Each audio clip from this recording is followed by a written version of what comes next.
Alright, hello everybody, and welcome back to Discipline Before Dishonor. I am very happy to tell you that in the patch notes of the latest hotfix released last night, it includes a section about fishing finally being repaired in custom games. Now, obviously the proof will have to be in the pudding. We can't take it at face value till we catch a fish, but there is no reason to believe that we can't continue this series through to its conclusion, whether that's death or victory, right? Now, this series is the hardest rule set that I have ever played on. I am so surprised that we're still alive. Low condition recovery has changed the game. Very high and recently shuffled animal wildlife populations have changed the game. And there's something going on with the sticks respawning too. They seem so rare. The sticks don't really seem to respawn like they used to, so that might end up creating a sense of scarcity moving forward, but we'll see what we can do. Anyway, for now, let's hop back in. I missed this save, man. I wanna... Oh, it gives you another option to enable the cougar. Interesting. Well, let's go back into the quiet apocalypse.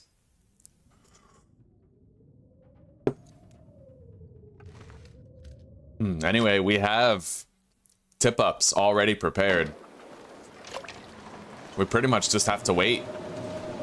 However, what we could do now is some line fishing. Why not? I don't know if I want to start during a blizzard, but we managed to bring our scurvy risk down slightly, but not enough. So, and we don't have a storm line prepared right now, so I can't really do anything about this blizzard. Hang on.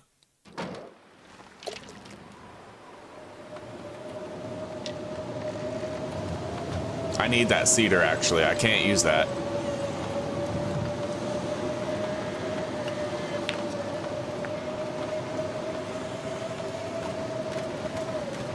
The fishing cabin is directly this way, I know that.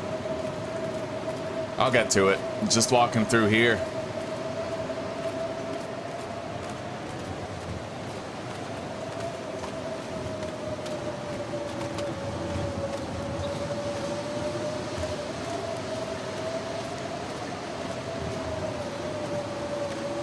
Here it is. Alright, I'm gonna get chat opened up while I start a fire and break the ice. We don't have our cooking pot here. Well, oh, this isn't the one with the door. Okay, hang on.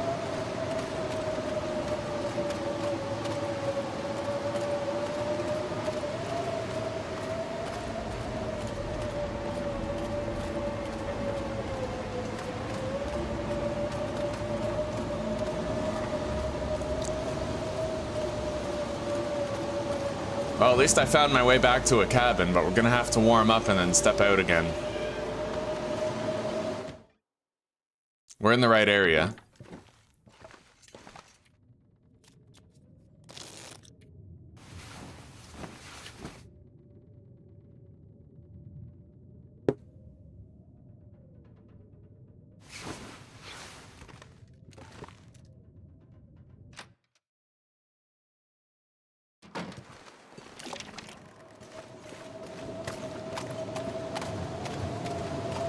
Well, it's gonna be harder to see that cabin now.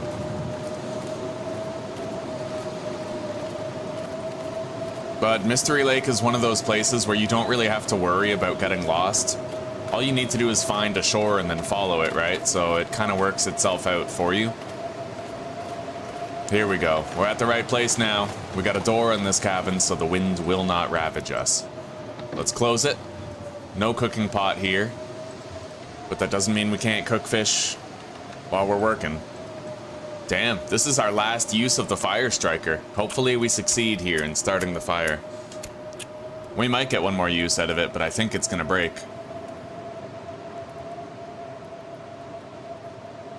Good morning, Mary. Yeah, I think... Oh, we failed. Okay, well, we can deposit the sticks here at least. As well as a couple of coal. Let's head back. Oh, hang on. The way for me to get home is to walk that way. Underneath the icicle. I remember that from before, and let's take this off. I don't need it to take more damage to the weather.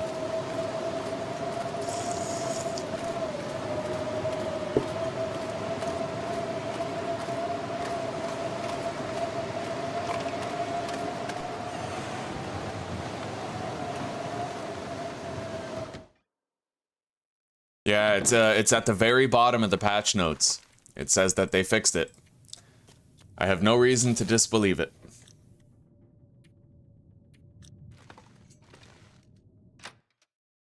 Although we'll have to wait and see.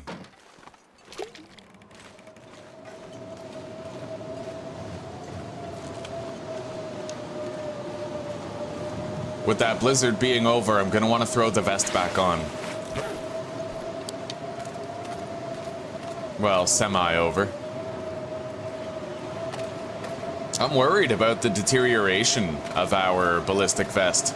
It's already at 92%. It's crazy, man. Like, eventually we're gonna lose it. It's gonna break completely.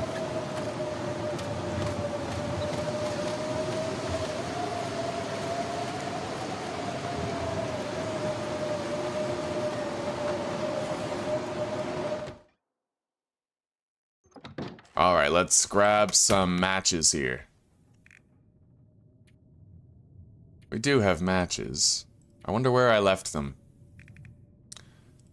Maybe they're outside, inside the stone cache. I'm honestly doing pretty good, Shibi. I'm in high spirits. I'm waiting to hear that tingling of the bell, which will indicate that we have gotten a fish on the tip-up. Okay, let's use the fire striker as a decoration for the base.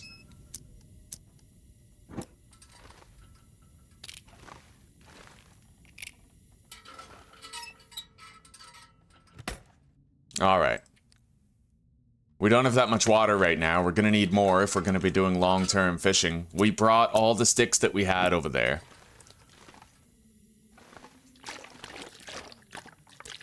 That'll do.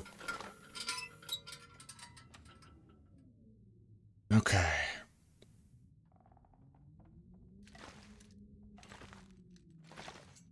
Let's have a 2-hour nap. And then let's head back to the fishing hole and use these matches to get it started. Should have just used the torch with that fire striker, but we also weren't ready. I need my cooking pot. Where is it? Yeah, right there. We got to take that with us. We'll be making use of it. We're also going to want that jerry can so we can fill it up with the lamp oil that we're going to get from the fish that we cook.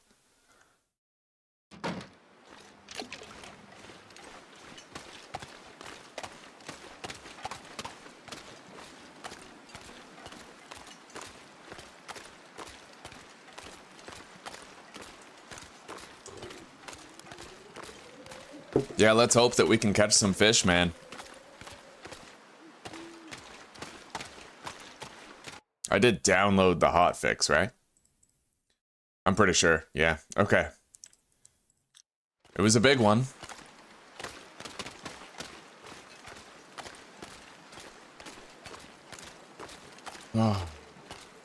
Oh, the pressure's mounting, guys, as we take our fateful steps toward the fishing cabin, hoping for the best but preparing for the worst. Will fishing truly be fixed? Or will this series have to wait until mid-January or beyond? Let's find out. You never know, the tip-up might sound off while we're fishing here.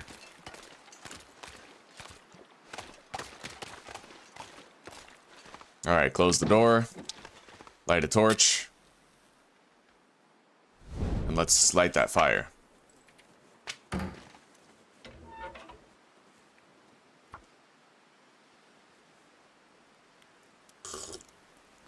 Yeah, I'm doing pretty good, Shibi. How are you doing today?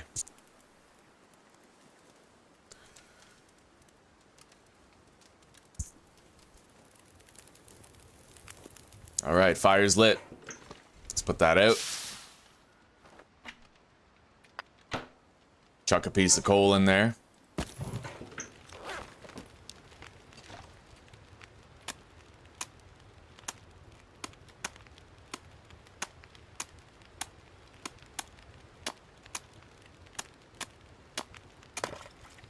All right.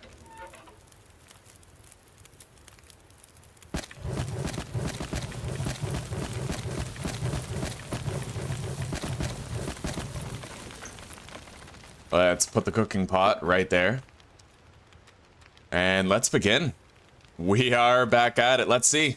We're about to try to catch our first fish since the update. We just gotta hope it works.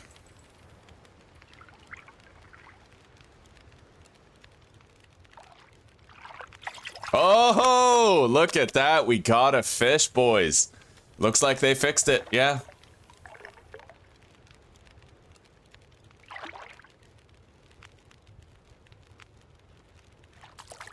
We got another one.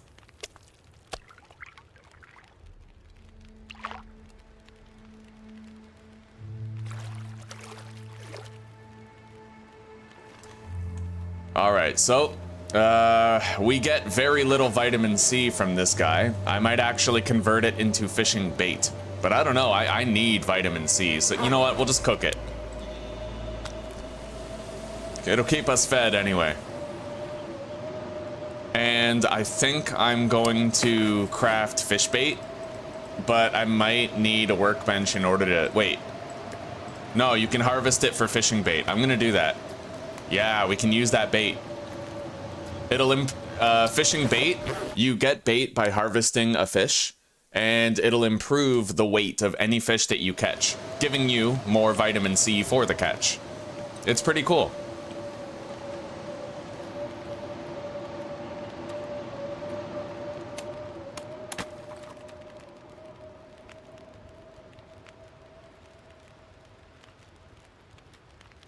Okay, Sheeby. Well, I'm glad you get to spend some time here with us today. I hope that your pain becomes mitigated in the immediate future. Alright, so we can use bait for this. Let's start fishing. We got 10 hours of this crap. Hopefully we find more. I put all my wealth of sticks toward this, so... Gonna have to hope so.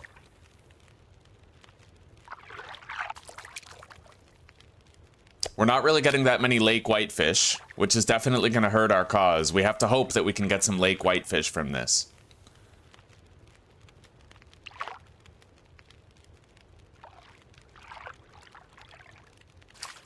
Nice. Okay. We got 4 hours, 30 minutes left on that.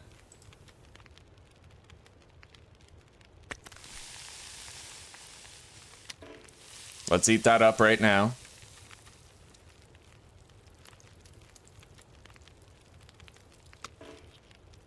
You got an appointment today, eh?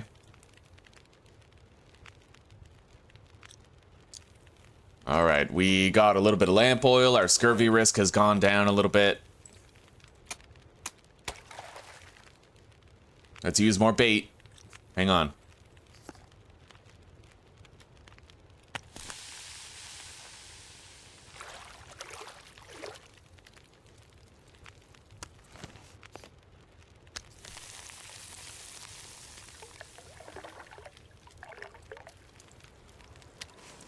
Looks like we're cleared for more fishing now, but we are getting low on fuel. And the fuel respawn, like the sticks respawn being so limited, does have me sweating, not gonna lie, but we'll see what we can do. Okay. We'll fish as long as we can, catch as much as we can, do what we can for our vitamin C stores. And the tip-ups hopefully will start working, and we'll be able to make a lot of progress just with the tip-ups.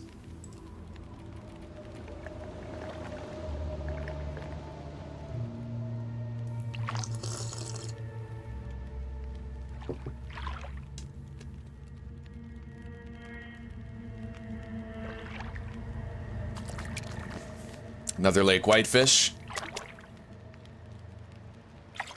Another one. Beautiful. Good.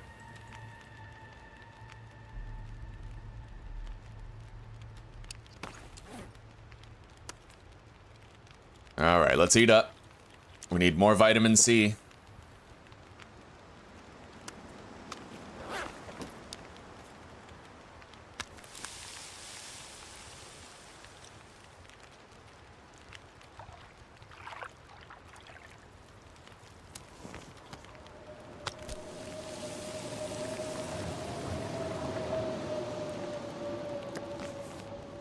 Looks like that's it for the fire. It's about to go out. But we did manage to get some fish.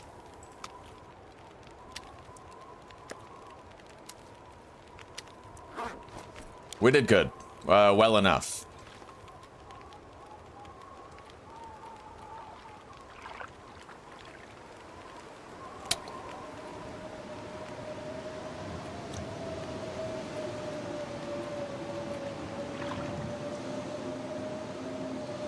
All right, we gotta go.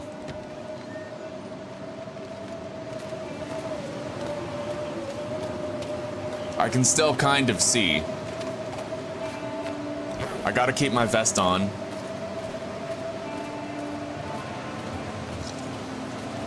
Glad it's not a bunch of episode ones. Yeah, those days are long behind me, buddy. I'm happy to say.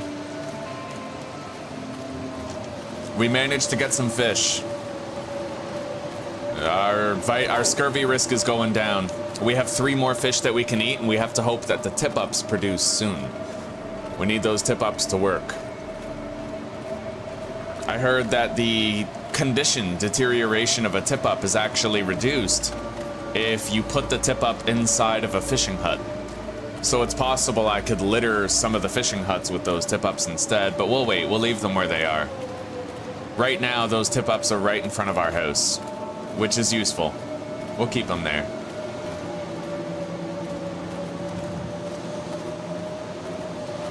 At least until we get a bite on them. But right now, no bites yet. We'll have to leave them there and hope they bear fruit.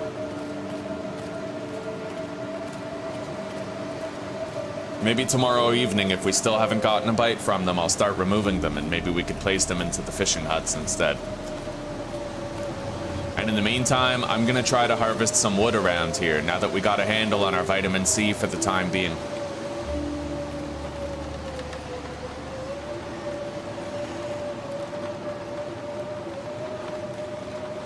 Let's eat this fish inside.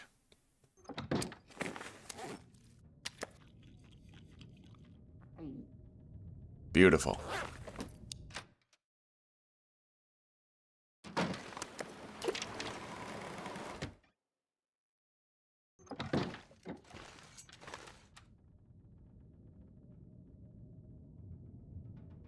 All right. What's our fishing level looking like anyway? We're about halfway to level 2, or level 3.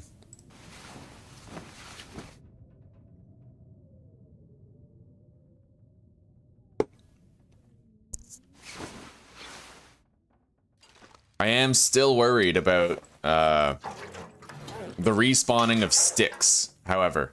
We have experienced some anomalous behavior where that's concerned.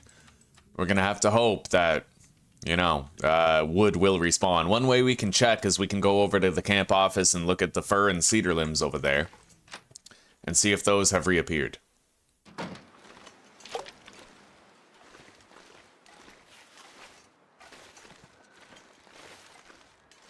Well, so far I've got nothing on the tip-ups, but we'll wait.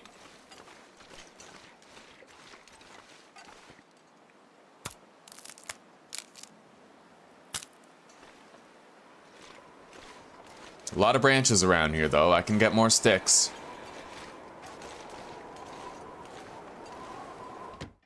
It'll be hard work. We'll have to warm up pretty much regularly, but we can handle it.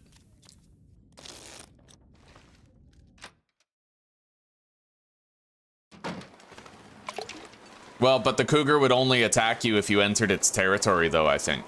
I think that's how it works, is unless you encroach on its specific territory zone, then it won't come at you.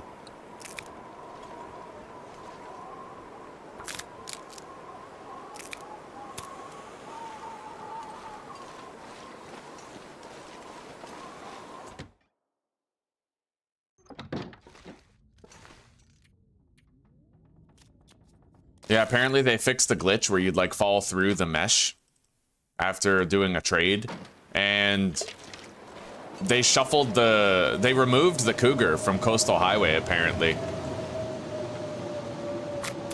Until they figure out a better place to put the spawn. I think people were complaining about Quonset Garage. And the transition zone between Mystery Lake and Coastal Highway.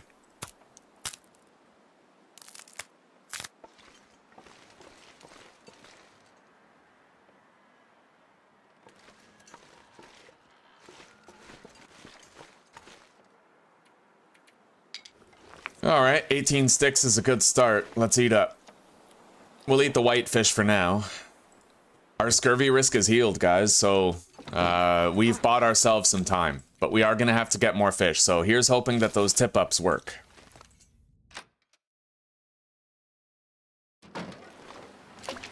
Eventually, you know?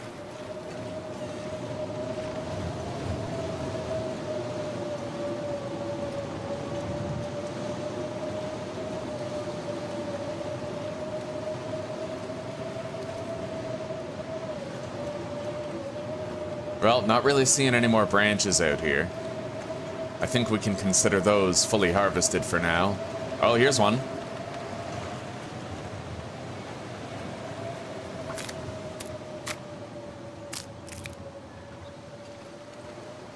Maybe some of these are respawning. It's hard to tell at first.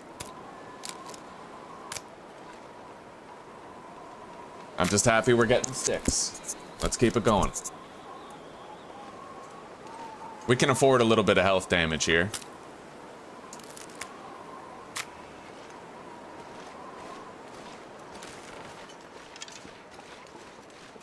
So at this stage, I'm gonna need to get some cedar. We have to convert one of these cabins into a workshop. We're gonna need a furniture workbench and an actual workbench in there.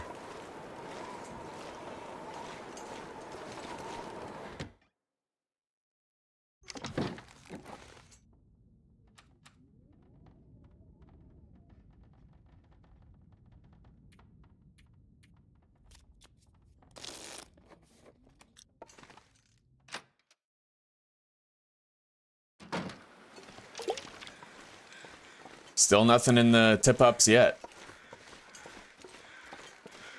In due time. I'm gonna freeze a little bit, but we need the cedar. So let's just go for it. It's a little bit of harm for a lot of benefit later.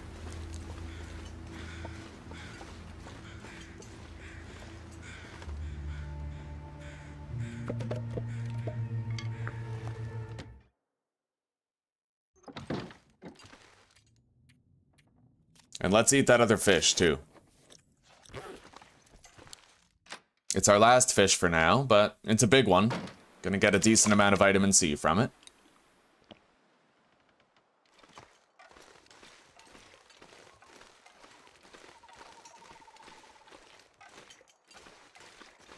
This weather is very calm, so I think I'm gonna make a attempt for another cedar limb. It's hard now, because you have to decide... Oh, God. You have to decide between using your cedar for fire fuel or using it for base construction, right?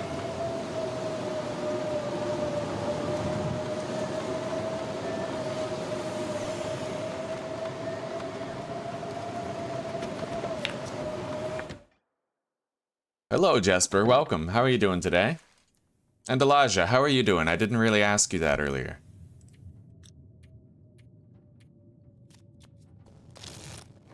Well, we got an aurora tonight. Uh-oh. Failed to restore the game during an aurora. Okay, well, you know what? That's a manageable bug. That bug happens whenever you try to leave during an aurora. I was unable to replicate it, though, because the aurora didn't start again. As you can see, the bug did not happen because we're not leaving during an aurora. But it looks like that bug has made a return, so they're gonna have to address that, but that bug is manageable. If any of you get that bug, then just pass time till the aurora's over. It's inconvenient. You might end up suffering circumstances you otherwise wouldn't, but it's manageable. Anyway, let's get some sleep. I'm gonna want to wait until I'm fully tired, though. I have to step outside.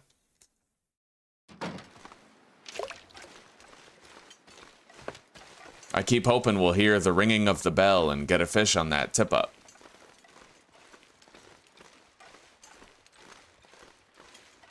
Can't really see any more branches in the area. Oh, here we go.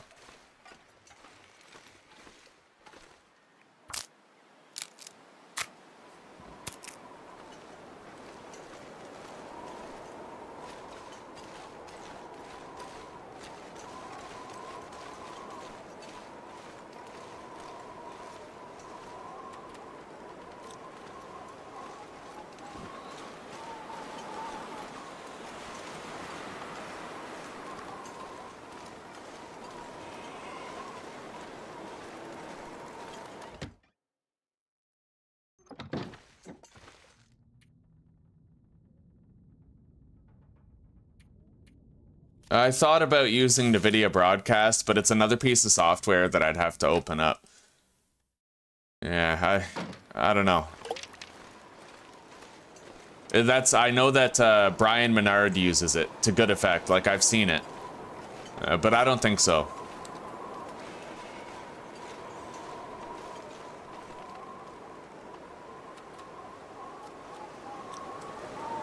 We're just about ready for 10 hours of rest. I think that'll do. Just warm up, pass time. There, that should be 10 hours. Suitable, right there. Hello, Simon, ICA. How are you guys doing today? Jesper, I'm doing fine. Thank you for asking.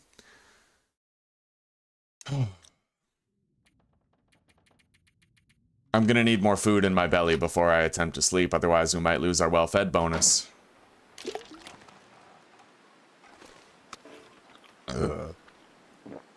We got a mountain of cooked food. I set us up pretty well. We made a whole bunch of water and food before we logged out last time, and we left ourselves with something approximating full health.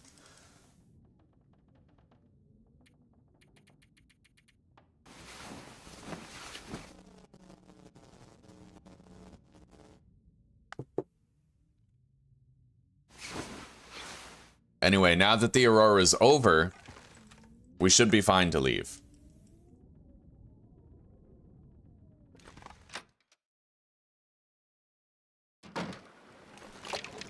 Still nothing in the tip-ups yet. A little concerning, but we'll see. We'll give it time.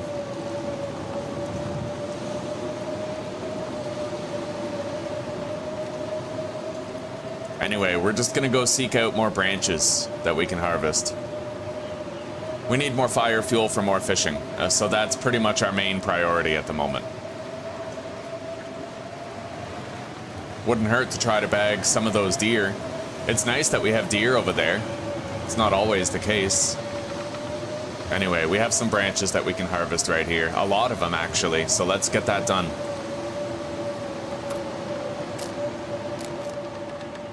However, I would prefer to keep the health loss to a minimum, so we'll warm up regularly.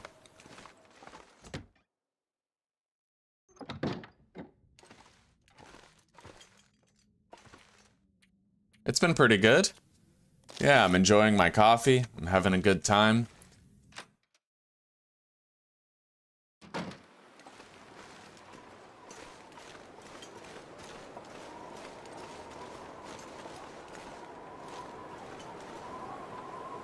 It's always windy out here. Always windy. Can't avoid it. As you guys saw, we barely got any health back from our 10-hour sleep. It's like that.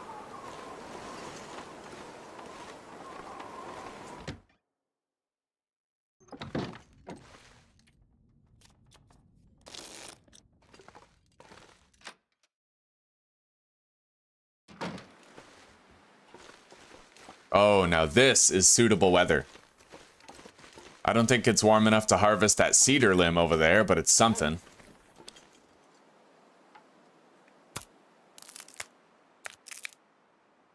Alright, the scurvy risk has returned, but we're gonna gather a shitload of sticks. We're gonna do a massive fishing session, and we're gonna remedy that. We need a massive pile of fish. A huge pile of it, like, enough for ages.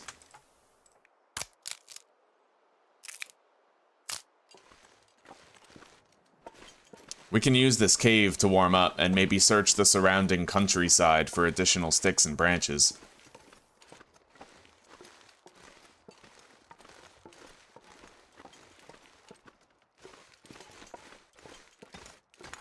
Yeah.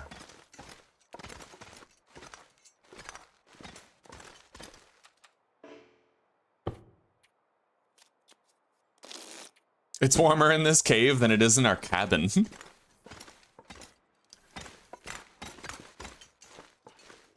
God, I have so much ham juice splashings on my frickin' monitor.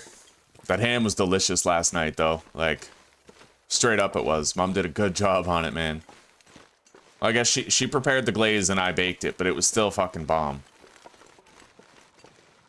I gotta figure out how to make that mustard glaze. Oh, yo, it's very warm right now, eh? Alright, let's give this a shot. Beautiful. Look at that. We didn't even freeze. Like, at all. Let's try for another one. See if we can pull it off.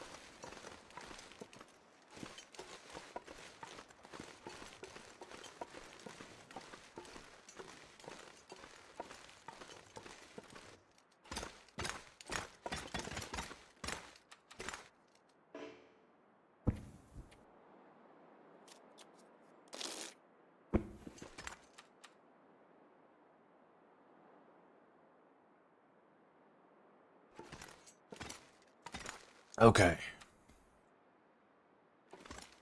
Hopefully it stays this warm, man, because these are the kind of days you can get so much done. Fire fuel galore, right? Without losing that much health. But my well-fed bonus is in jeopardy. I'll probably have to go back home after this next limb.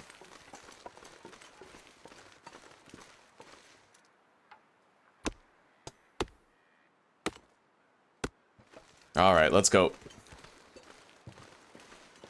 Gotta try to keep the calorie consumption down to a minimum so that we can actually make it home and eat before we lose it.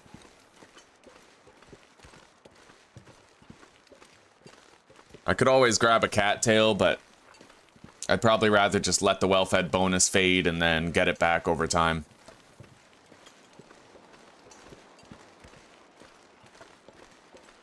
God, there's so many little micro splashes all over the monitor. Gotta scratch those off, man.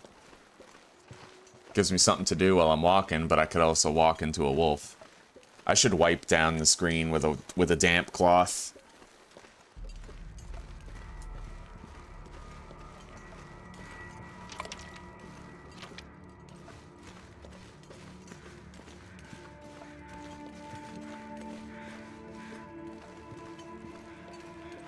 I think we'll make it to our food pile before we run out of calorie reserves.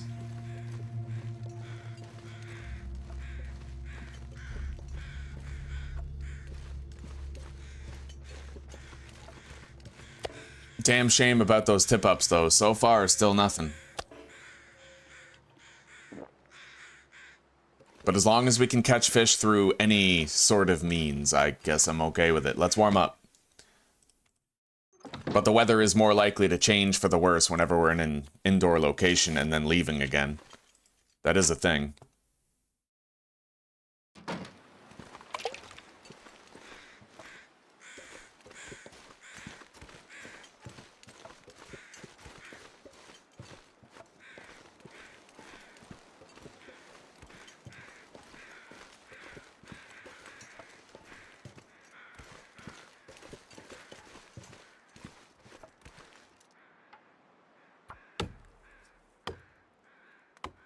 Not bad. Now, the fir wood, I think we could use as fire fuel. I'll have to find out. I'll have to review the different recipes involved in furniture creation so that we can figure that out. And we gotta clean up this cabin. Destroy all the furniture in it. Open up the space.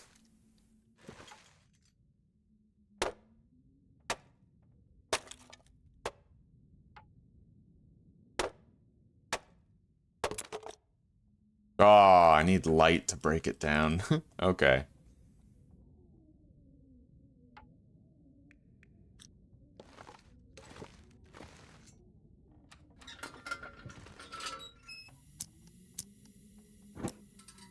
I need light from most of this furniture, but I could do maybe the chair, the shelf on the wall, the 2 crates.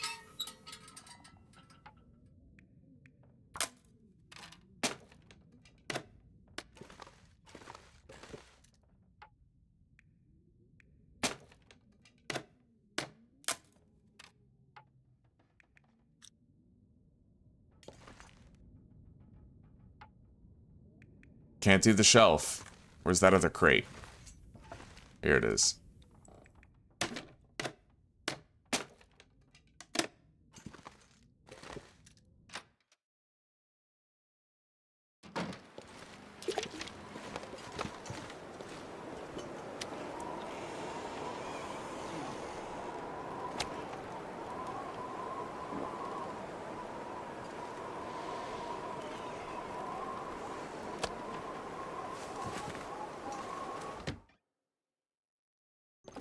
Nothing in the tip-ups yet. It is discouraging, but I guess let's not lose hope.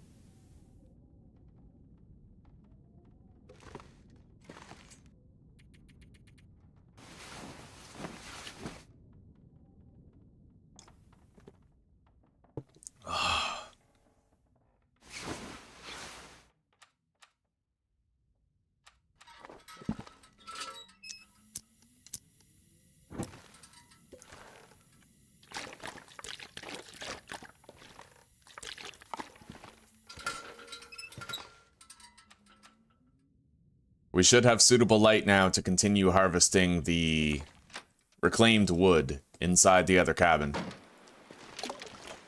Still nothing.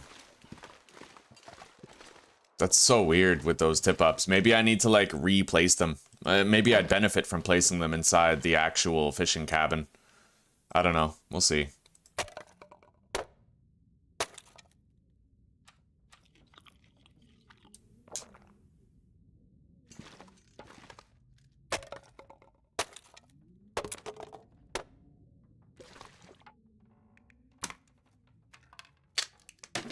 We could theoretically use some of this reclaimed wood as well for various crafting tasks. That would also be an option.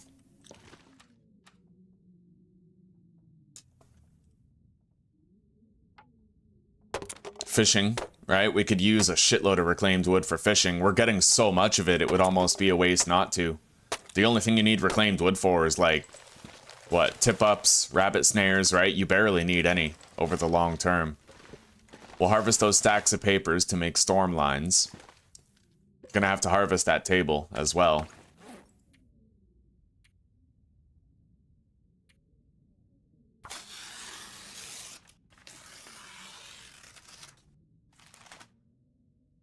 Yeah, tip-ups might still be broken. In fact, it seems likely. I'd imagine I would have gotten a bite by now.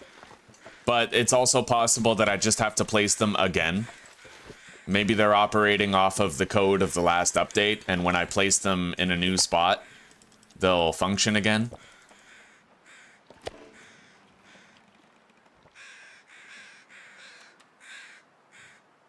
Maybe.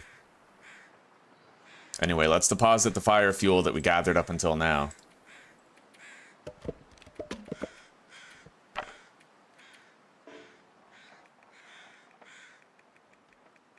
God damn. Oh, that's stuffed.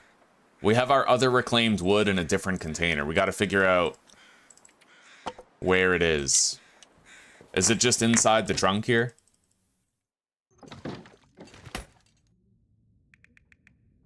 No. Where's our reclaimed wood? In here? Yeah. Beautiful. Look at that. 59 reclaimed wood just sitting in a box. It's not bad.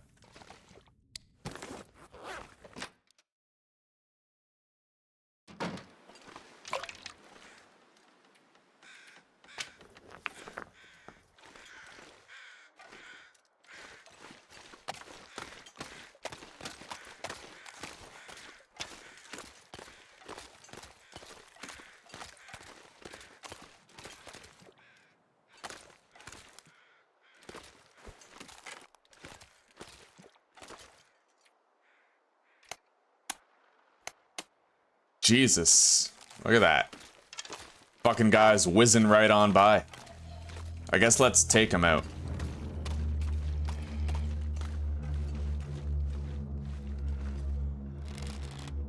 Hopefully he doesn't take us out, huh?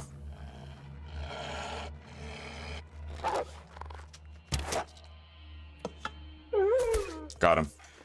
Yeah, whenever you get a body shot, just use the hatchet. You're probably gonna kill them really quickly. They're already wounded, right? Anyway, we need to warm up. Hopefully the weather doesn't get worse. I would like to recollect those tip-ups today. At least one or two of them. Then we can try to work on putting them in the fishing cabins themselves. This weather is eminently favorable to the task, although we'll have to forego the benefit of being able to harvest cedar and fir right now to do this instead. And the weather could change at any time. Like that.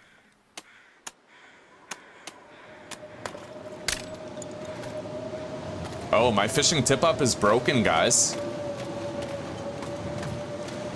That's weird. Although, you know what? It might make sense. Doesn't it lose like 1%? Well, I don't know. That's weird. Maybe every time we were hearing that bubble noise, it was like... I don't know. I couldn't tell you. What the hell? Wow, guys, we don't even have a broken tip-up in our inventory. It's like it doesn't even exist. Very strange. Can't you collect a broken tip-up and then like harvest or repair it? Can any of you confirm whether or not it's possible to collect and harvest or repair a completely broken tip-up?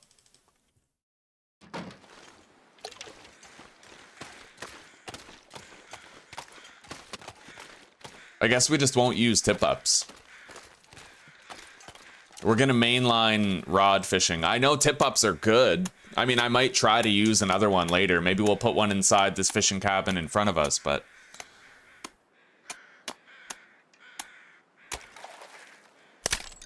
yeah, I can't even... It's not changing my weight. They're pretty much just completely destroyed, and we can't do anything.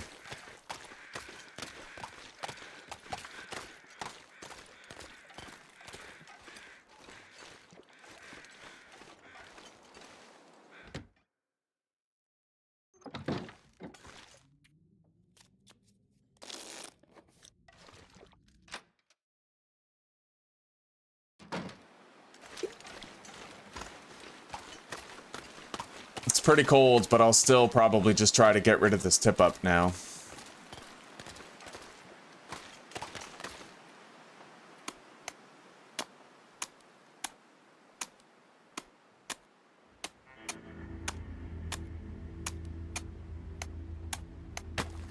Alright, well, we have 3 broken tip-ups. I'm gonna... hang on.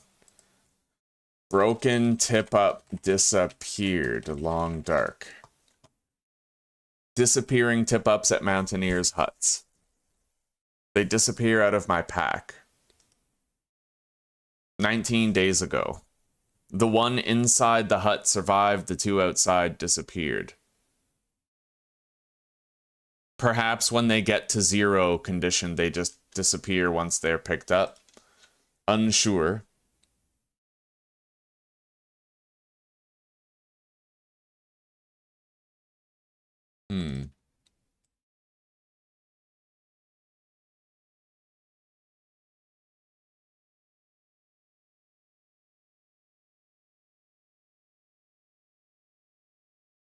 Well, you know what? Let me look at the let me look at the tip-up ice fishing thing. I want to see the condition readings on how much it loses and when it loses it.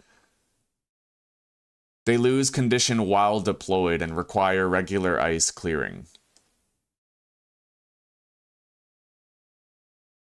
1% per hour outside and 0.5% per hour inside a fishing hut. Okay, so those would have broken in no time. That's crazy. Yeah, they break really fast.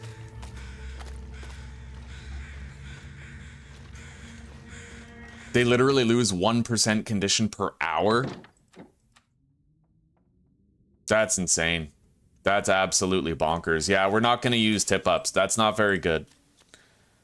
We're just going to do our fishing manually. That's what I have experience in. It's what I'm good at. We just gather a shitload of fuel, and then we do a trip down there. Anyway, for now, let's try to harvest another log. It seems warm enough to potentially be suitable to the task. Another thing that's very important that we don't forget is that for the low cost of 1 scrap metal, I can repair any of my tools up to 100% condition in Bleak Inlet. During an Aurora, anyway. Definitely an important thing to keep in mind.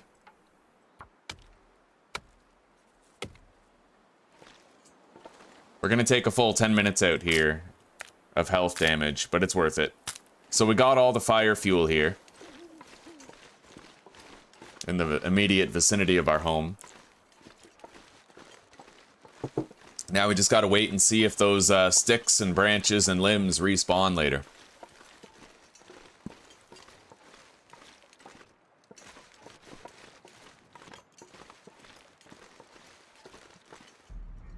Getting a lot of use out of that hatchet. Anyway, we got a lot of fire fuel. I could use some of my cedar and fir. Now, where did I put my woodworking tools? Those are sitting on the desk right here. Yeah, we got them. They're fine. Scurvy risk is climbing, but nothing to be immediately concerned with. Oh, okay.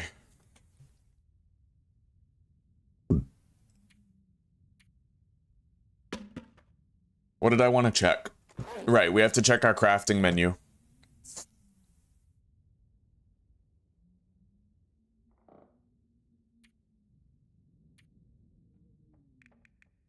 So we're gonna need a furniture workbench. That's 10 cedar. Only 10 cedar, not too bad. The meat curing box requires the furniture workbench, requiring 10 fir wood. We have the salt. And if I want to make my own workbench here, I need the vise, which is easy to get, and 15 cedar. So, all things considered, for the furniture workbench and the workbench, I'm gonna need 25 cedar. We can get started with the furniture workbench once we have that cabin, that other cabin, fully cleared out. Hello, Waldemar. You can encounter cougars, but not in Coastal Highway anymore. They've temporarily removed the cougar from Coastal Highway.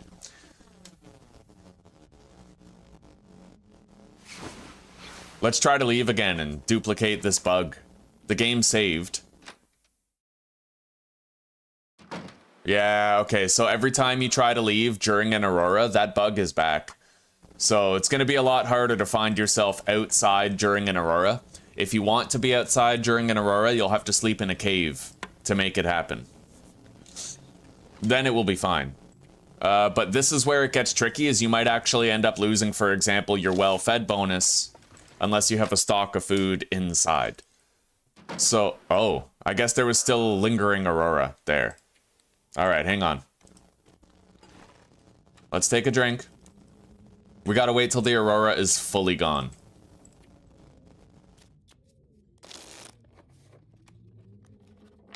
Now it should be fully gone.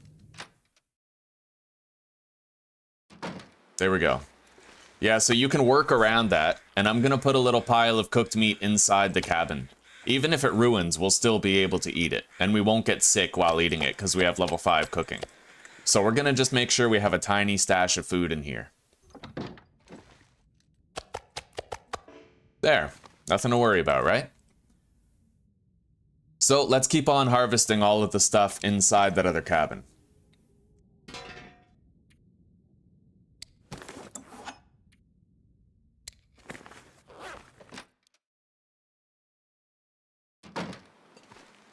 We do have our hacksaw, right? No, we're gonna need our hacksaw for the metallic components. We need the scrap metal, honestly. We're gonna need more fishing lines. Alright. I like this, though. I mean, they fixed fishing. We're not locked out of our custom game. Some things don't work, sure. But the update was still ambitious, and we're gonna push the limits of what's possible and see what we can get some function out of. We're gonna build a workbench, right? We're gonna do all that cool stuff. We're gonna convert this entire area into a workshop.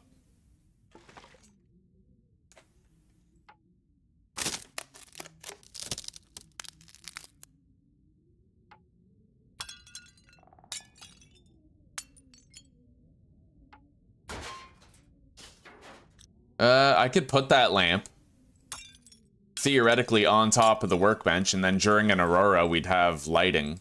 It's just weird to account for that when we know that the auroras have been bugged. But we'll keep it. In a normal playthrough, that's what I would do, so that we could, you know, we'd come in here, do some crafting during an aurora, and yeah. We could also have some music from the radio during an aurora.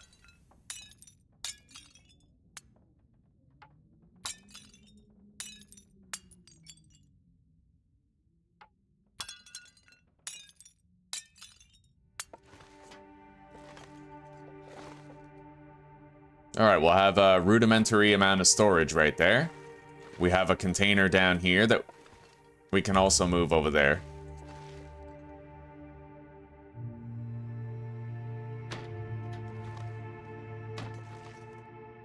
Plastic box. Yeah, good amount of storage in here. It's a great place for a workshop, to tell you the truth. We'll get some use out of it. We'll leave those right there for now. Let's destroy these.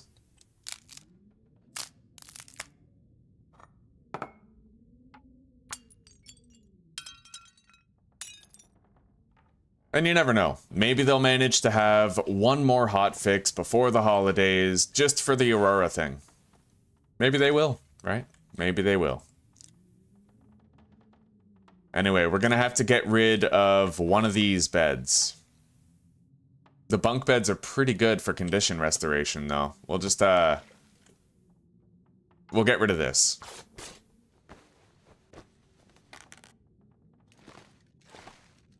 Alright, so we have some storage potential in here. We have some opened up floor space. And we can do with it as we will.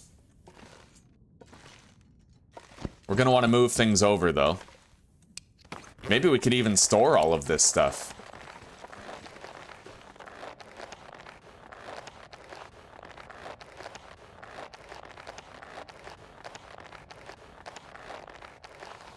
We have 41 cured hides.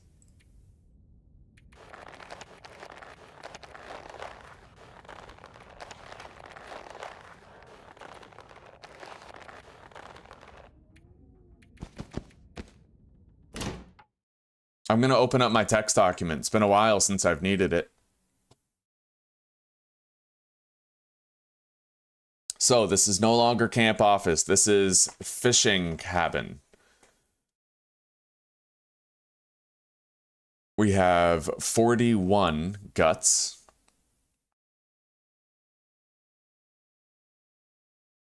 It looks like I never marked down our quantity of guts, so we'll do that now. 41 guts. 4 deer hides, 1 bear hide.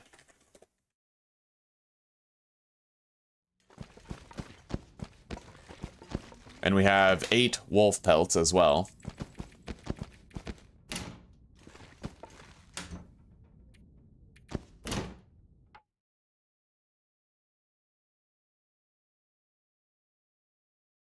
Lastly, we have to count the quantity of rabbit pelts.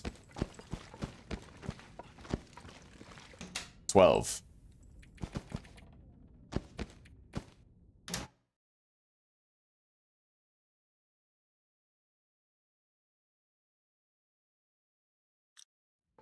Alright, we got a good start on this workshop. Now we're just going to want to build our furniture workbench, get things going, you know?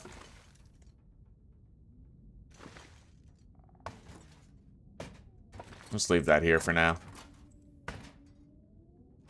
Alright. Let's head back out.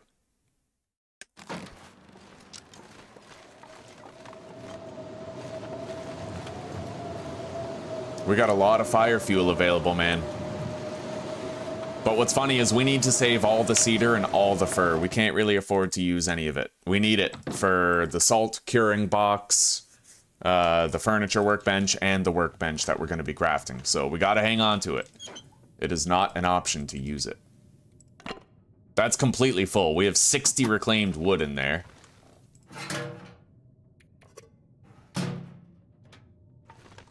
I could theoretically use this trash bin as additional reclaimed wood storage. I can't move this container without first emptying it. Otherwise, I think it deletes the contents. I'm not sure, though. I heard something about that.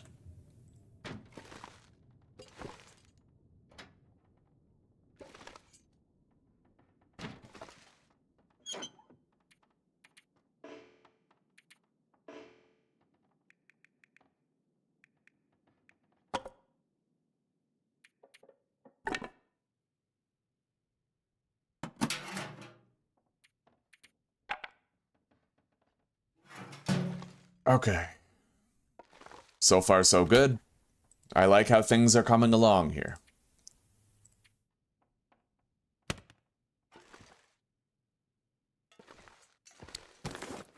Are you able to delete cans that you don't want now? No, it doesn't look like it. You can move them, but you can't just wipe them from existence. Anyway. We gotta try to harvest more wood, so... let's bring a little bit of food with us. We ended up getting hungry on the last trip. And we had great success over by the cave, because whenever we passed time in the cave, the weather didn't change so spontaneously. It's when you go indoors and come outdoors that it's most likely to alter the weather.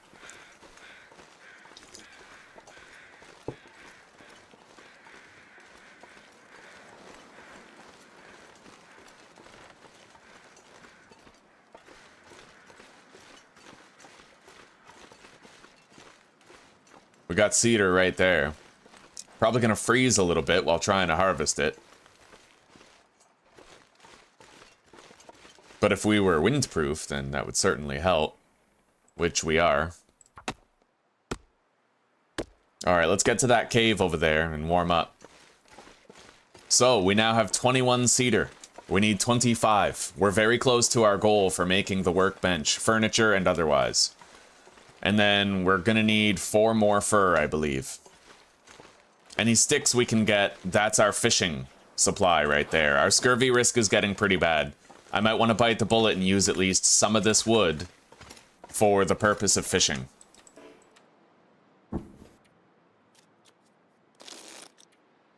Alright. The wind picked up. That's gonna hurt our chances of getting a good amount of fuel. But if we can find a windproof spot, then we'll be okay. It depends which direction the wind's blowing from.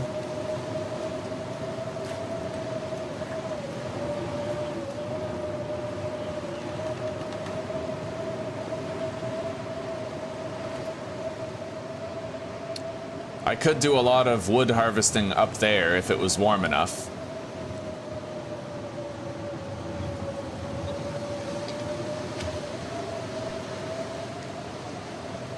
This is pretty rough, though. Hang on.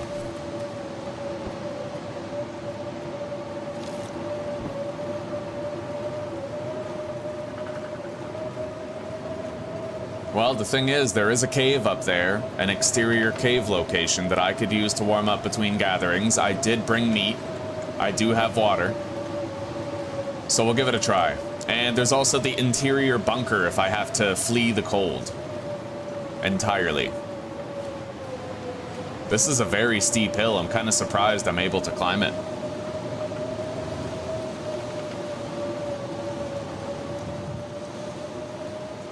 At least we're windproof for the walk up this hill. That's working in our favor. We gotta find as many branches as possible. We need sticks right now. More than the furniture. We need to secure a good fish supply.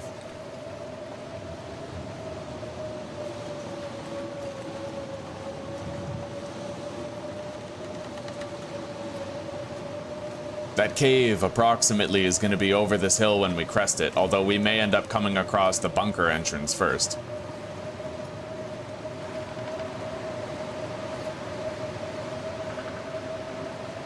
Bunker's over there, I think, by that rock formation. And the cave is down here, by the cliff. Yeah, the bunker's right there. The cave is right here.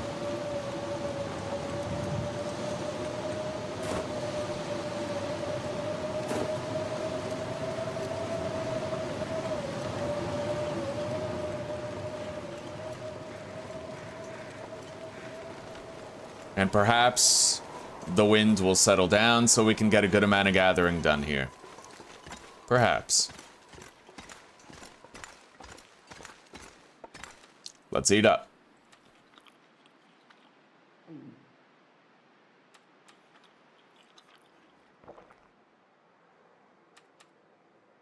We got a full belly. We're hydrated. We're gonna warm up, step outside, and get some work done.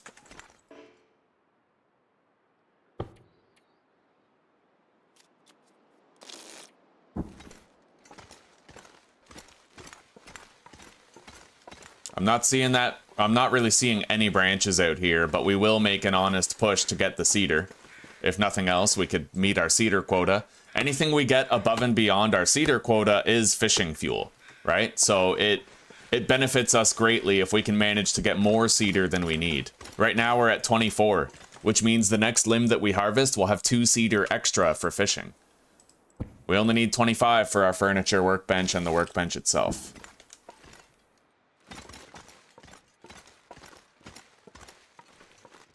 And it just might be warm enough to get that done.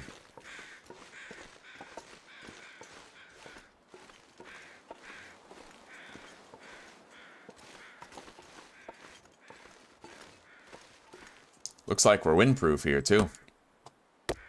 To little avail. But you know what? It did help us to avoid freezing.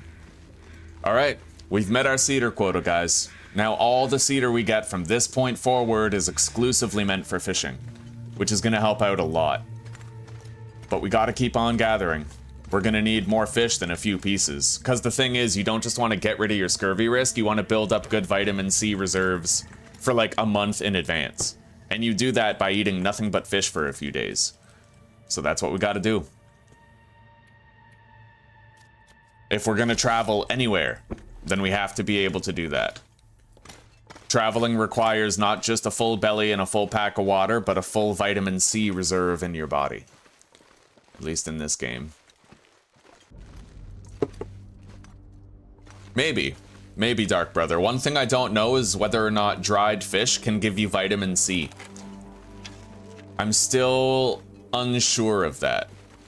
It's entirely possible that we might still need to have cooked fish once in a while.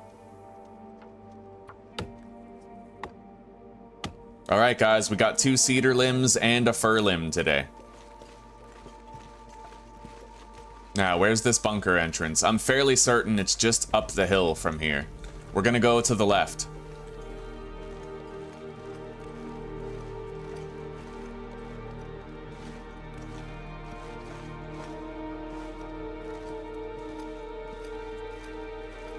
Yeah, right here. If we get an aurora, we'll be stuck there until the morning, but it is what it is. Yeah, hopefully they'll patch that before the Christmas break, but if not, it is at least a little bit manageable, you know? I want this. We're gonna take that deer mount right there.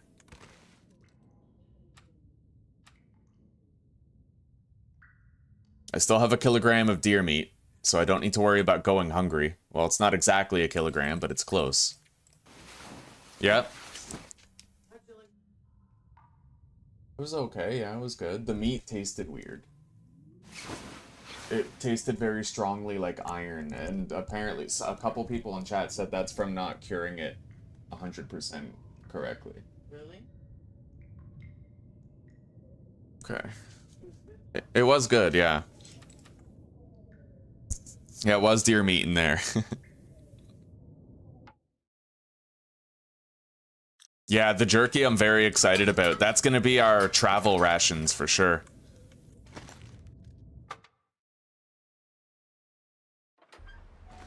Alright, let's get out of here.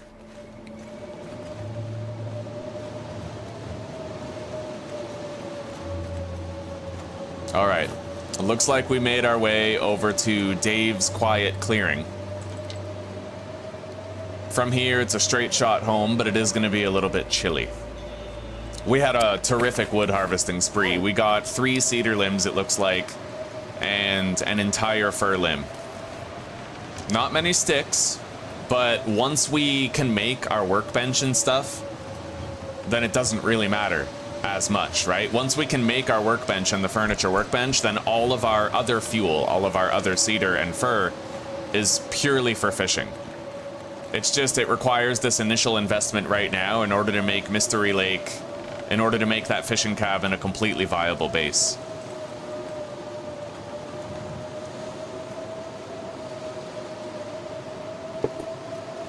One thing that would be really cool, I think, is if they made it so that you could get more types of wood when harvesting furniture than just reclaimed wood.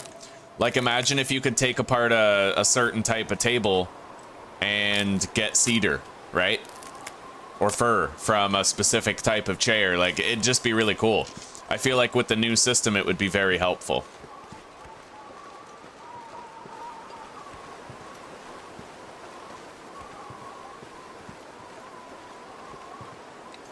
Oh, Okay, guys, I see respawned branches over there. It looks like we might be in the clear for stick respawns and stuff.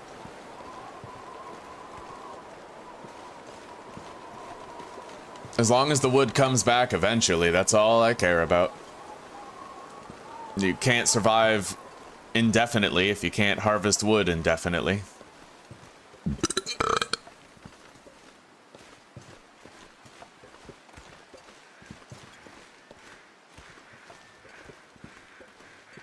We have probably hundreds of scrap metal over at Carter Hydro, so on a long enough timeline, we will have what we need to get by. Looks like there's another stick over there. I'd like to grab it, but the wind is directly against us when we walk that way, so it would just be unwise to make that walk right now. I thought about harvesting that wolf. I may try to do it, but right now fishing is the greater priority, so I don't know. We also have to get that furniture crafted. But fishing before that, definitely.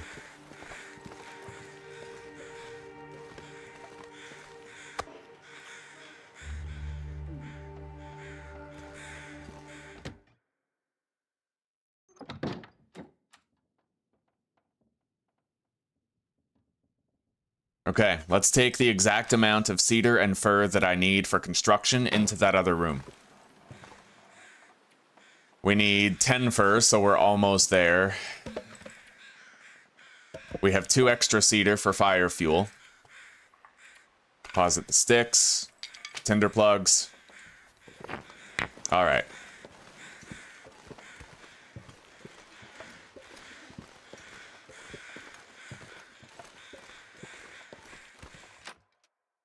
Hopefully there's no surprises, no spontaneous glitches that screw us over, but there's no reason to suspect that anything like that could happen. Not until we actually see it, you know what I mean? Alright. There we go. We now have more room for fuel inside our fuel collection box, now that we have the construction wood in a different container.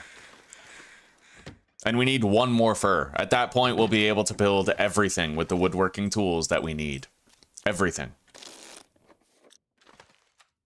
Anyway, today might be a good day to do our fishing, but we're gonna need more water. Might not be a bad idea to make more tackle, too. Sometimes you just lose a shitload of tackle all at once.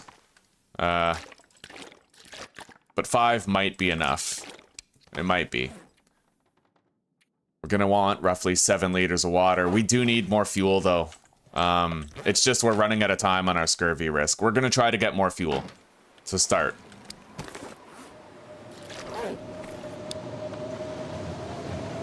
It's very cold.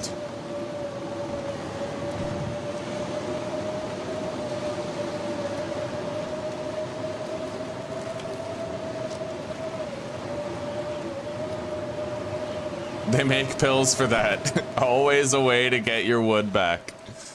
Oh yeah.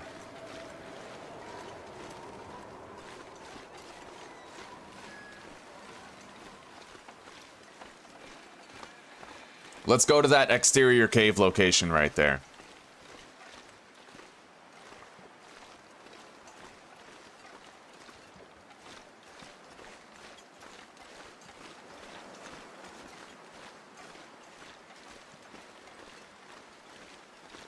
As you can see, we slowly just bleed health over time when we're doing intensive gathering. I would say right now we're doing intensive gathering for cedar and fir, and that causes us to take more health damage than we typically would with a stable survival setup. It's very hard to keep your health topped off on low condition recovery. Anyway, I forgot to bring some food, so this can't be a very long trip. We're just trying to gather a little extra sticks and maximize our fire fuel collection. I'd like to harvest the cedar limb over here if I can, and those 2 helpings of sticks that we saw. Oh, there's several branches here, actually. Where's the wind coming from? Right there.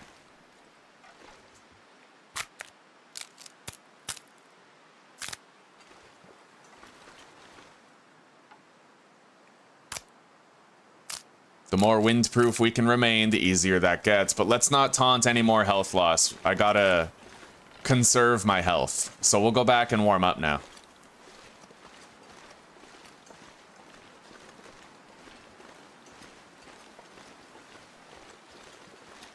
Well, Texas, there's an important thing you need to know. 120 FPS is becoming unrealistic because of the gaming industry's over-reliance on DLSS and other rendering software like that. So before, it was becoming commonplace to see like consistent 60 FPS and 4K, but then when they started over-relying on that rendering software, it kind of ruined it.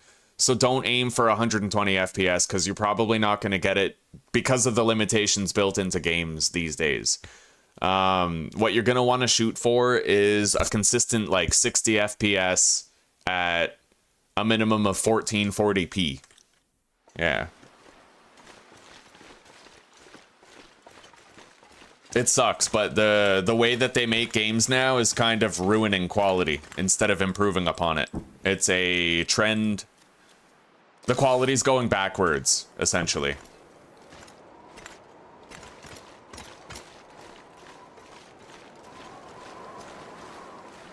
There was this guy, I was watching him do a test. He had an RTX 4090 card, which is like top of the line. And he was unable to get 60 FPS on Stalker 2. Stalker 2 uses DLSS and FAA and stuff like that. Yeah, 1080 would be easy if you were okay with 1080p, but don't shoot for like 4K or anything. In today's current market, it's unrealistic. Not because of the hardware itself, but because of the software limitations being imposed by the devs for various games.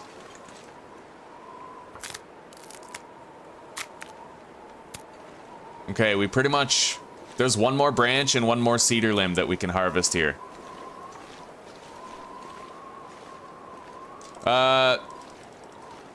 Anyway, Texas, I was able to buy a PC online.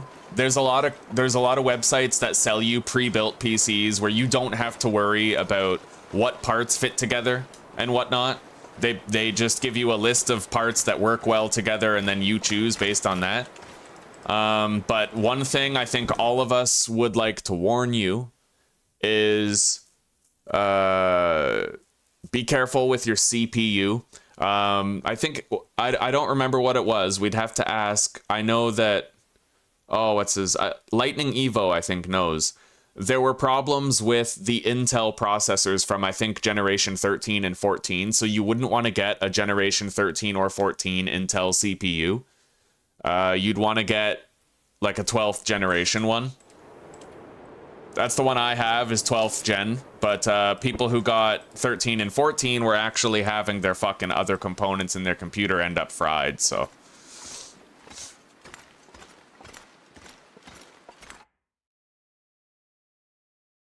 Yeah, Unreal Engine 5 is a big part of the problem with the upscaling software now. So try not to think of it in terms of parts. Just look for a retailer that sells you pre-built PCs. They'll do all that dirty work for you. They'll install the software and the hardware, and you just receive the computer built in the mail. It's easier that way.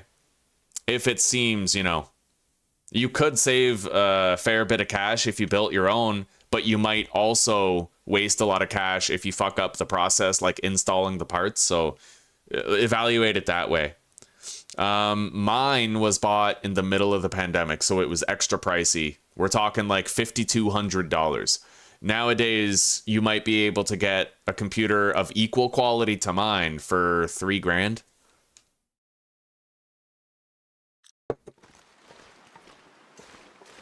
I could even send you a list of my computer's parts if you want.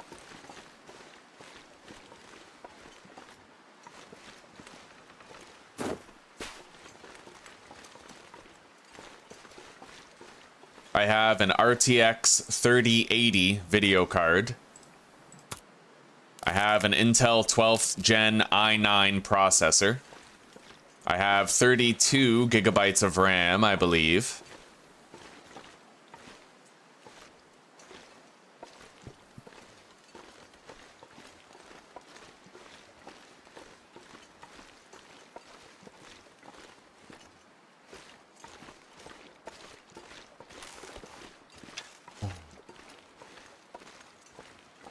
Yeah, the biggest problem with the frames per second benchmarks is that basically developers now, through Unreal Engine 5, they use software to accelerate graphics. So they design really shitty graphics, then they use AI software to upscale it and make it look sharper.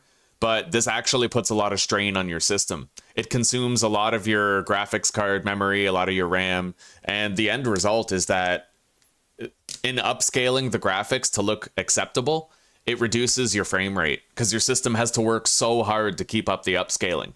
And the shitty part is if you turn off the software upscaling, then it actually looks horrible. You'll get the frames you want, but the graphics will be absolute dog shit, really grainy, fuzzy, right? So damn, I really wanted to get that cedar limb, but it just looks like the weather might be too bad to allow it. It's very warm right now, but also very windy. The wind is freezing.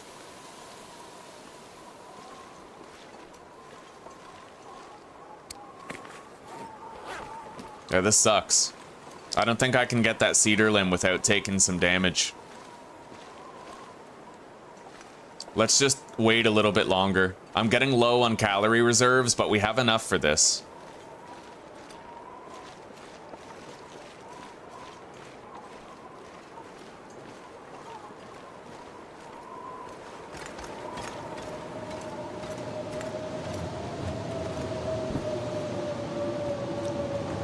Well, that weather sucks.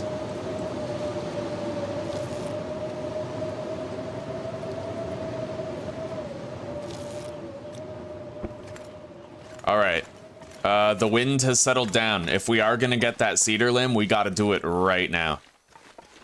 So let's head over there. And then we'll head back home and we'll get some food. So I think now we finally have enough fire fuel to do a respectable fishing trip. At least 12 hours of fishing. Whether or not we catch a lot of fish is up to the RNG of the bites, but we'll see. Alright, we did freeze a little bit, but we're alright. Let's head back home.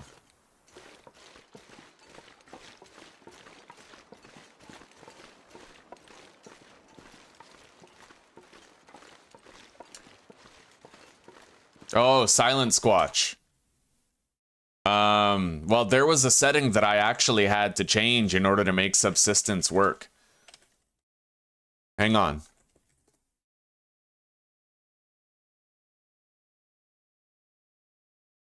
Open NVIDIA control panel. Go to manage 3D settings. And change preferred graphics processor. And change it to the high performance processor and apply it. Yeah, subsistence, I used to get really bad choppiness, but these steps helped me. So follow those steps if you want to try something that might fix it, Silent Squatch. Open NVIDIA control panel if you have a NVIDIA card. Go to manage 3D settings and then change your preferred graphics processor to high performance. Yeah.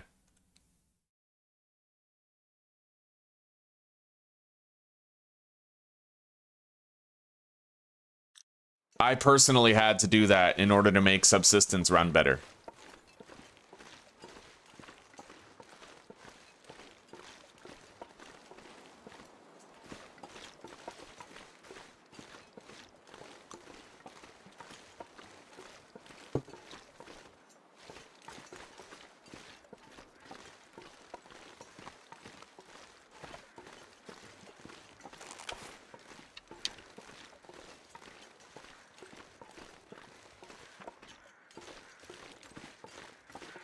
Yes, we did very good with our collection of fire fuel today.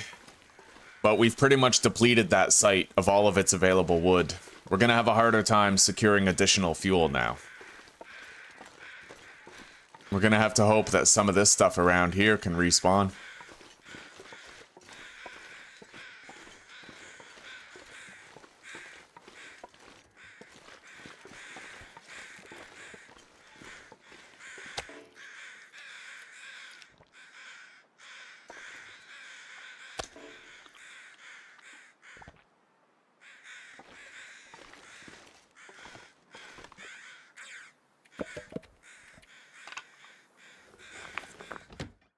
Okay. Now we'll try to harvest a little bit more fuel with the daylight we have remaining. It depends on the weather, and it also depends on whether or not we can even find additional fuel to be gathered, right?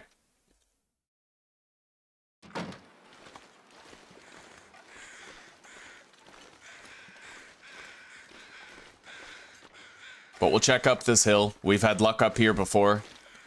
We'll see if it's all gone or if there's still something here. Yeah, I see a branch.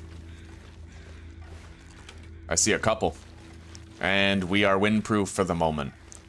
A lot of fuel up here. Let's get busy. Hopefully we last a while up here before we have to retreat due to the cold.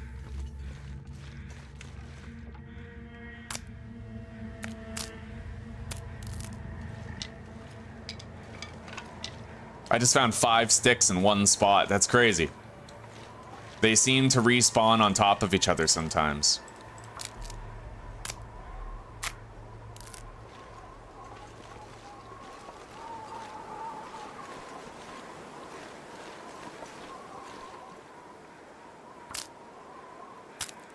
And it's gonna suck. We'll lose health, but I'm gonna get this last branch. It seems to be the last bit of fuel up here. I may as well just take it. Even if we lose a little bit of health, we have to fish first thing in the morning. So what we have now is what we've got for the entire fishing trip.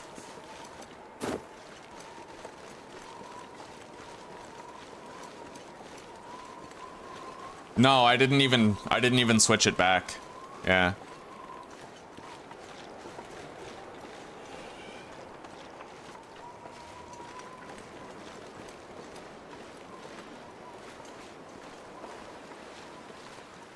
Although it speaks for Subsistence's poor optimization that you have to, like, change your video card settings just to get it to work. The guy's an amateur dev. Alright, let's get some sleep. We need it. SNY, welcome, buddy. It's good to see you. It's going pretty good. Yeah, fishing's working. Our tip-ups didn't work, but that's because they were already destroyed. We're doing good, though. We're doing acceptably out here. Yeah, we're about to start a massive fishing run.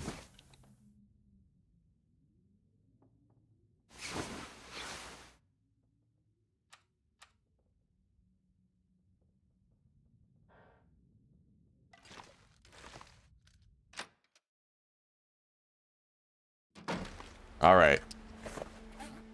The one thing I'm kind of worried about is our limited amount of fishing tackle, but we need to fish right now. We can't really put it off any longer, so let's just grab our fuel.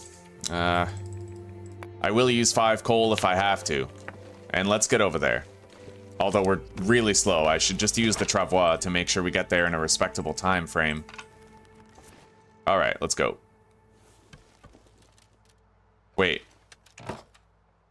Gonna want a little bit more water.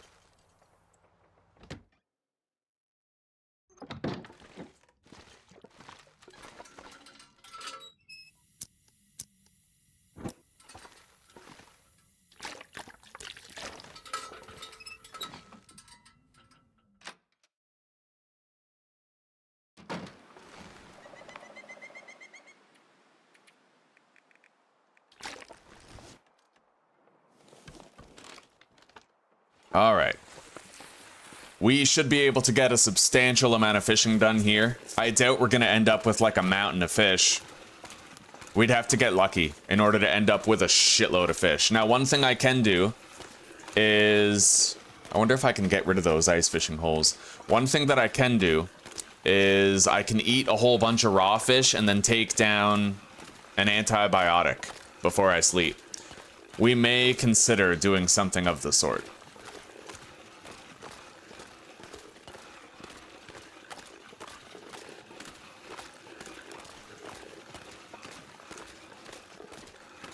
Oh, you want to play survival games, eh?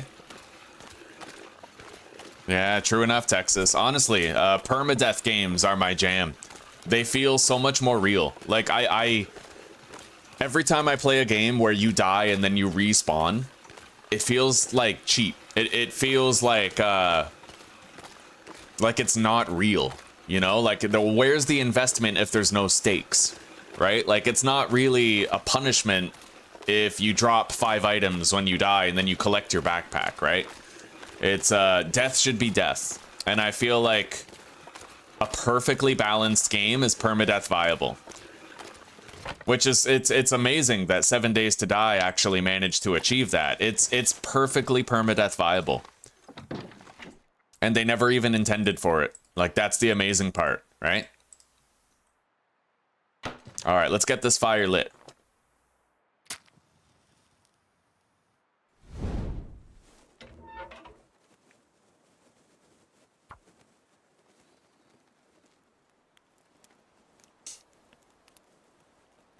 Every playthrough feels more real when you know that your first death is your last.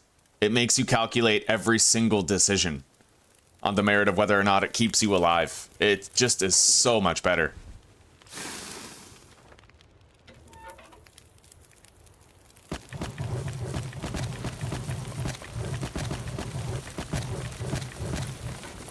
Yeah, we are fully well rested. I'm gonna have to take a new torch here.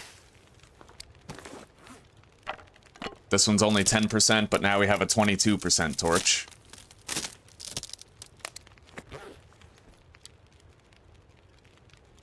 Thank you, SNY. I hope to see you soon later, buddy. I hope that the rest of your shift flies by today.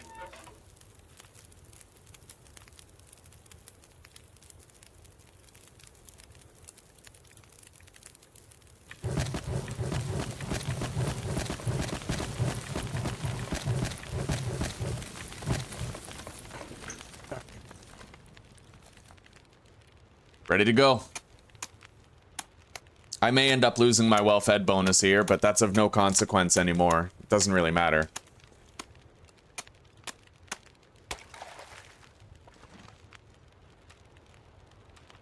Alright, let's begin. We have a lot of extra fuel, we have our bedroll, we can get a lot done here, provided our lines don't snap too quickly.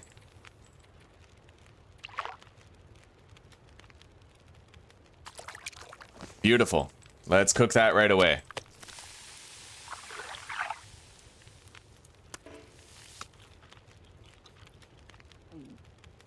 Wonderful. We have no bait anymore. We're going to want to try to get more bait.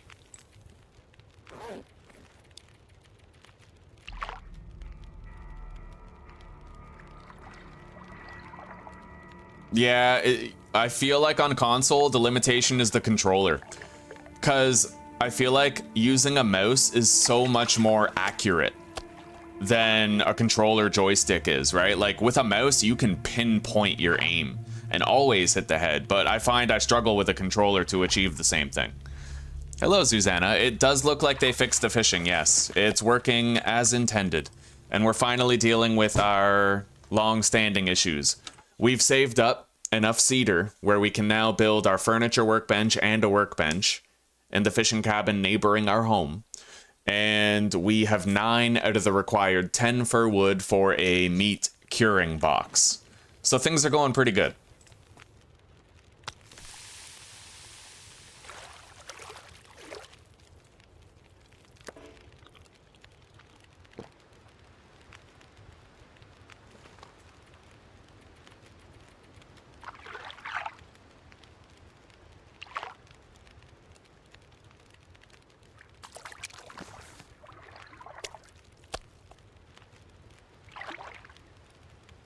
How are you doing, sweetie pie? Is Tess still over?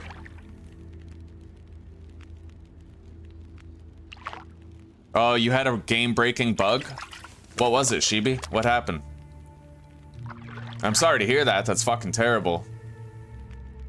I can sympathize. Oh, God. Yeah, that's bad. Let's harvest this for fishing bait. We'll get heavier fish. Getting heavier lake whitefish is huge. Very important. We're also gonna harvest the smallmouth bass. Probably should have cooked this lake whitefish while I did that, but it's okay.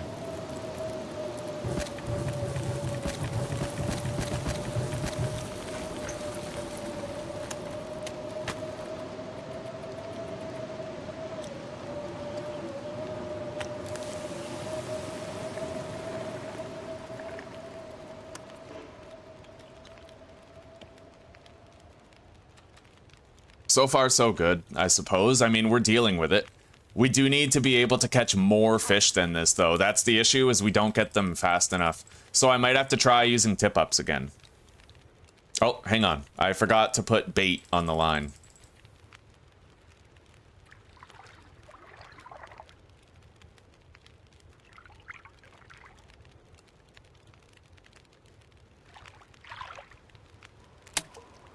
Well, that's our first snapped line.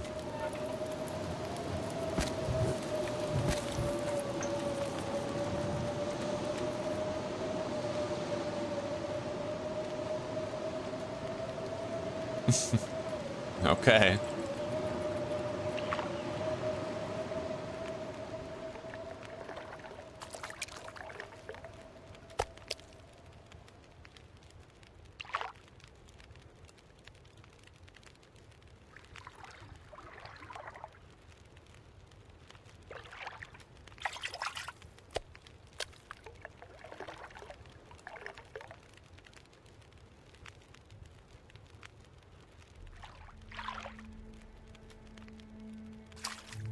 All right, we got a little bit of extra food here.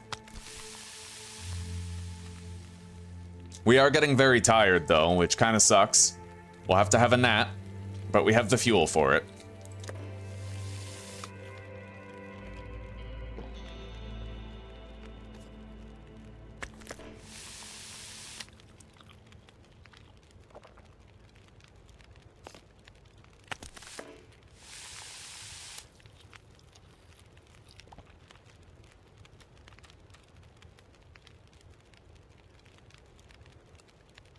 Our scurvy risk is healed, but we still don't have, like, a substantial head start on it, you know?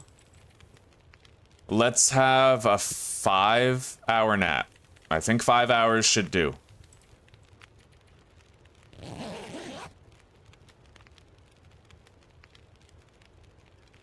Gotta conserve some of our fuel. Okay. So we still have 5 coal in case we want to use it.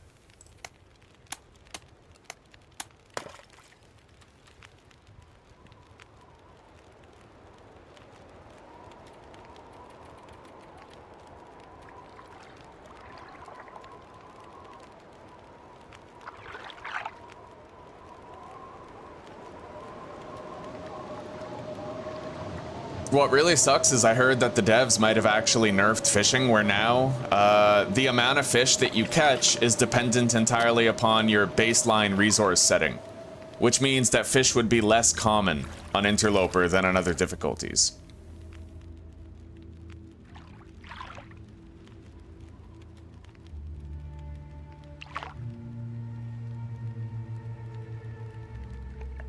God damn. Yeah, we got scurvy risk again. We're having kind of shitty luck right now with our final catches, but we'll throw 5 coal in there. Try to keep this run going.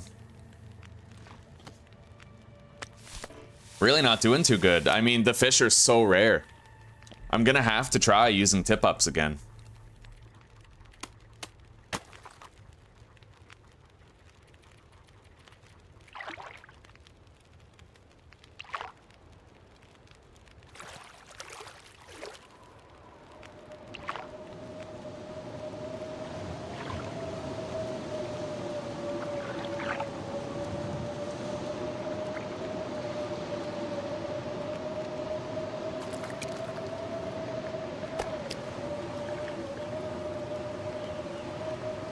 Man, I'm barely catching any fucking fish. Like, they nerfed it into the ground. This is nothing like what it used to be. I used to end up having a shitload of fish that I could take back home. Now I'm struggling to have, like, 1 fish to take back home with me. This is bad, dude. They've pretty much completely nerfed fishing. I'm gonna have to try tip-ups, unfortunately.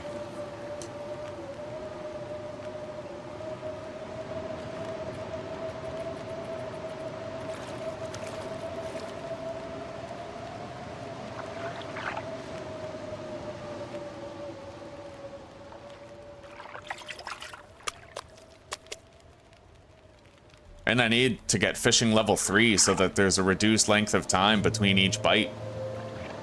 Look at that. I fished 5 hours and I caught 1 fish. 5 hours and I got 1 fish. Like, this is brutal, dude. That's insane. I can't believe that. We need to... They've bottlenecked every interloper player into tip-ups, essentially. You can't make do with just rod fishing anymore, not unless you have level 5 fishing at least.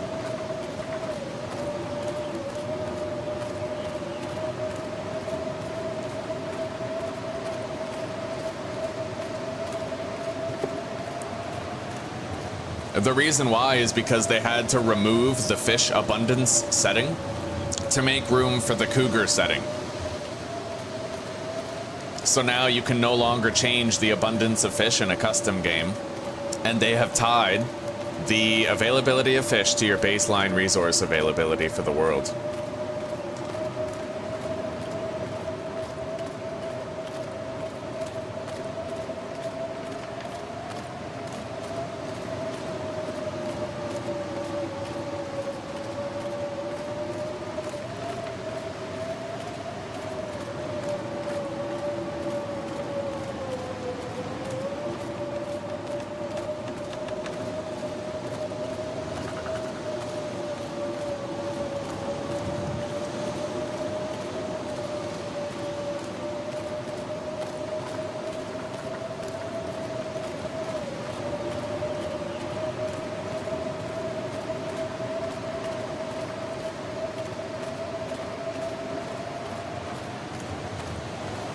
Yeah, you don't even get fishing experience when you're using a tip-up. That's another thing.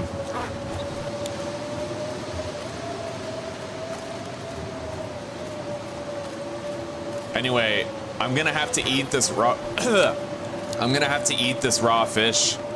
And then if I get food poisoning, I'll take antibiotics, but we'll get more vitamin C from it that way.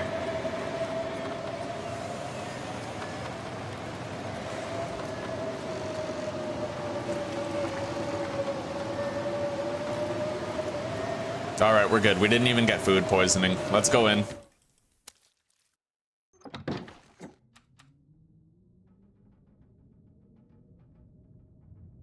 Okay.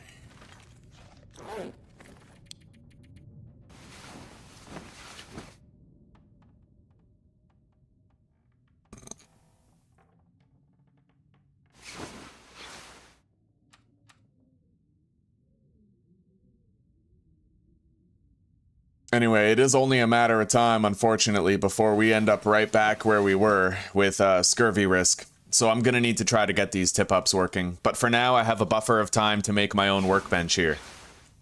So that's what we're gonna do. However, we're gonna need daylight in order to do that. Unless there's an aurora. But if there was an aurora, I couldn't leave my cabin anyway, because the game would crash, so...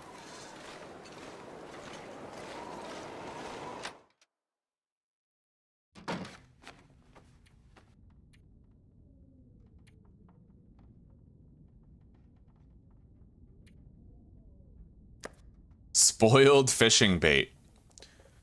Okay, we're quite low on durability for the bow. We only have 3 more fishing tackle, but we could make more. We're gonna need our workbench, though. We need to make tip-ups. Like, definitely need to make tip-ups, and we need to find a way to make them work. So 2 sticks and 1 scrap metal per. We need a workbench to make it. We have 4 fishing tackle? Oh, we do. Okay, it was tucked away over there.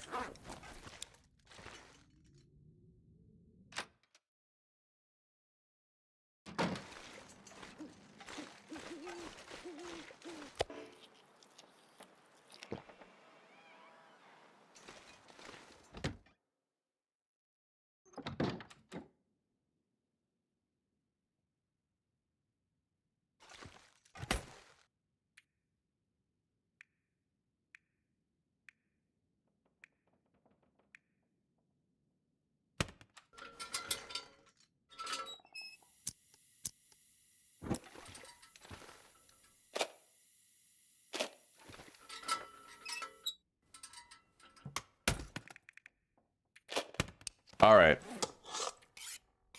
We gotta tend to our hatchet anyway. We'll pass time doing that.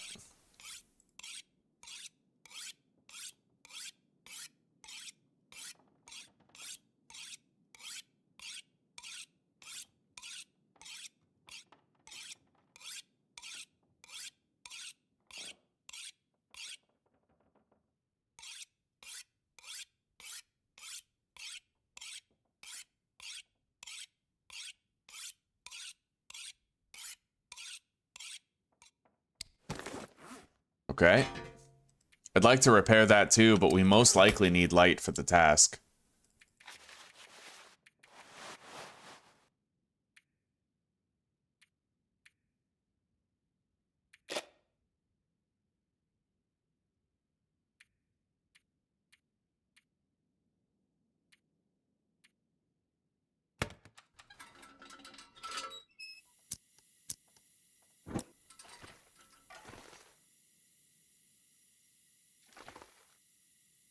Alright, what am I doing? I'm gonna grab simple tools. I'm gonna grab... I don't really have any spare fir wood.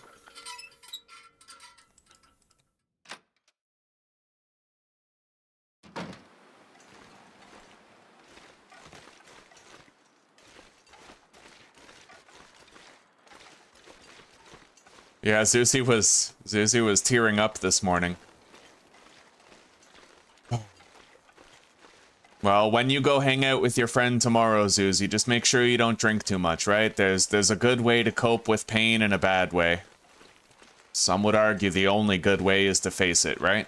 Don't try to numb it. That's all I'm asking.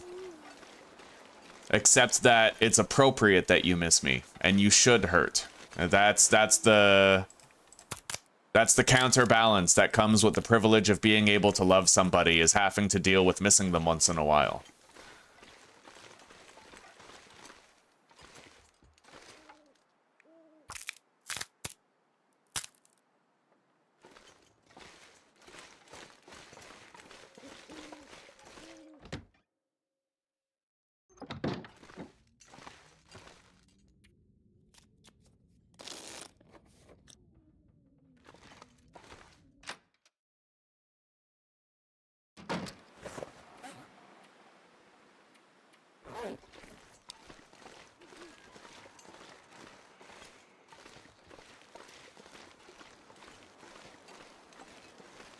Very difficult to see any available fire fuel out here. There's not likely to be any. We did kind of burn through the area, but we're gonna go over to this cave here.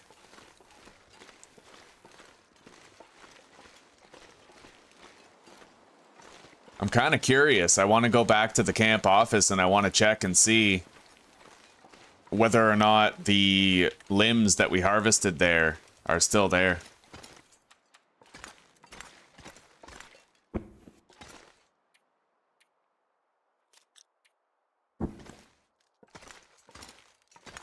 Because we had kind of an issue where the limbs weren't really respawning before. What the hell? Why did my character just drop a fishing bait? I guess it, like, if you don't use it soon enough, it just spoils, eh? I'll have to be careful with that then. I shouldn't convert too many fish into bait. So what, if I drop those? Yeah, those don't disappear. It's weird. It seems like there's a glitch where fishing bait despawns whenever you interact with a bed or transition to an interior location. I don't know.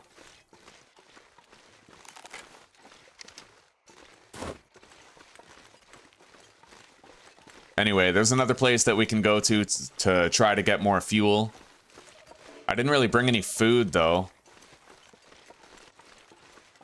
We stink because of the fishing bait.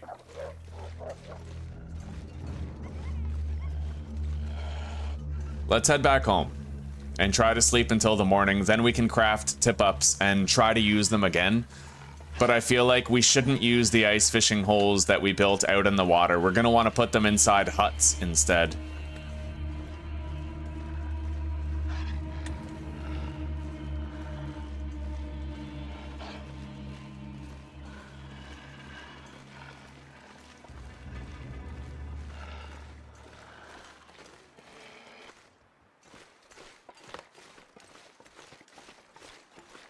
All right, sweetie. I trust you.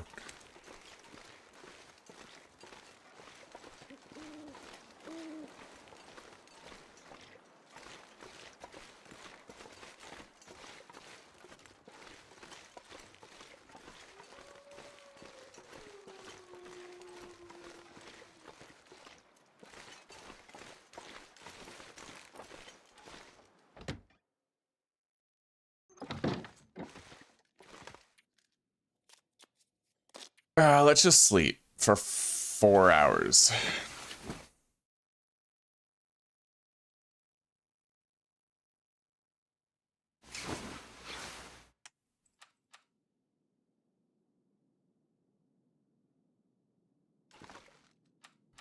I could repair my hammer, or I could just wait until we find a better conditioned one. We lost a lot of durability harvesting furniture next door, but let's grab our woodworking tools here. And then let's go next door so that we can start building that requisite furniture. We need a furniture workbench followed by a regular workbench.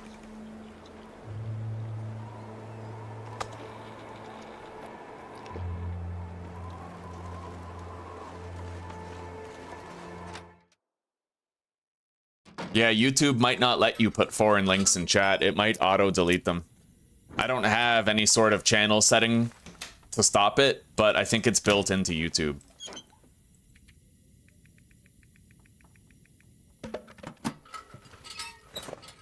All right, let's see. Furniture workbench.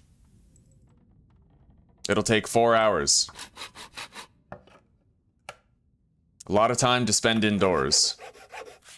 But I guess it's no different than, like, making a survival bow, right? Okay, furniture workbench can go right here.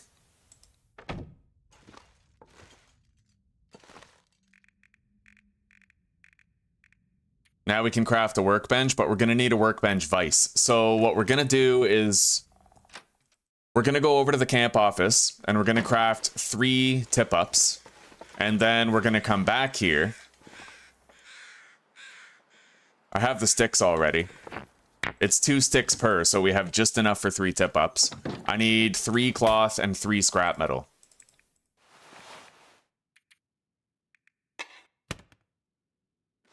I think. Yeah.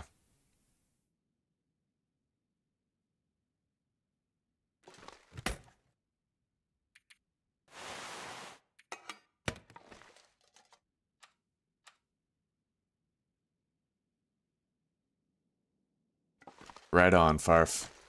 I feel the same way, buddy. Except on a much shorter timeline. Susie and I have been through a lot together. Okay, we don't need the woodworking tools right now. They can serve only to weigh us down, so we'll leave them on the table. We are quite encumbered. We can deposit that 5-seater.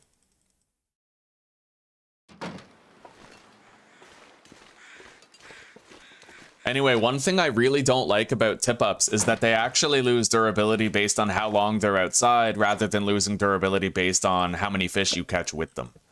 Right? And that feels like a huge disadvantage. But, I mean, we'll see. We'll see. So I have to calculate it. If they lose 0.5% of their condition per hour, then that would mean after every 24 hours outside, they're losing 12% of their condition. Which would mean that at most, 12, 24, 36, 48, 60, 72, 84, 96, you could leave them outside for 8 days before collecting them. So I'm going to want to keep careful track of how long I've left them out there. I don't need woodworking tools, do I, in order to harvest? I should bring them anyway. I might need woodworking tools in order to harvest the vise from the bench. I'm not sure.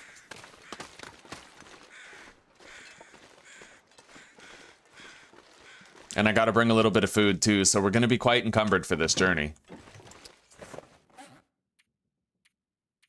Don't need that much water though.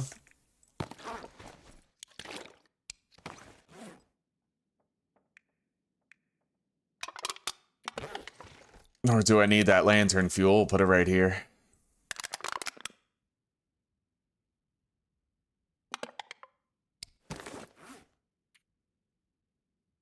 that weighs 5 fucking kilograms, dude. Okay. We're gonna want to put that inside our workshop, and then we'll be 5 kilograms lighter. I was wondering, we seemed to be too heavy, and I was like, what the hell? It was the deer head.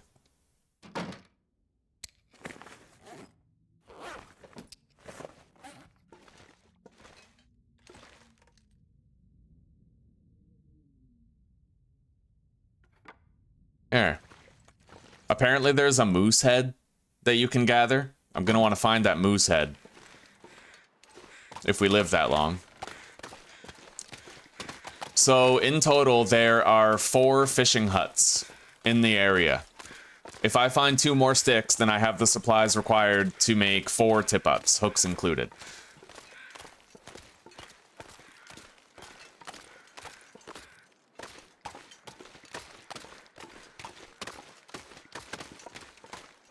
There is a branch right over there. I guess I'll harvest that branch.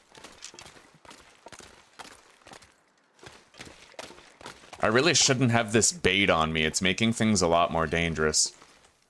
I want to deposit it. Anyway, we now have enough sticks. 9 years. God damn. Only another 30 and my probation will start, guys. Finally gonna get out.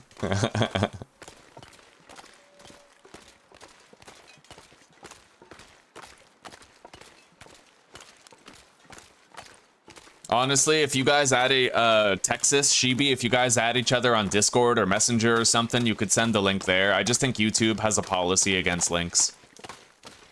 Unless it's a YouTube link, but even then, I think that sometimes it fails to put anything with a URL or .com. I don't know, I couldn't tell you.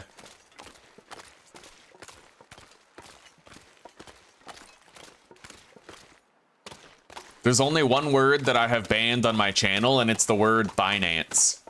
And it's because I kept on getting these bot comments where they're like, great content! By the way, do you know how I can maximize my earnings through Binance? And I'd get this comment from like 7 different people over the course of a week, so I was like, alright, banhammer, nobody's talking about Binance anymore.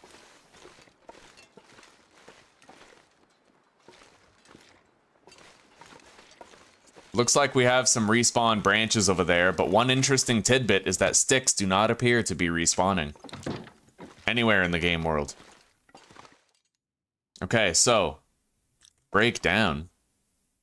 That's I guess breakdown is harvest the clamp, right? For now, we have to make the tip-ups. It'll take 40 minutes each.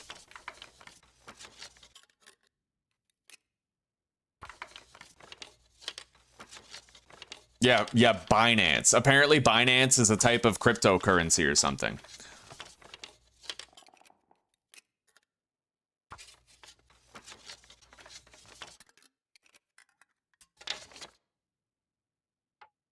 Alright, we need a hacksaw. We can break down the workbench, getting a vise and scrap metal, but it'll take 4 hours to do.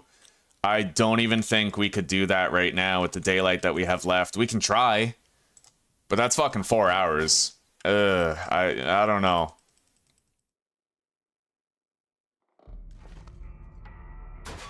And we are losing our well-fed bonus. We did it though. We got the vise, we got the scrap metal. I like how you get 10 scrap metal for it, but we did have to lose our well-fed bonus in order to do that.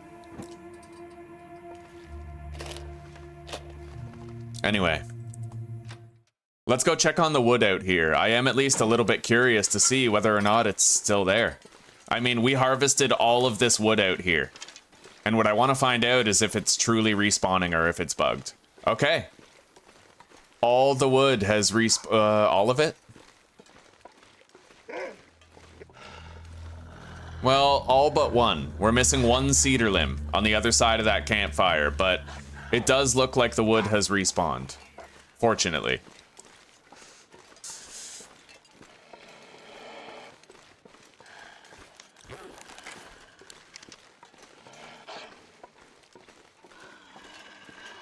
You have a great offer, Dark Brother. I swear to God, if you start talking to me about Binance.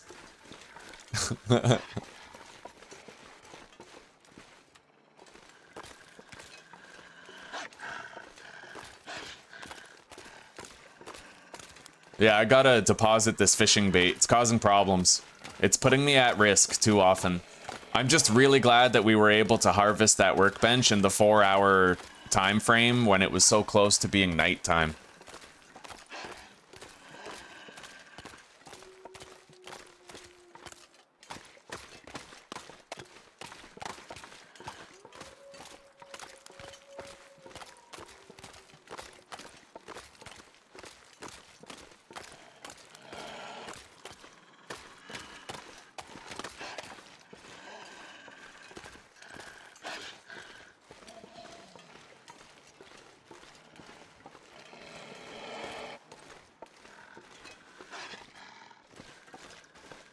Yeah, the truth is we wouldn't need cryptocurrency at all if the government wasn't fucking corrupt and swindling everybody out of the regular money that we've already had for centuries, right? It's like cryptocurrency is a way, you know, government is bad and corrupt and self-serving when we're literally inventing new types of money to avoid having to give it to the government.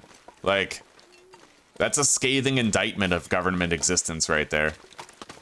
And that the issue is that although government is a noble pursuit, like it's nice to have an overseer, you can't apply theological power and oversight to a body comprised entirely of humans, because humans are too... What's the saying? Absolute power corrupts absolutely? Yeah. Power attracts the worst and corrupts the best. No, humanity just can't handle the existence of positions of power. It can't. Sooner or later, you always taint. And it doesn't matter if you put the Dalai Lama in a government position. Eventually, it's going to break him. And he's going to become lesser, you know? A lesser human being with jaded morals and deteriorated ethics.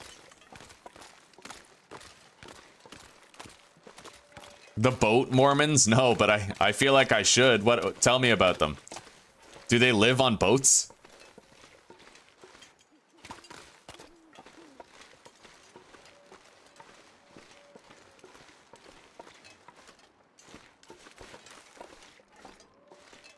All right, we made it home. Don't have to worry about losing our well-fed bonus now, at least. We're able to craft the workbench first thing in the morning. We have spent a lot of time indoors, but we've already counterbalanced it with a lot of time spent outdoors too. So we're not really worrying about cabin fever risk yet. Let's go outside and fill our belly.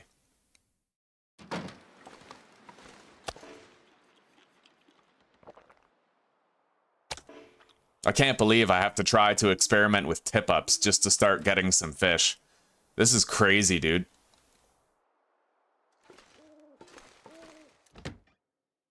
They totally nerfed your ability to get fish. It's unbelievable. Anyway.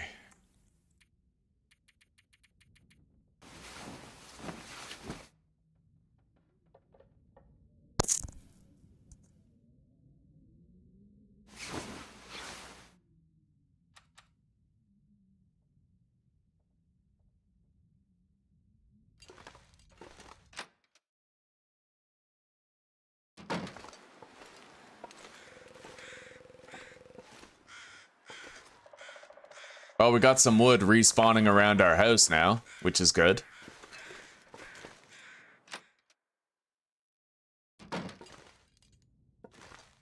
All right.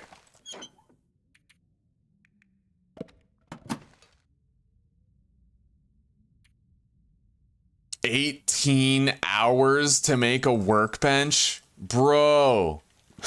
What the fuck? Okay.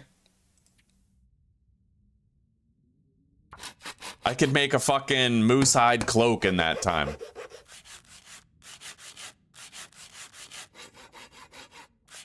However, we haven't had to worry about our scurvy risk in a while, and for that, at least, I am quite grateful.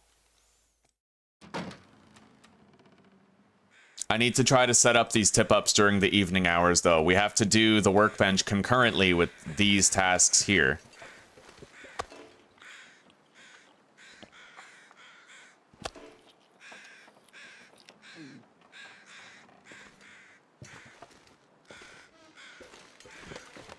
We're gonna hope that it warms up a little bit while we continue to work on the workbench. Working on a workbench, that's a funny thing. Okay, continue. By the way, I should check and see if the woodworking tools are deteriorating with use. Nope, they remain at 100% condition after usage.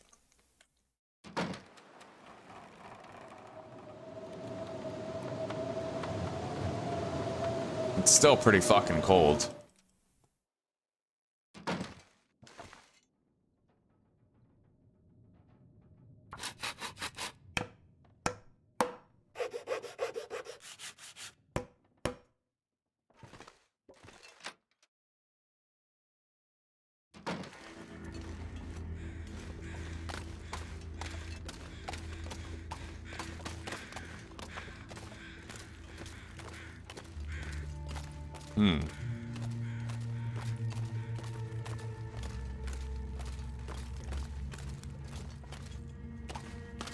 You never know. Maybe we'll find that just having one tip up is good enough. Like, we can collect one fish per day type shit, you know? But we'll have to find out. This is the part I hate about tip ups, though, is there's no way to keep the ice gone. You basically have to forfeit health every day. And if you have multiple tip ups, like that, you know, it's painful to do. Anyway, I can't use my bait on this, unfortunately. So we have a cleared ice fishing hole. And that should have 7 or 8 days before we have to collect it. So basically we have to collect that tip up on day 15 at the latest.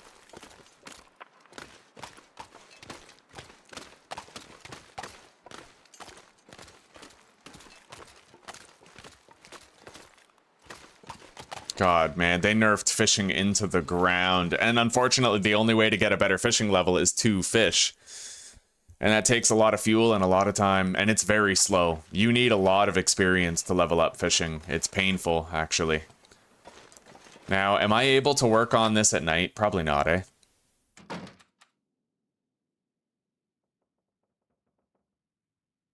At least not unless there's an aurora of some sort. Motherfucker. Alright. Yeah, we are locked out of work for the day. But we can gather more fire. What? Oh, right. Okay, well, this just reappeared. I had to toggle on the cougar when I loaded my game. Probably has to do with the update. We're just gonna have to hope that cougar is well away from my current location. And that we won't be encountering it at any point. I'm pretty sure the cougar is at the log sort. Near the wood cutting trailers. So I don't think we need to worry about a direct confrontation with it. Anyway, if we can't use this bait, we should just get rid of it.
Yeah, we gotta keep busy. There can never be a dull moment. I either have to be working on that workbench, working on the tip-ups, or gathering sticks.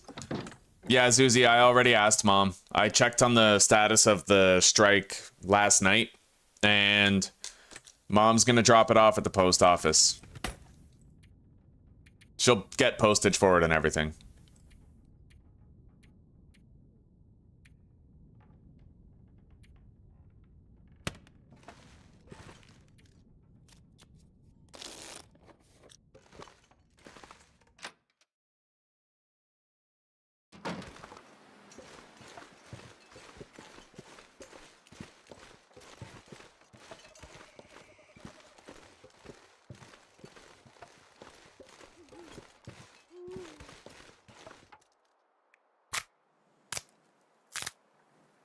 I am happy with the amount of sticks that can respawn around this area, and all the branches that respawn on that hill will be swimming in fuel.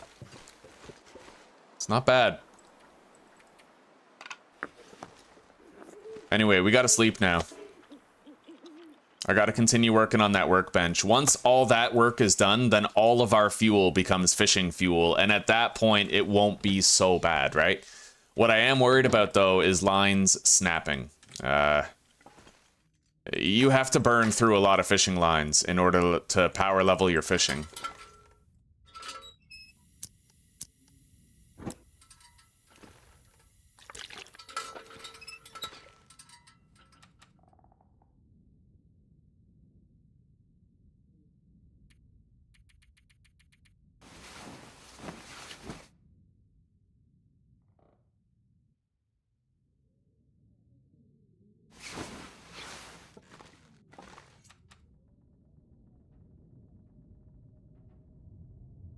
Well, the weather sounds lovely. Let's finish that workbench. We're gonna be able to get it done today.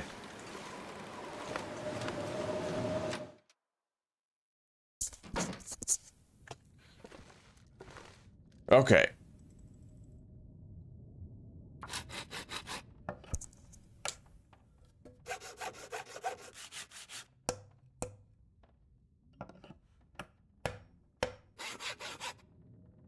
One minute left. Oh, that's funny. Okay.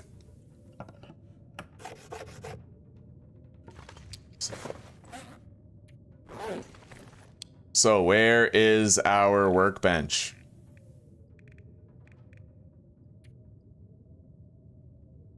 Ah, container.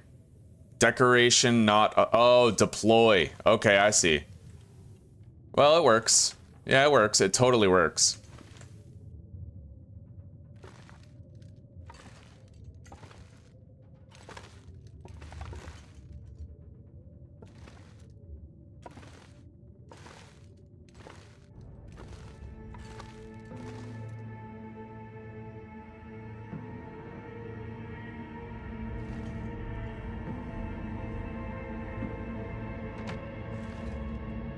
Alright guys, we now have a functional workbench inside our neighboring fishing cabin.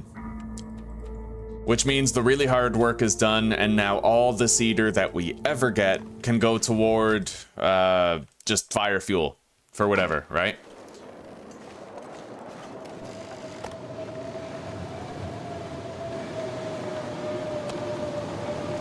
Yeah, fishing does work.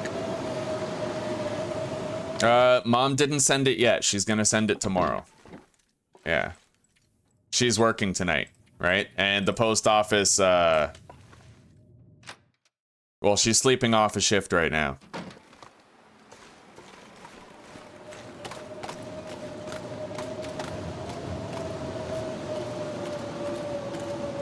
Let's go check on the tip-up and see if it got anything.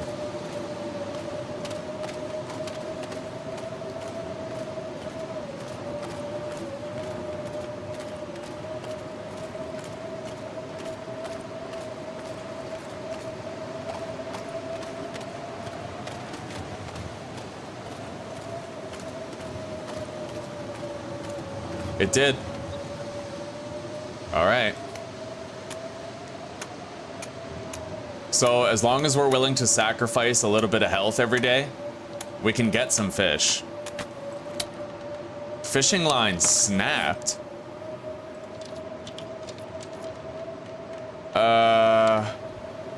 That can happen?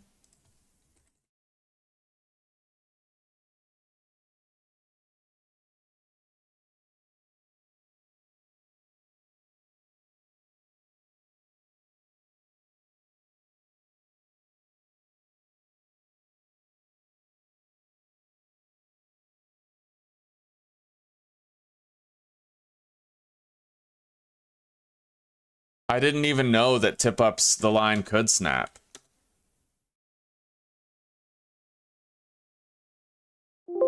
There's no mention of lines snapping at all on the wiki entry for it.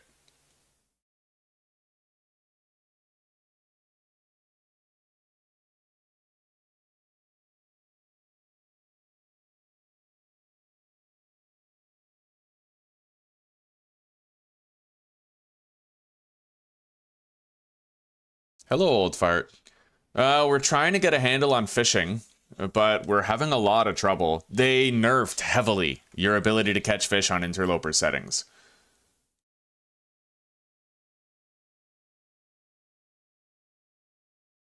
Tip up, line snap, long dark.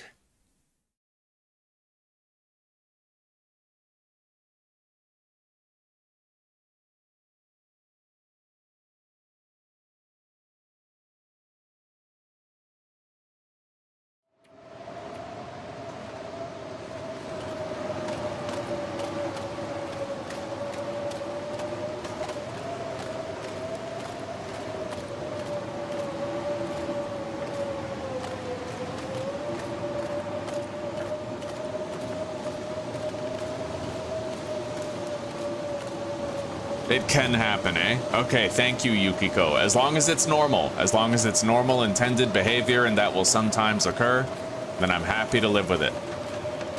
Right now, I'm just wondering how the hell am I gonna set up tip-ups everywhere? Maybe I should try to use those 3 ice fishing holes that I dug out in front of the base. Our tip-ups would deteriorate faster, but collection might be easier, although I don't think I'm able to place a campfire on the lake.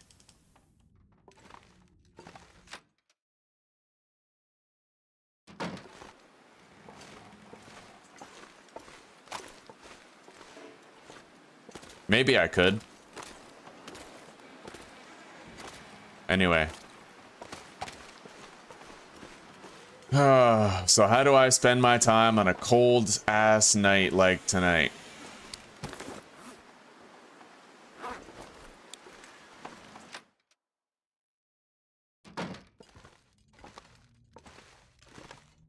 Well, I still need to get more fir wood. That much is obvious. So that we can make that salt curing box thing. Let's just continue trying to grind for more fire fuel.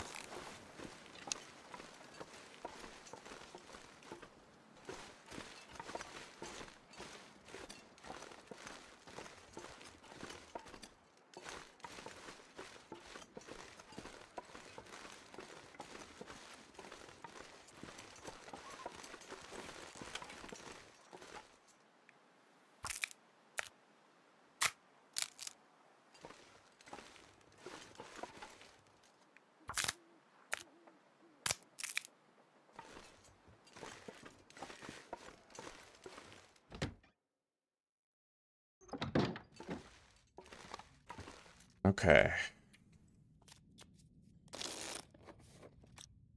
Yeah, we've been really struggling to get fish, old fart. Really struggling. The bite rate is so heavily nerfed.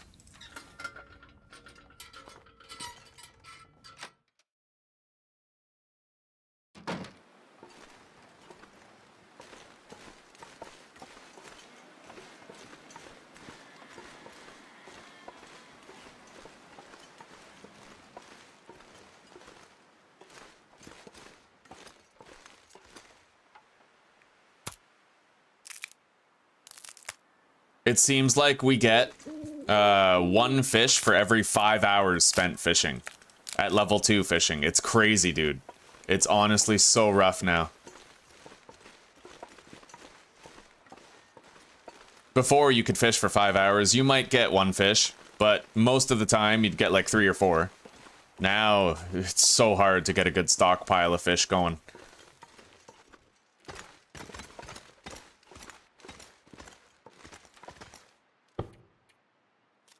It's a good thing we're spending time outside, because our cabin fever risk has been increasing quite a bit after crafting that workbench in the neighboring fishing cabin.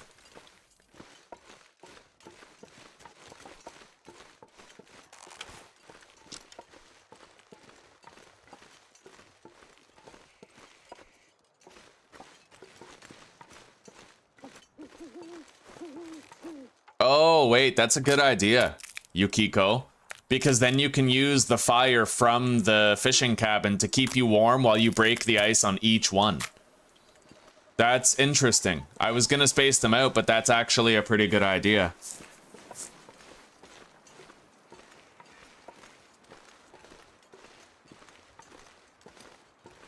Yeah, that's a very good idea. Why would you even fish with a line in the hole anymore if you can just keep the fire going and pass time outside and check your tip-ups? That's actually really smart. I'm gonna switch to that. That might help out quite a bit. Thank you.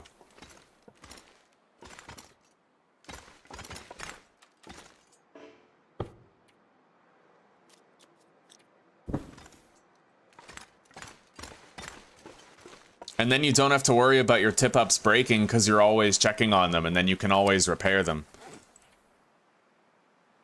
What, you can't repair a tip-up? I guess at least you get the scrap metal back, but you don't get the cloth back, which means that you're relying on a finite resource in order to keep on doing tip-up fishing. That's pretty brutal, not gonna lie. I mean, technically you can beachcomb for more cloth, but then you're rolling the dice on whether or not you can get more cloth.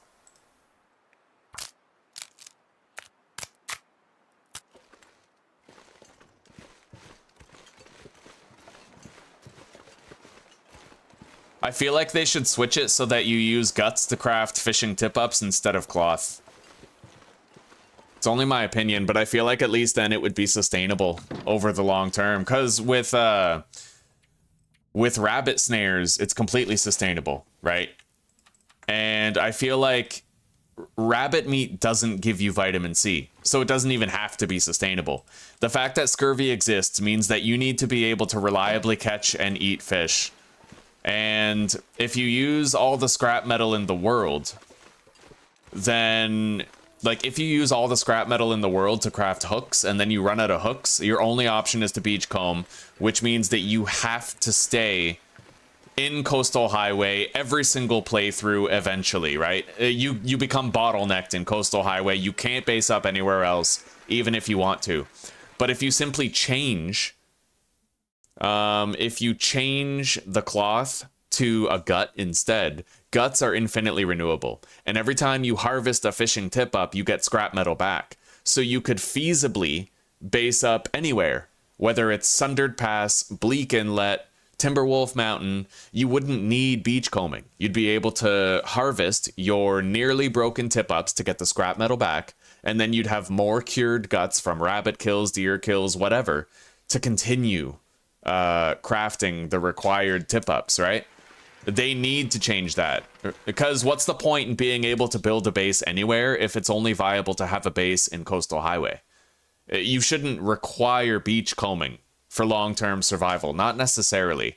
Going to Coastal Highway to find a few packs of matches over an in-game month, that makes sense. But having to live there in order to get more cloth for tip-ups doesn't. Because then you're just eliminating any possibility that any players could live anywhere else in a long-term game.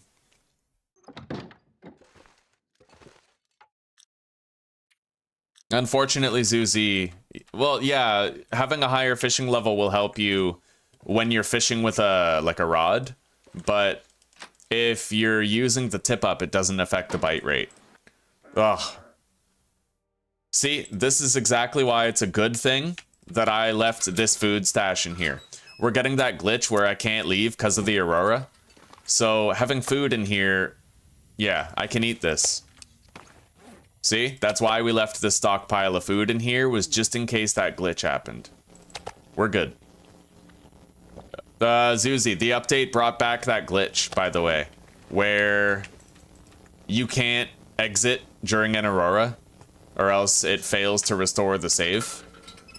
So basically now, if I get an aurora, I have to stay inside till the aurora is over.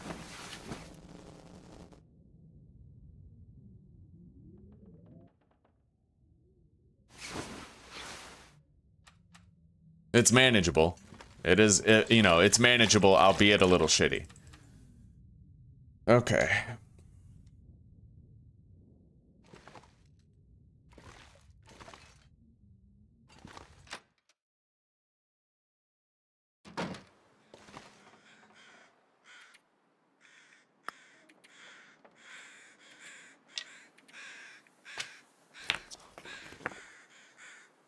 So, you know what? I kind of want to go gather that tip up. What I'm going to have to start doing is using the mag lens to start a fire whenever there's sunlight. And then with that sunlight, we will use all 4 of our tip ups out there to try and catch fish with all the fuel that we've accumulated over time. That seems to be the new fishing meta, as it were. So to speak, you know? Anyway, fortunately, it looks like all this cedar has respawned. So let's get busy. We no longer need cedar for any base work. We already have the workbench.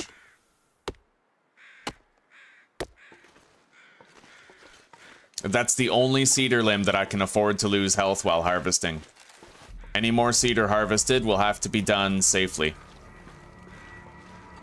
So we're gonna have to seek out branches until it's warm enough to facilitate that, and if we get sunlight, then we'll head over there, and we'll create those ice fishing holes.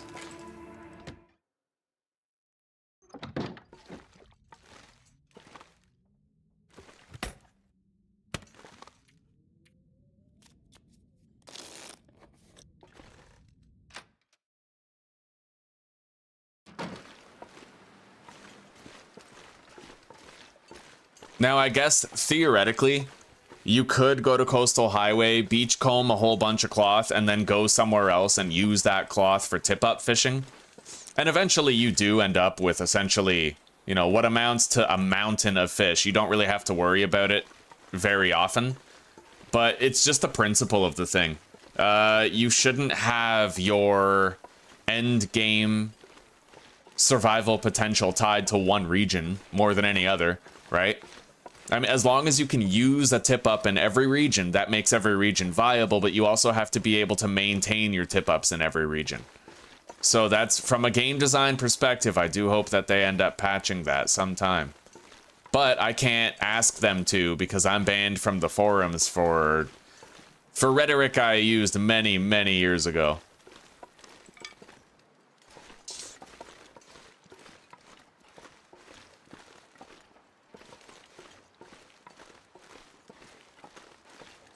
We got a lot of branches here. We can get a fair amount of fuel. Not if I'm in the wind, though. So let's go back. And when the weather's good, we're going to come here and harvest all 5 of those branches.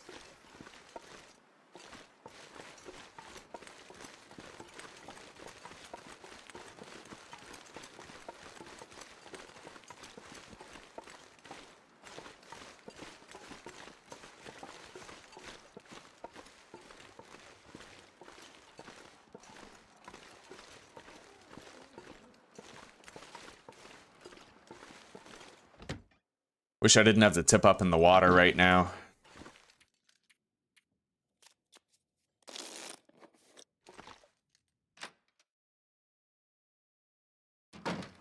Okay. I gotta go grab it. Even if it means sacrificing a little bit of health, I have to grab it. Otherwise, we're just deteriorating it for nothing.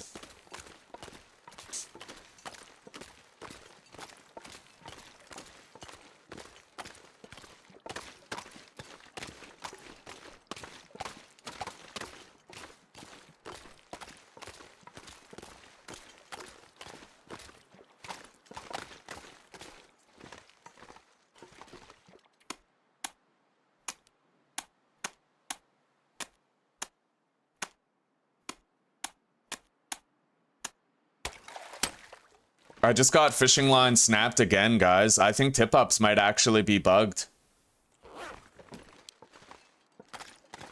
I mean, I would imagine, sure, it's gonna happen sometimes, but twice in a row on my first attempt to use it seems a little sus.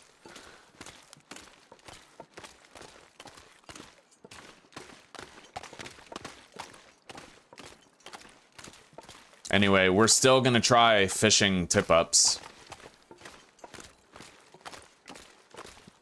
What we could try to do is some line fishing while we're using the tip-ups. And just keep all the ice holes cleared and check them once in a while. I am getting worried though. It just doesn't seem like they thought much of this through. Now, mind you, a lot of my difficulty has to do with the fact that I'm on low condition recovery, so the work is a lot harder to get done, but I'm also worried that just long-term viability with the new mechanics implemented is not necessarily... I don't know, it's discouraging. But I shouldn't defeat myself with my own rhetoric. I should at least keep on trying and attempt making it work.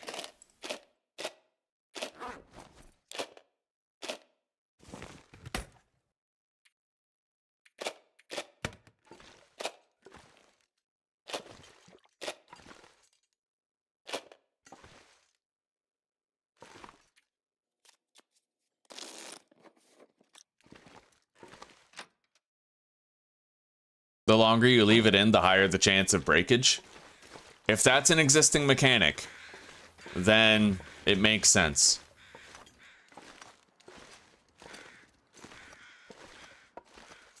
Anyway, it's no longer in there. We have all 4 of our tip-ups.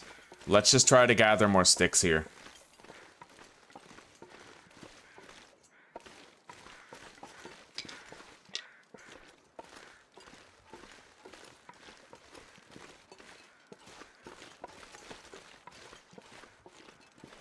I don't know which direction the wind is coming from, but...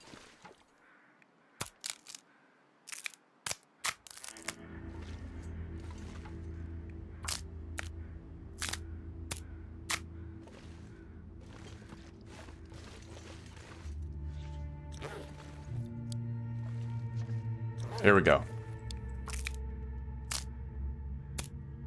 Can't really afford to take any more health damage. We've taken enough, so let's go warm up, and then we'll come back for the rest of those branches. Not seeing any branches respawned over there. I think I see one, actually, yeah. Getting some of that cedar would be fucking beautiful right now. I really hope we can pull that off.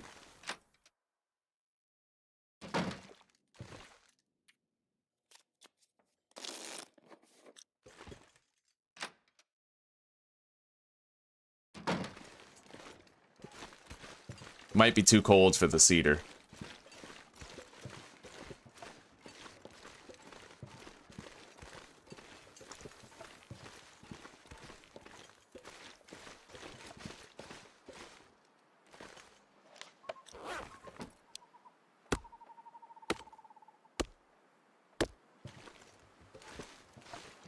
Kinda gotta sacrifice the health.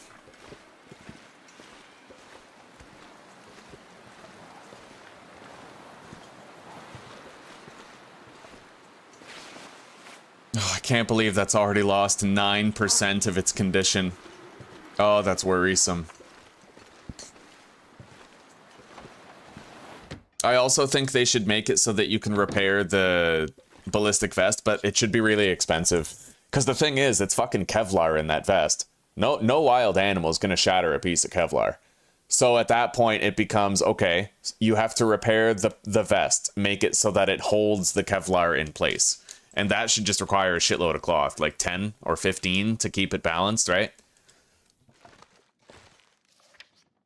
Alright, we touched scurvy risk. For the first time in a while, admittedly.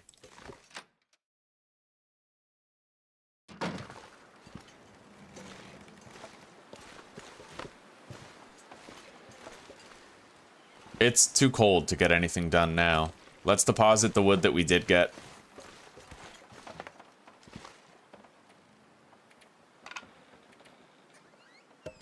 So far, we're doing okay. I will be able to get a lot done when the time comes.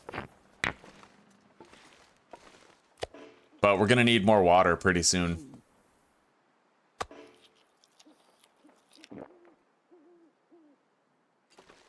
I only have 3.57 liters. Maybe I could boil water at the fishing hut while I'm using the tip-ups to fish.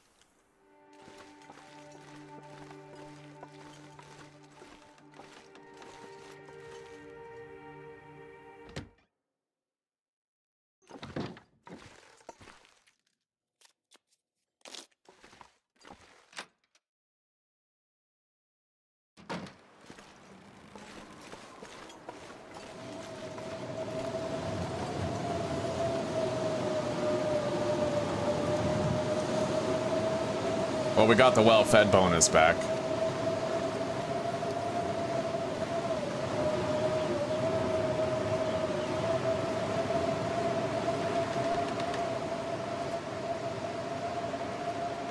I don't think I can harvest that branch from a windproof place. I'll have to bite the bullet.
Alright, it's just about time we had another sleep. Hopefully there's gonna be sunlight tomorrow. I don't need the fire to be free, but obviously it's preferable if it is.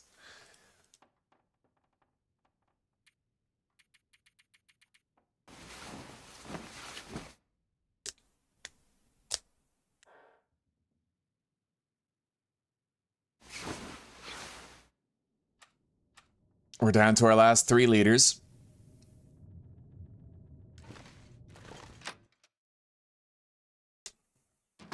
All right, we're clear. Let's grab our fuel, head over there, and see what we can accomplish.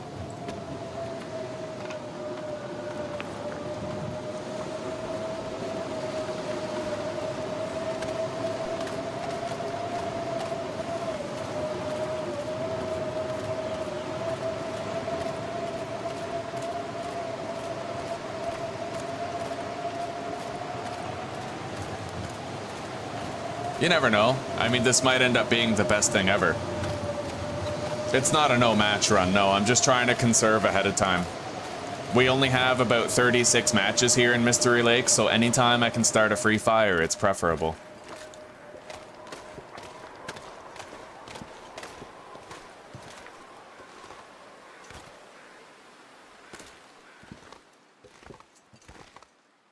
Now, there's actually a door on the other fishing cabin. I might want to just use this one.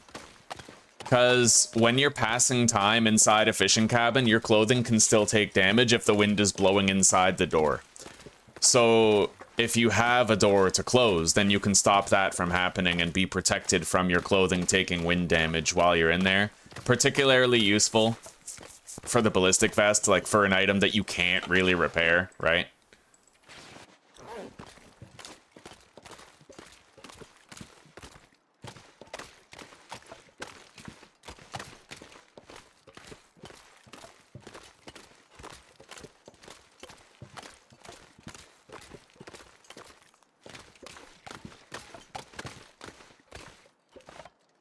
Besides, this is where our cooking pot is anyway.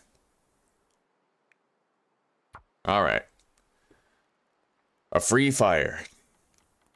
Other than the fuel required to burn it. Fuel it.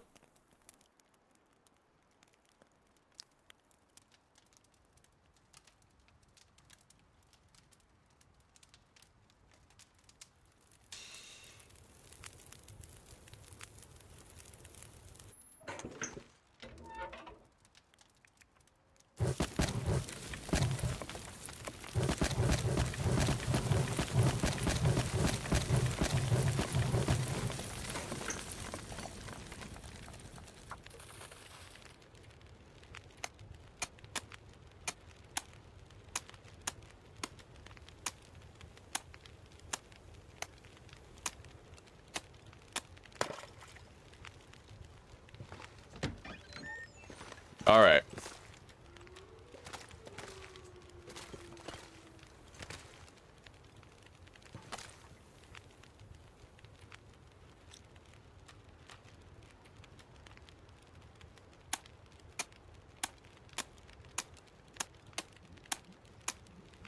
Honestly, this is a pretty good idea. Thank you, Yukiko. This is probably the experience level that I need in order to actually succeed here. So, let's place our first tip up. Hang on. I want to put the more damaged one right here.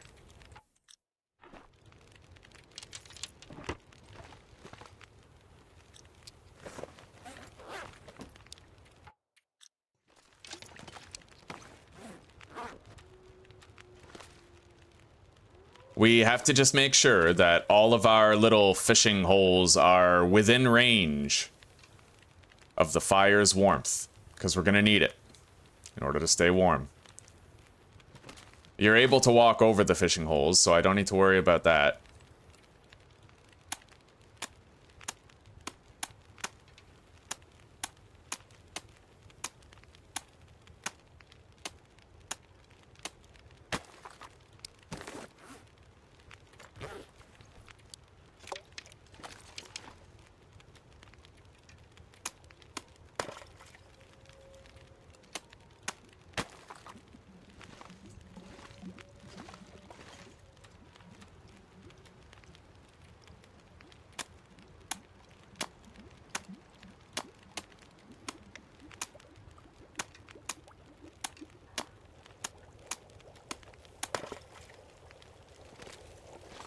All right. Well, we have tip-ups everywhere now. At this point, all we have to do is wait, so we're gonna boil water while we do. I just hope we start getting some bites.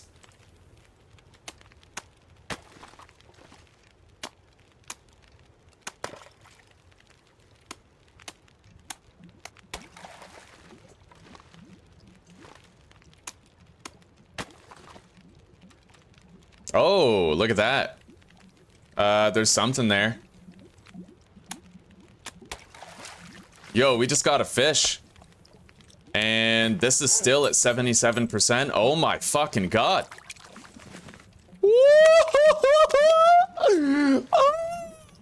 Okay. Yeah, I think we have ascended, my friends. Because the thing is, the durability of your fishing, your tip-up, is going down really slowly when you do this. This is very sustainable, man.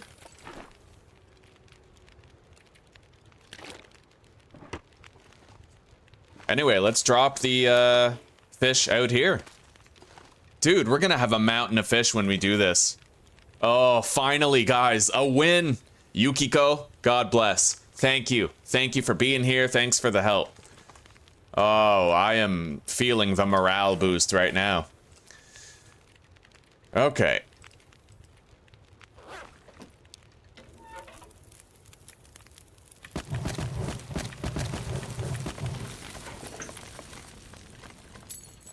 We got one.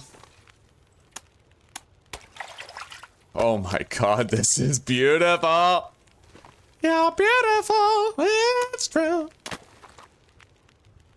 I am worried about the durability of my hammer, but if we get fir wood, then we could keep it repaired.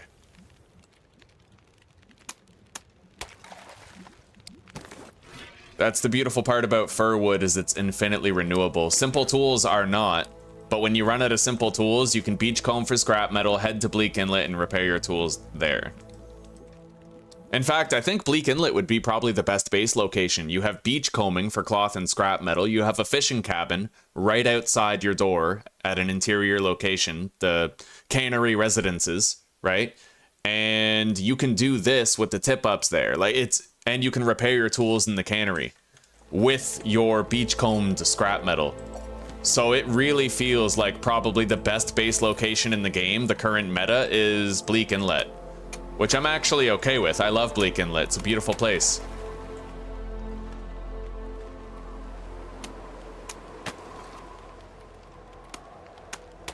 Now, one thing I can do to preserve the condition of my clothing is I could, like, store it in here, but then what if I go out to clear ice and I get attacked by a fish, right? You gotta be careful about that.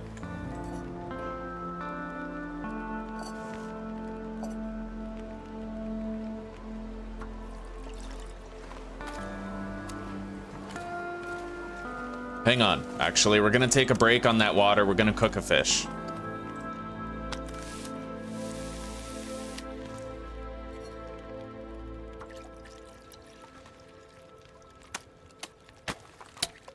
Oh, the line snapped.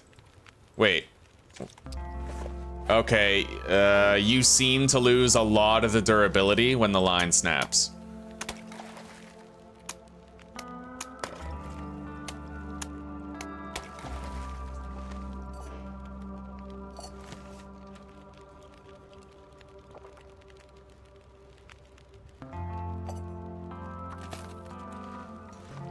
At least, you know, God, come on, I need more fish! More!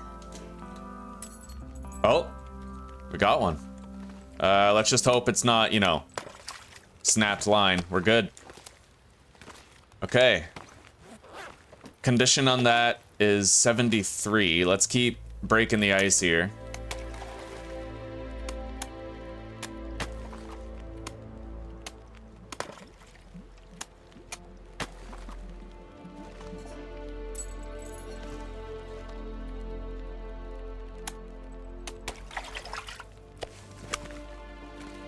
Oh, buddy. Oh. 64 and 92.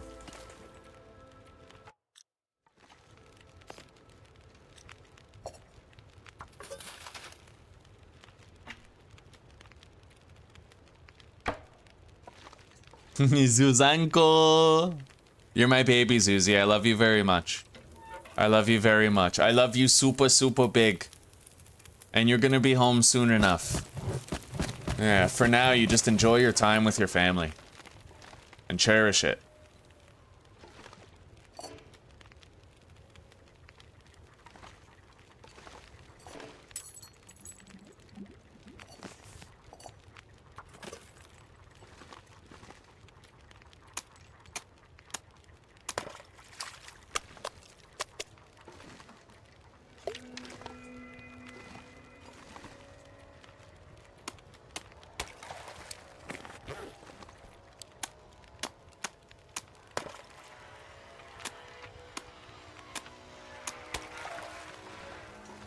Hang on, let me check something.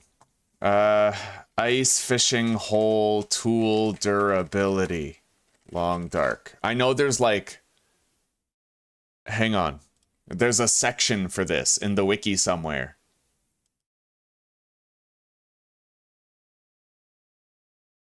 Condition. Long dark. No, not that. Decay. Long dark. Okay, I think this is it. Tool decay. Hang on. Ice. Okay, okay. So, yeah, there's a percentage of condition lost from clearing ice. So the heavy hammer loses the least condition out of every other tool. What about the pry bar, though? It doesn't... It's not really listing the pry bar here. Does the pry bar not lose condition when... That's weird. It's not listing the pry bar as a tool that takes damage when you break ice with it. So it might actually be better to use the pry bar than the hammer, even, for breaking ice.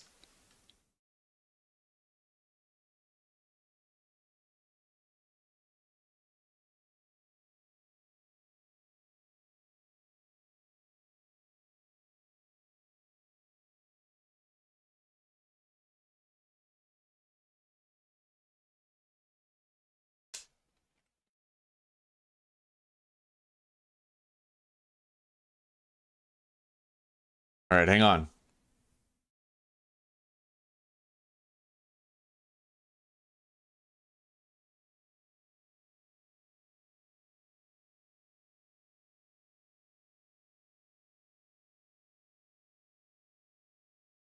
Well, we'll test that out later. For now, we'll keep on using the hammer, because if I went inside, I'd be locked inside right now with that Aurora glitch, so we can't exactly switch the tool we're using at the moment.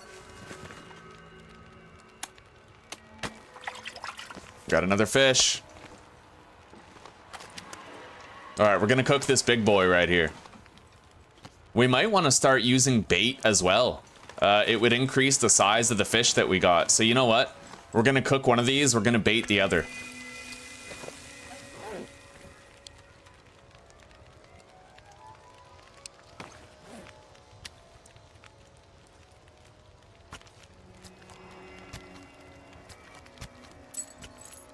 I don't think Zuzi heard me. I think she stepped away. I'll have to let her know I said what I said when she gets back. Might raise her spirits.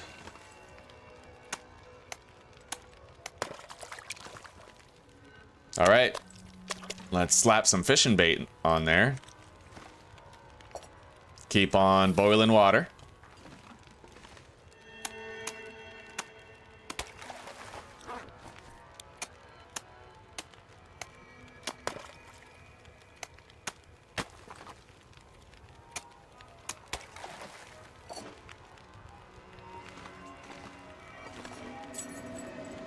We got something.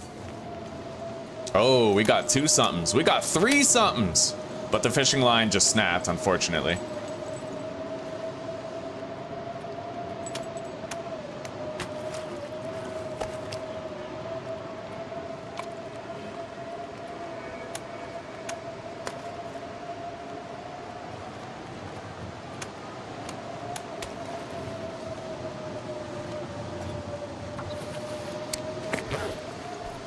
Well, I can admit this pile of fish is way better than what we were dealing with before. Way fucking better. Like, it's night and day. So, I think that thanks to Yukiko's advice, we have found a way to sustainably make this work. And now that we're baiting all of the traps, we're actually getting larger weight fish than we were before. Look at that. That fish is 4.3 kilograms in size. Yeah, this is nice. This is real nice.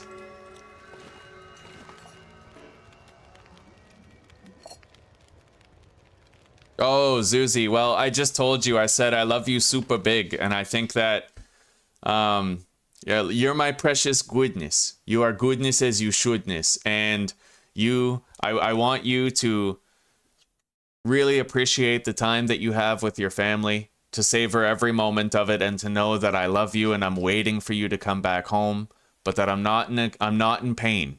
Everything's okay. And how much we miss each other now is going to be counterbalanced by how happy we are to see each other 5 weeks from now, 5 or 6 weeks. So just enjoy yourself. Know that we're okay. Everything's good.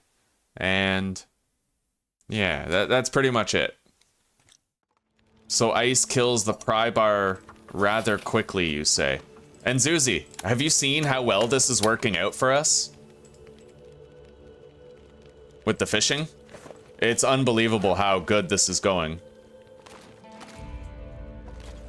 Hang on, we're gonna We're gonna cook this fish right here, the massive one. That's a lot of calories right there. But yeah, Zuzi, check this out. While we cook and boil water, that was a massive fish. Like, that was huge. While we cook and boil water, the tip-ups catch stuff. We just have to maintain the holes, right?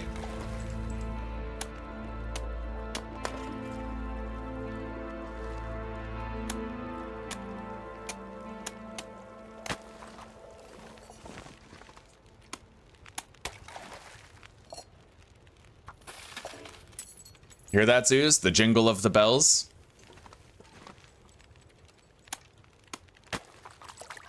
We got a fish.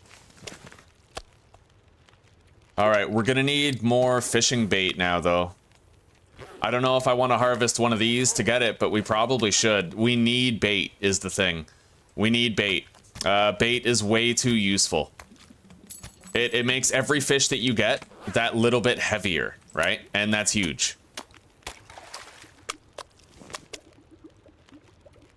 Getting you more vitamin C for every fish.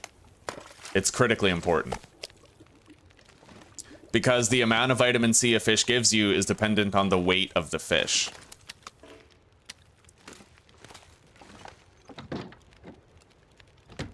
Okay. The tip-ups are amazing. He love you long time. Oh!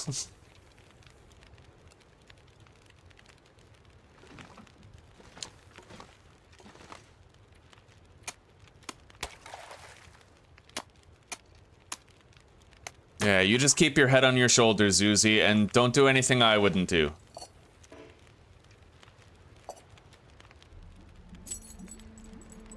Okay, look at that. God damn, this is beautiful, dude.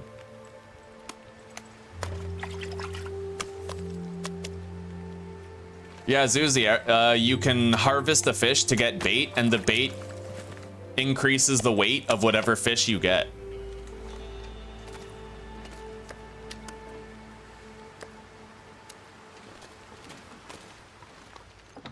So these fish give you less vitamin C per kilogram of the fish.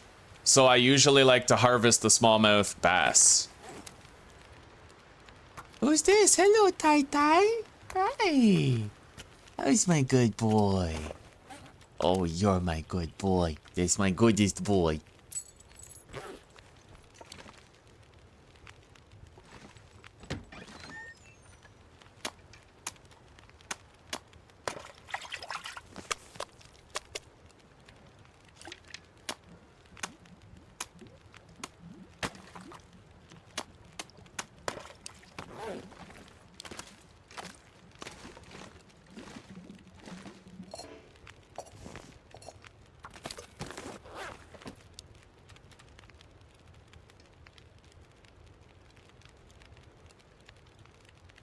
Diary of an Alcoholic. A lot of modern women could identify with that movie, and not a single one would admit it.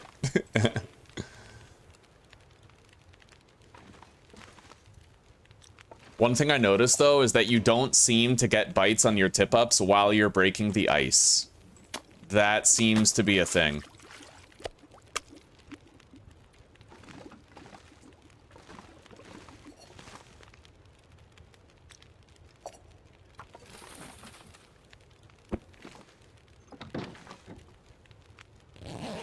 We'll have an hour-long nap. Good boy, Tai Tai. That's our Tai Tai-o. Good Tyrion.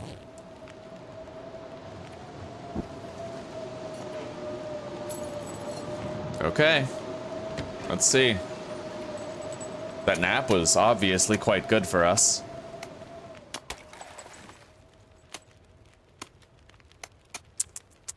Good boy. Okay. We have officially caught a fish while breaking the ice, so it can happen. Just not too common.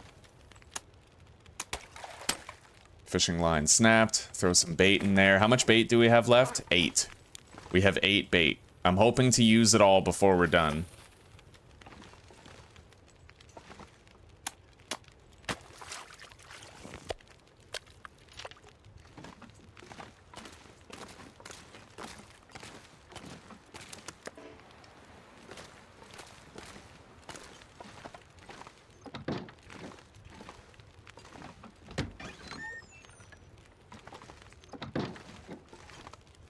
Hang on, I gotta break the ice right here.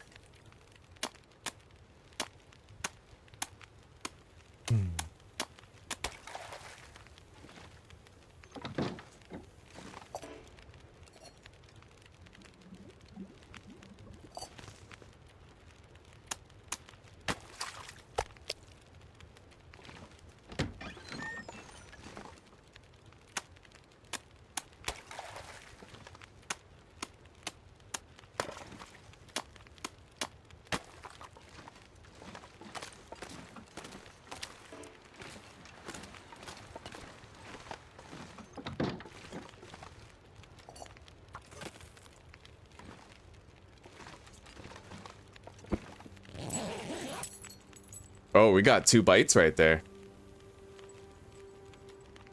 No idea. Oh, I think you switched to integrated graphics. I think it was supposed to switch to high performance, but I don't know. I don't know. Either way, if that didn't work, I don't really know what you could do to get a different result.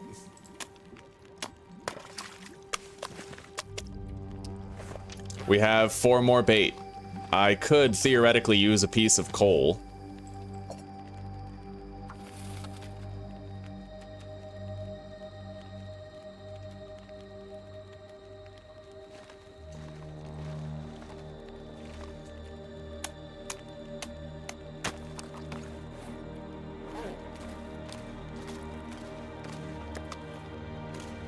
This gold eye, that is exclusively a bait fish. That doesn't give you any vitamin C, so I'm gonna keep that fish, and then next time I fish, I'll harvest it for bait.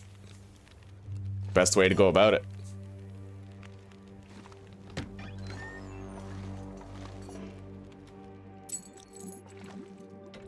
Ooh, we almost let that burn out. Let's chuck a piece of coal in there. I'm still hoping that I can use all this bait that I've got here. And we gotta make sure that we collect all the, all of the tip-ups before we're done here. Otherwise, they'll deteriorate and break out here.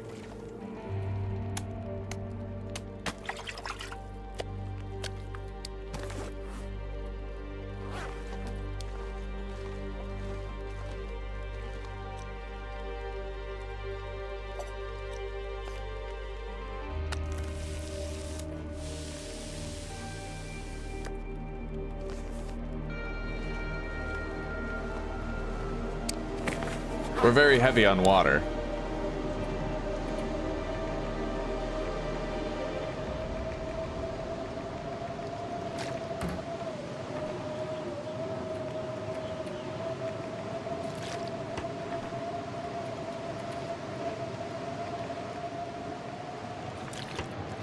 There we go, a little bit better.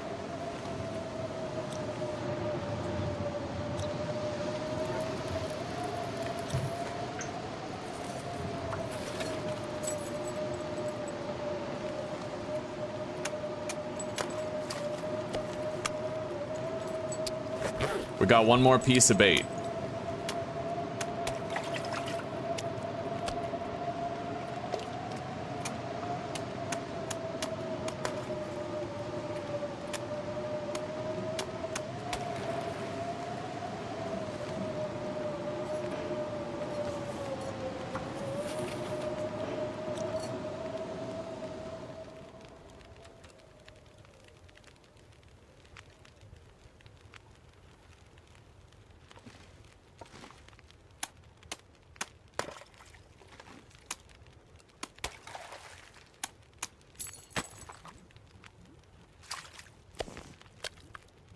All right, we're gonna keep that one.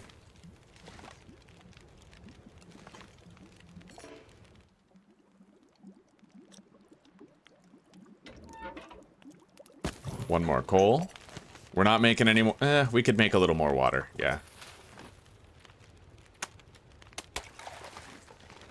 So now we're keeping the tip-ups when we collect them. Anyway, let's have a little nap. Close the door so that the wind doesn't blow in.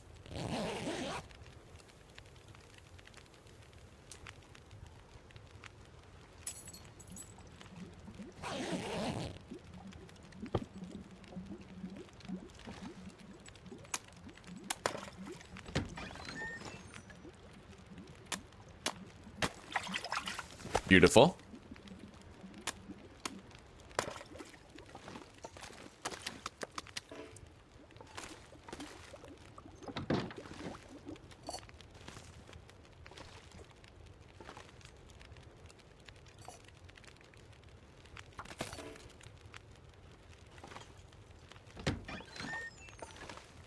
Hoping to get these last 2 bites.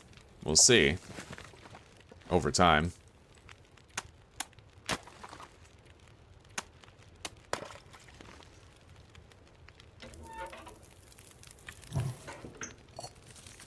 We used all the coal that we brought here. We brought 4 of it. Oh.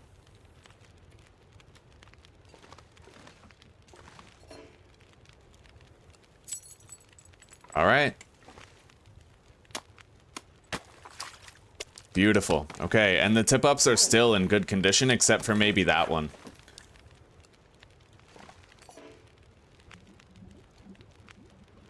We got it. We're all done. We used all the bait. We have a lot of heavy fish. A shitload of water to take home. Although I may as well continue producing the water with the fuel we have remaining. Let's eat that smallmouth bass. And let's prepare the travois for a trip back.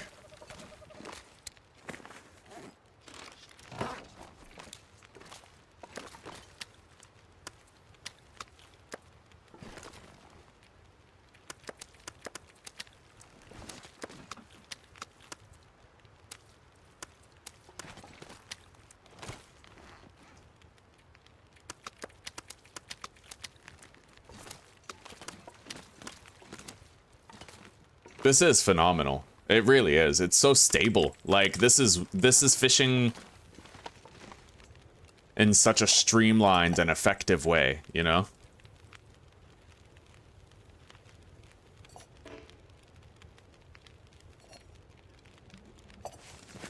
All right, that's it. Let's take a new torch.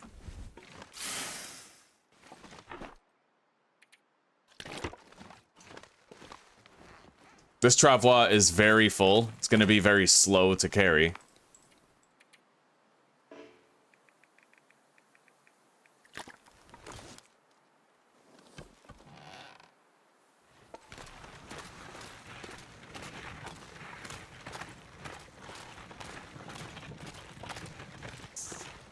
It's okay, Tai Tai. You're a good boy.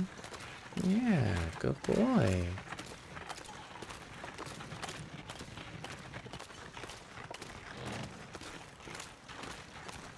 I may actually want to rest up in there and then take it after I've slept. We'll be less slow than we currently are.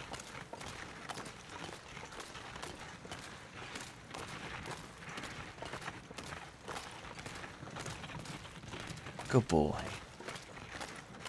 Good baby boy. Oh yeah, that's my good boy.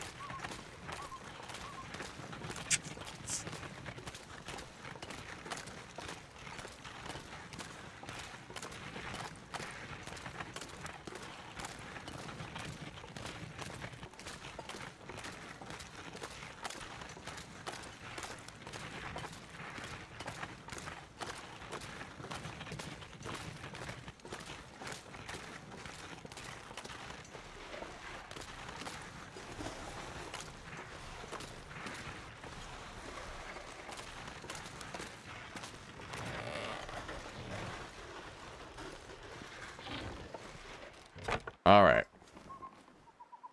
Drop all. Leave that there for now. Let's get some sleep. And even after all that, our health is pretty much full.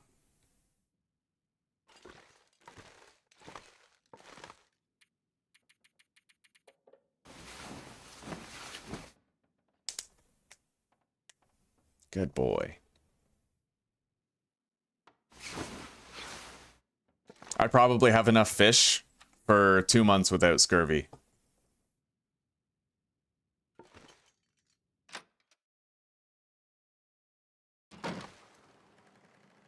All right.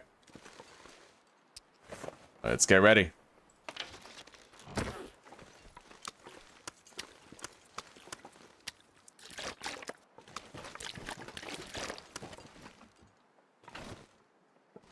Alright, Tai Tai, you know I love you, but laying on my mouse pad is something you're gonna have to learn isn't acceptable. Come here. You go on your spot, okay? You good boy. You good boy. You stay. Stay there. Stay.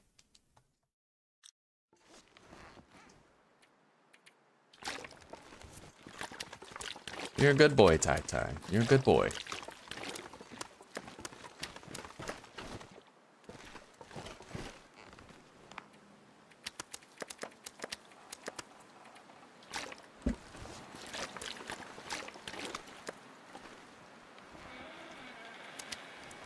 All right, let's go.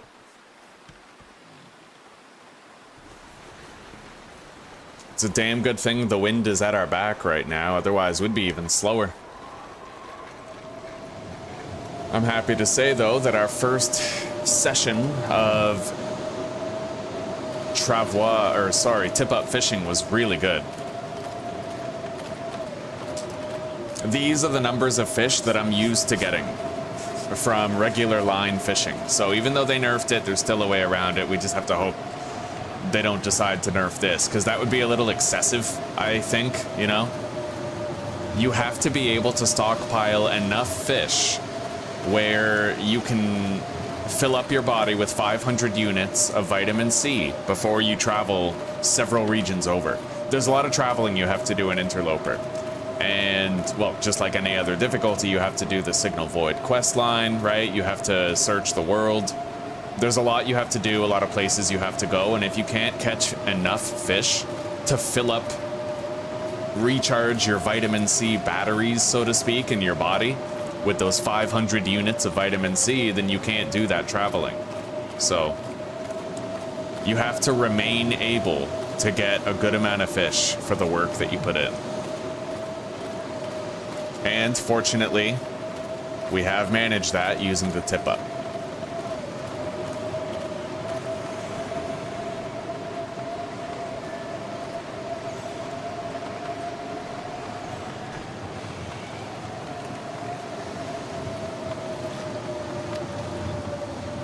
That's a lot of fucking fish.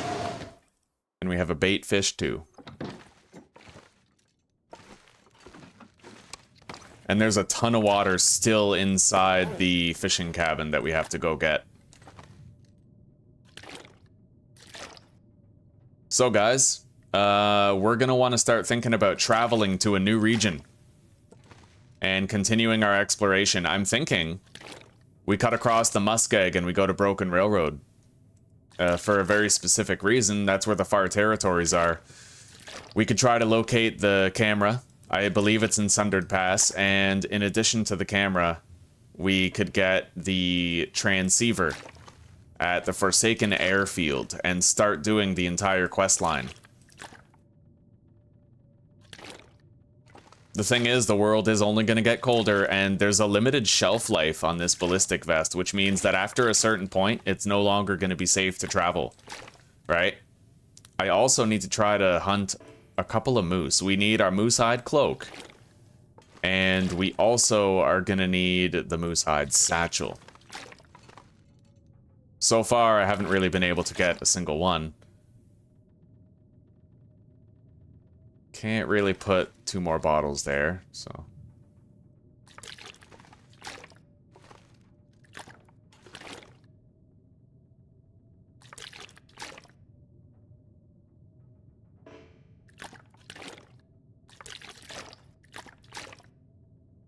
Alright, I'm gonna have to let my cats outside. Theo is meowing at me, asking to be let out. Hey, buddy. Wanna go outside? I'll be right back. I'm gonna put on more water for another coffee, too.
Alright, the water is coming to a boil. We don't need to eat that yet. Yeah, we gotta prepare to go.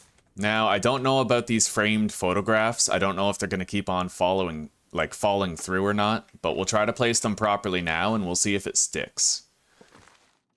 Other than that, we still have to cart all that water back here to base. So we're gonna want to get started on that now. Then a lot of our clothing could do with a repair. We're gonna need more cloth. Definitely gonna need more cloth. What we could do is take a day trip over to Milton and grab up all the cloth over there. Right? Bring it over here in the place where we need it for long-term survival. Just sucks that it seems like we can't really locate a moose in this region at all. Alright, let's warm up.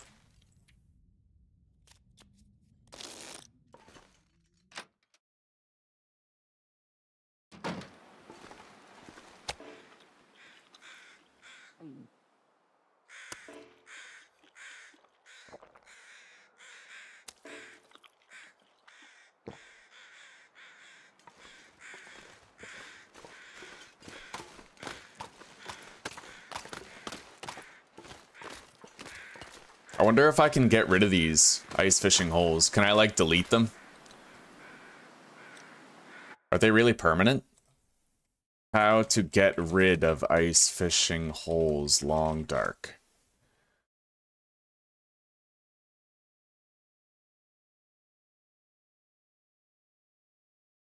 You can't get rid of them?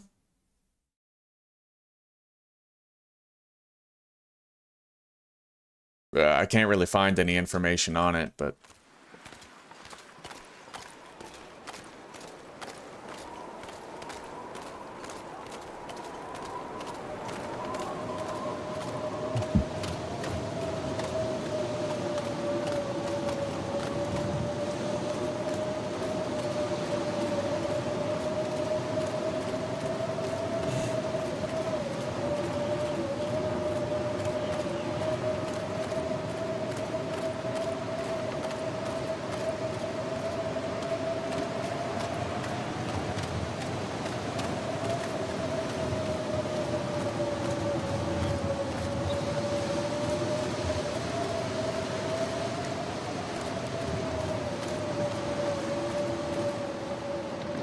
Alright.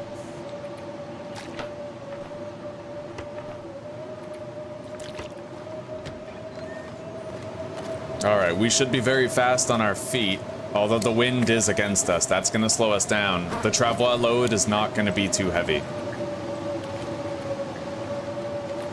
In fact, it's at the lowest possible bracket of weight. So it has the most speed possible. The only thing slowing us down right now is that we're walking against the wind.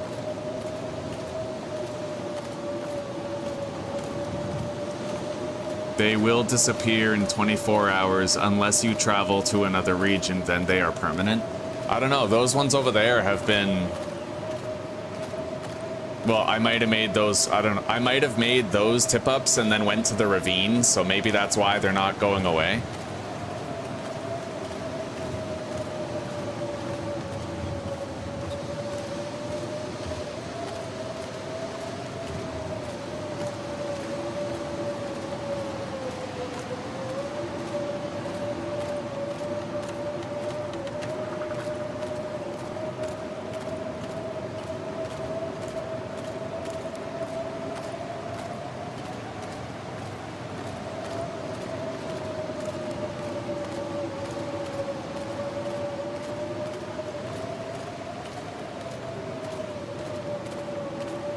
But they added the ability to remove campfires. Maybe in the future they'll also add the ability to remove the ice fishing holes. At least the ones you made yourself.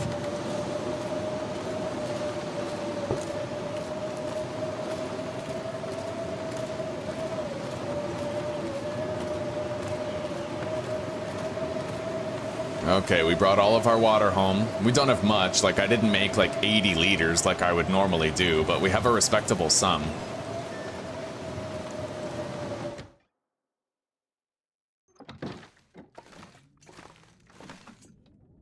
I really wish I could get up there.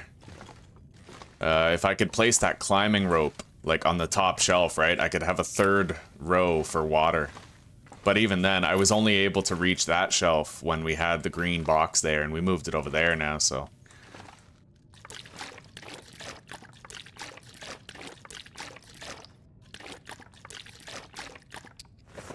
In total, we're sitting on 43 liters, which isn't bad. But I have to try to maximize the space here.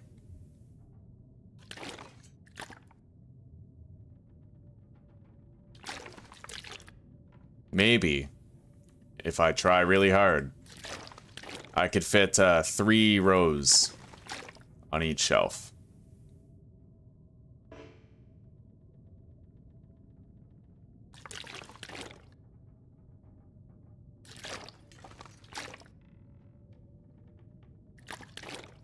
For a total of 21 liters.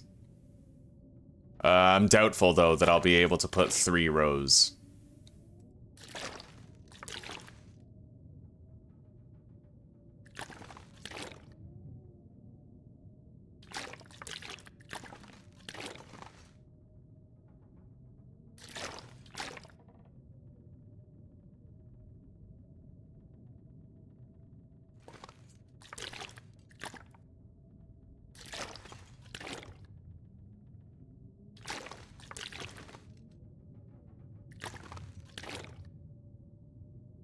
We could if we decided to put it kind of dangling over the edge.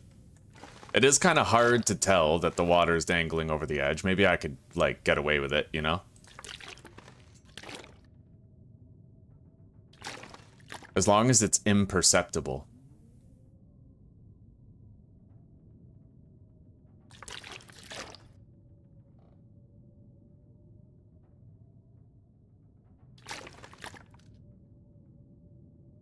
Although I noticed some of these are a lot harder to place on the edge than others. It looks like the water bottles were veering.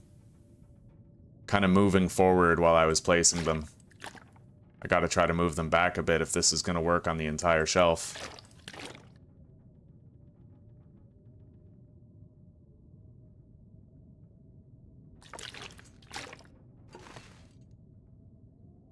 Yeah, we can't. Alright.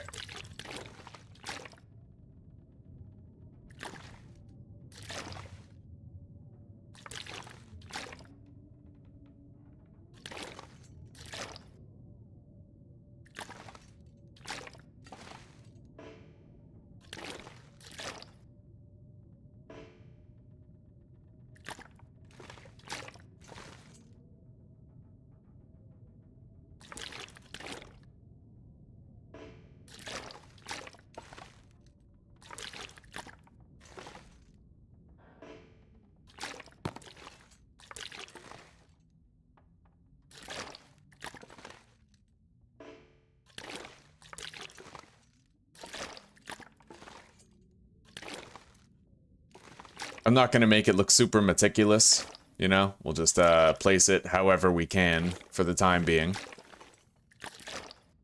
Although I might want to build a different, like a second shelf, exclusively for water bottles later, and then we can fill it up, you know? Just have row after row of endless water. Anyway, I'll be right back. The water for my coffee is boiling.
Well, the cats can't really decide whether they want to go outside or stay inside with the wind the way it is.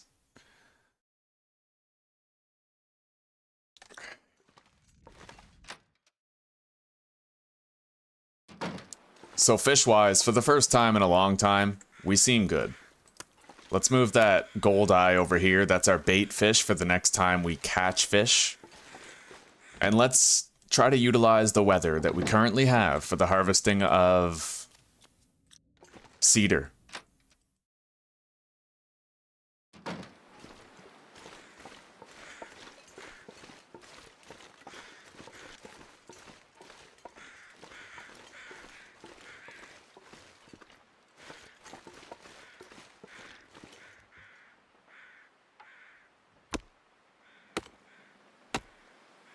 We froze a little, but we did manage to get more fire fuel. 3 hours worth, which isn't bad.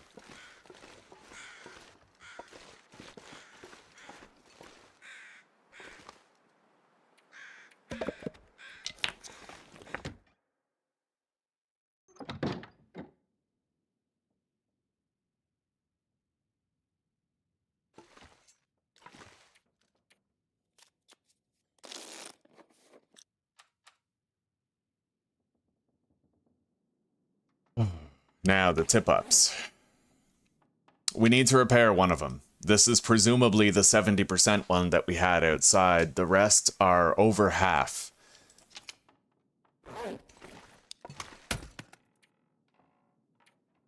Just about. So let's just repair... Oh, you can't even repair it. You have to harvest it. And if it completely breaks, you can't even get the scrap metal back. Okay, noted. I really hope they switch the cloth requirement to a guts requirement later. It just makes sense. It makes perfect sense to do that.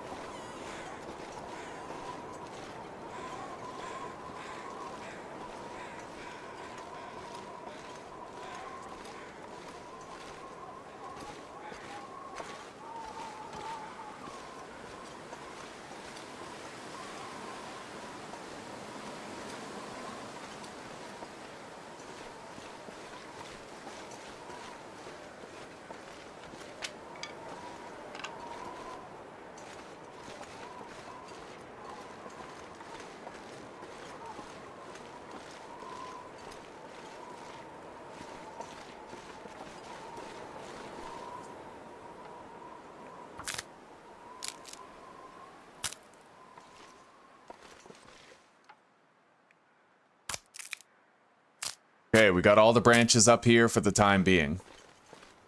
Let's head back down.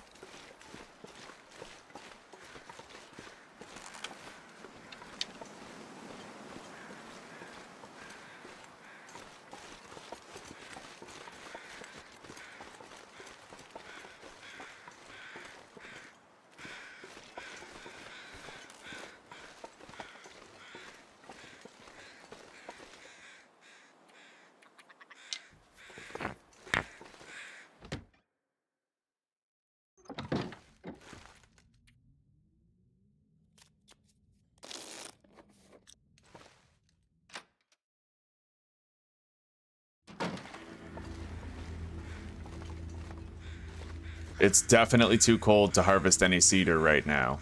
What I can do is check for branches. It's seldom too cold for that.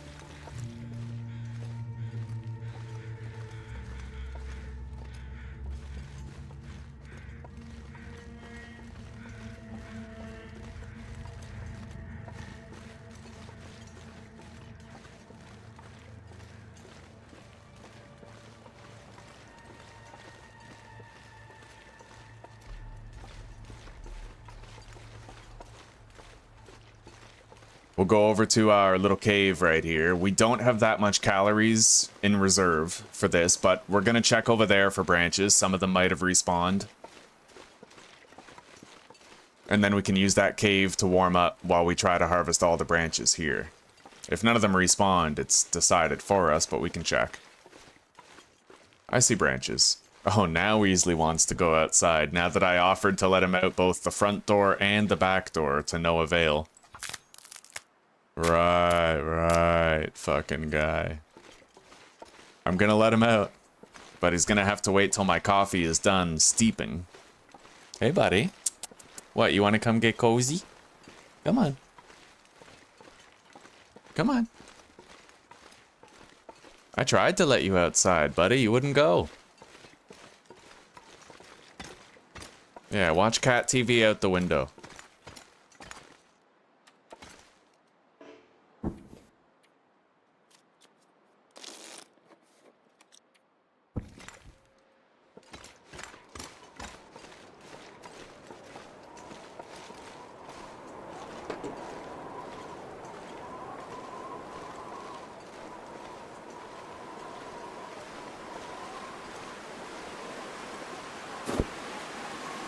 Alright, dude, come on. You're being so disruptive.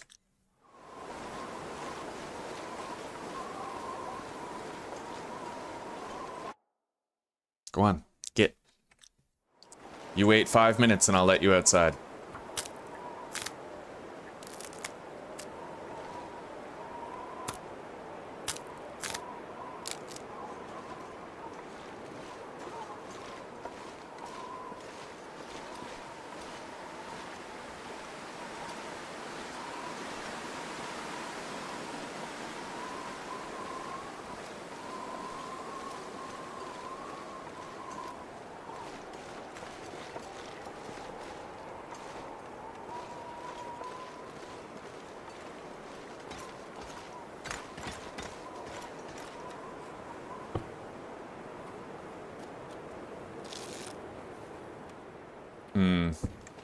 I think I have to leave now. How many calories? 125? That's gonna go pretty quick. I'd love to finish harvesting those sticks, but I didn't pack enough calories for the task, so... Let's head back home. I don't want to lose my well-fed bonus.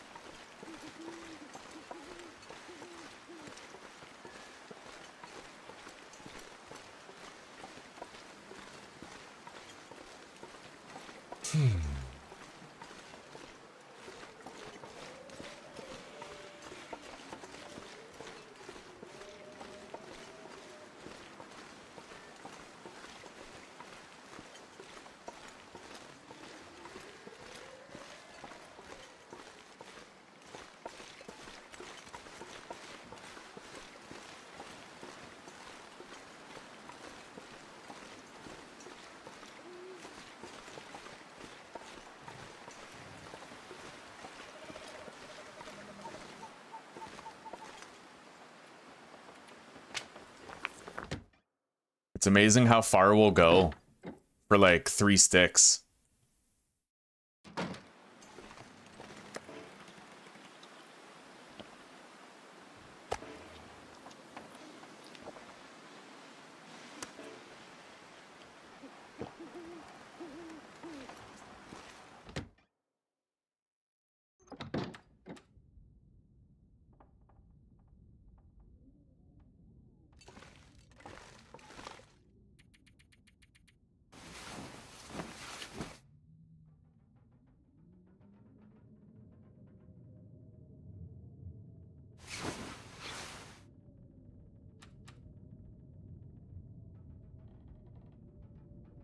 So how does our lantern look?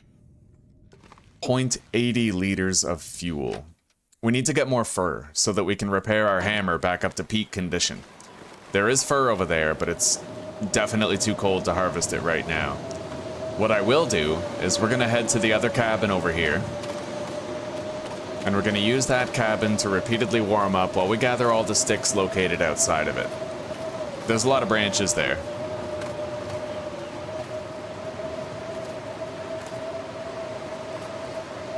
It is causing great hesitation, but I am gonna have to eventually think about going to the far territories. We're not gonna be able to fish there though. So at the very least, before we go, I'm gonna have to cook that entire pile of fish that we have, and I have to load up on vitamin C. Now, we're gonna be finding canned foods that we'll be able to eat for vitamin C. That is a thing. It's an unexplored area, broken railroad as well, so we have options, but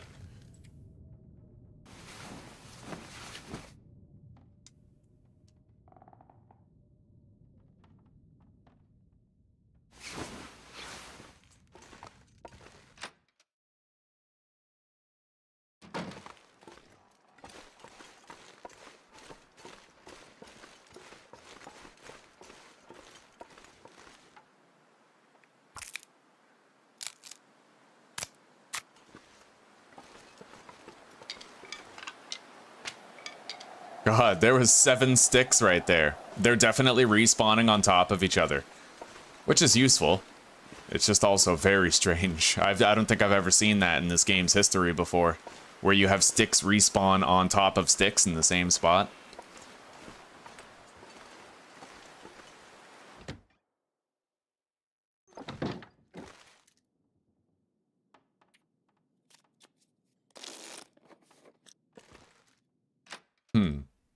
I could theoretically just use 1 piece of scrap metal to repair my hammer at the milling station in Bleak Inlet, but I'm not sure if you can do that with the hammer. I'd imagine you could.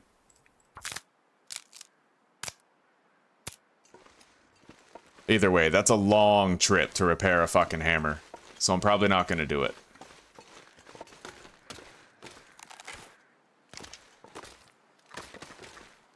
The fuck? Wow, it was stuck. Anyway, we still need to get level 5 archery. It's going to be requisite to have level 5 archery while we're traveling. We're about to get level 3 in mending, but we need level 5 archery so we can shoot while stealthed. That's going to be imperative for our ability to hunt deer while we're out. No problem, Yukiko. Take care for now. Thank you very much for your help today, and we'll see you later, alright? We've all appreciated your company here today.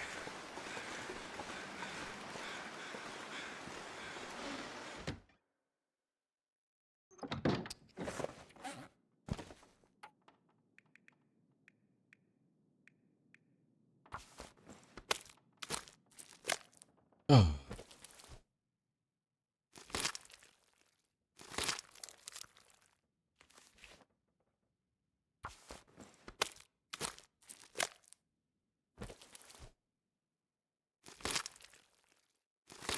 We've warmed up. Let's continue on.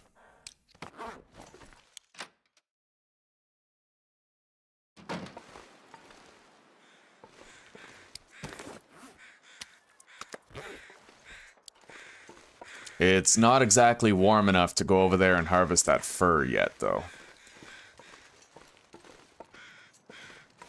Let's harvest these remaining 2 feathers and see what it looks like after.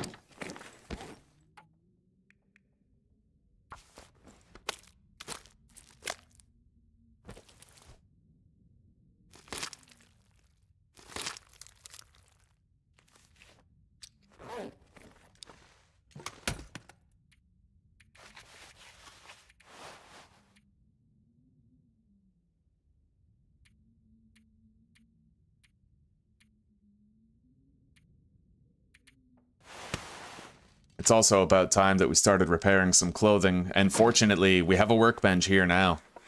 So, we are officially able to produce our own fishing lines in-house without going over to the camp office.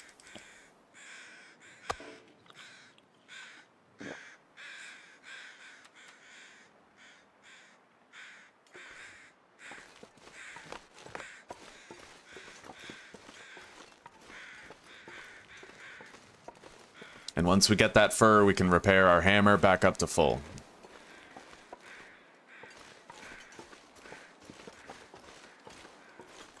Provided we don't fail the attempted repairs, that is a possibility.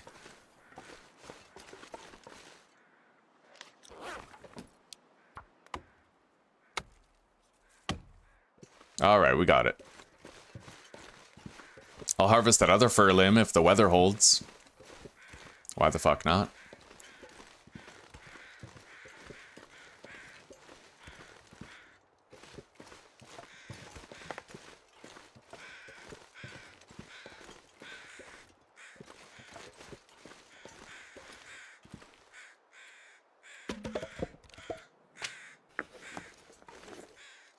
Our antibiotics are down to 1%. We're gonna want to swap them out for a better condition bottle soon. Oh, you know what? We could make that meat curing box now. The weather did not hold. At all.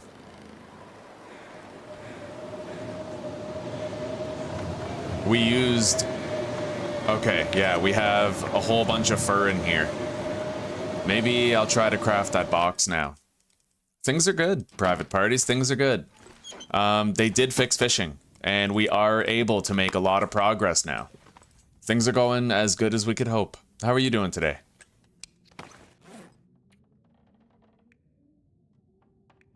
Oh, we need that 10 kilogram bag of salt. The meat curing box, 8 kilograms of salt at the furniture workbench. So you know what? We'll drop this here. Grab it on the way back in.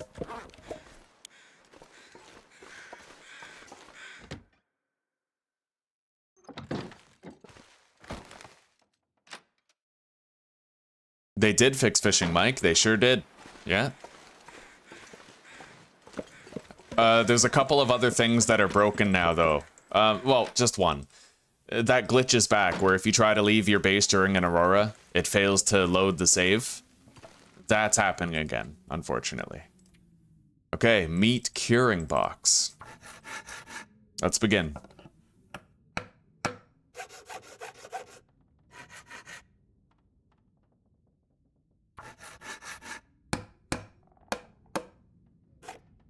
We've been stopped by the dark. We can't keep working right now, but we're almost done crafting it. Okay.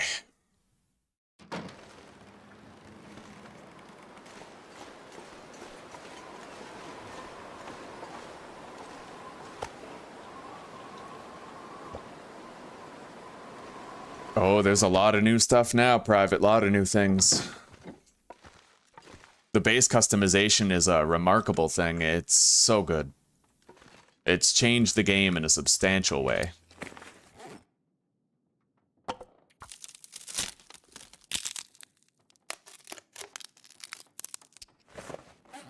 I'd like to attempt some clothing repairs, but if we are going to do them, we're going to have to go to the nearby cave. Now let's see what needs repair first. Definitely.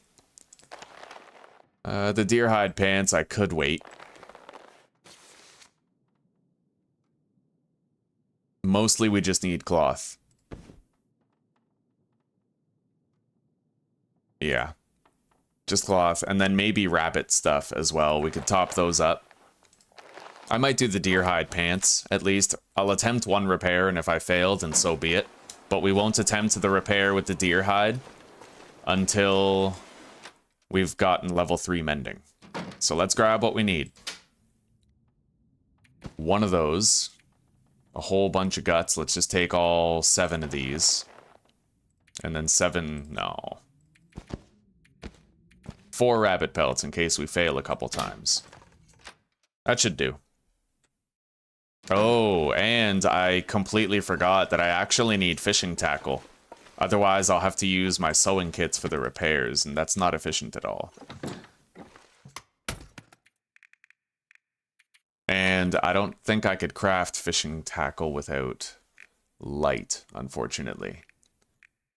I should, by rights, be, like, mass-producing tackle.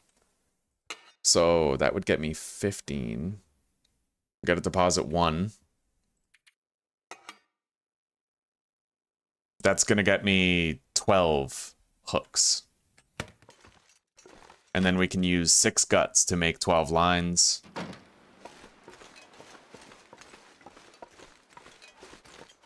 We are sitting on a wealth of lantern fuel. I could theoretically just use the lantern for the crafting, if it's required.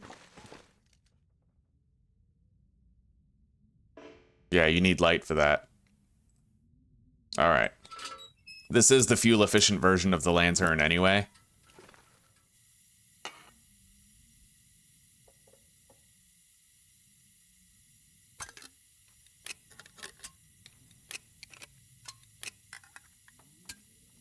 Okay. Oh yeah, we barely used half a tank. That's beautiful. I love that.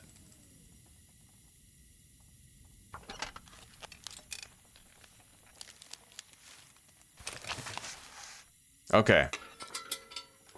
Now we can put this container of lantern fuel that we have in there.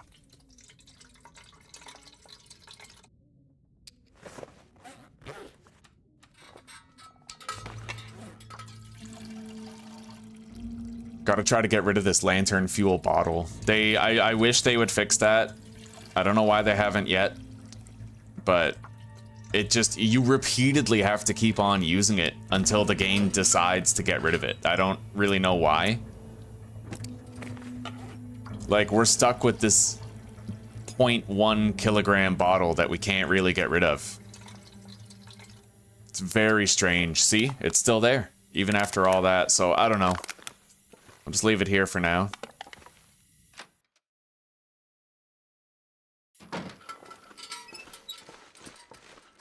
Anyway, now we're gonna grab some food.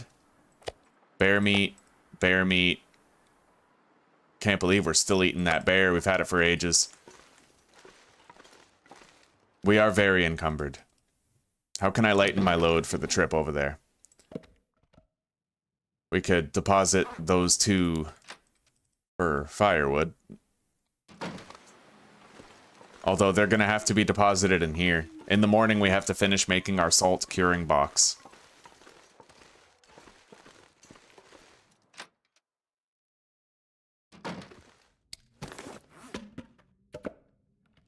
I don't really know what 70 Fahrenheit is. I'm a Celsius guy.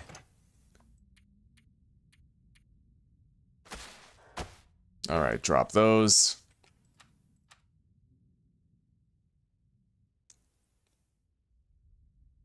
At least we're able to sprint now.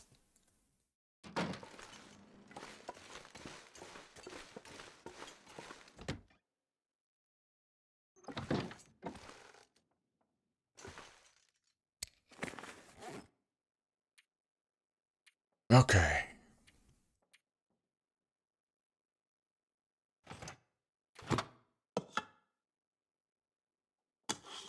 Don't need those for now.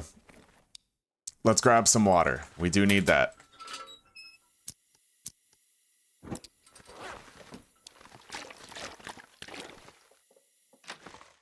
So we have food, we have water, we have all of our repair materials. We're gonna head over to that shallow cave, and we're gonna spend some time doing a little bit of crafting there. Although I suppose at this point we could just sleep. And now that I think about it, why the hell not? And then we'll wake up in the morning, we can finish that salt curing box. Yeah, it just makes sense. Alright.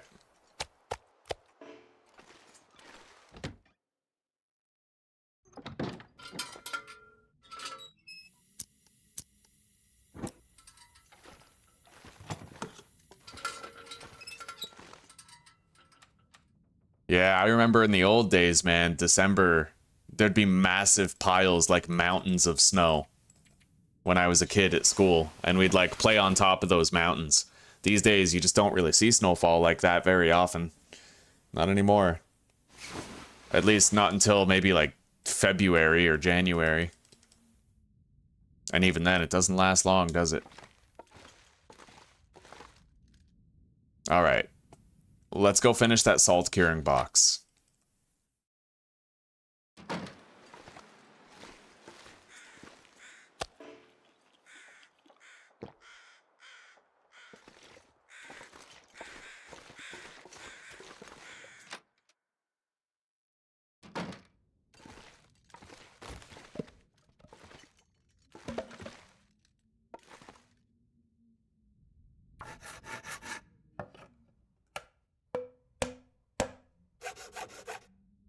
All right.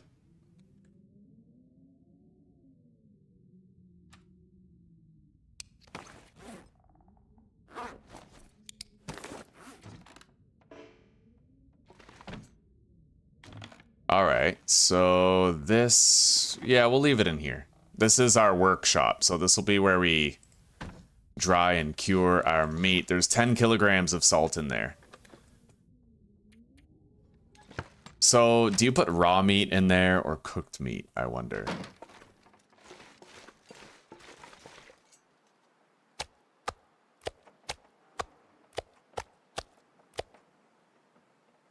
We're gonna take all of our big chunks of meat and move them over. And we'll try to put the smaller stuff that we have in there.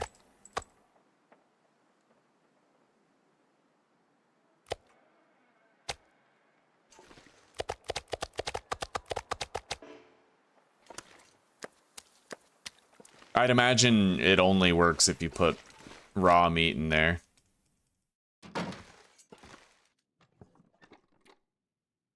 Yeah, it's got to be raw. Okay. Easy enough.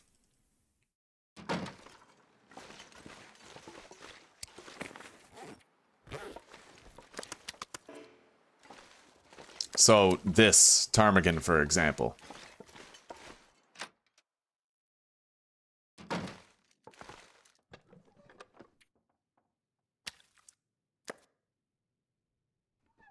I don't know how long it takes to work, but we put 2.5 kilograms of ptarmigan in there.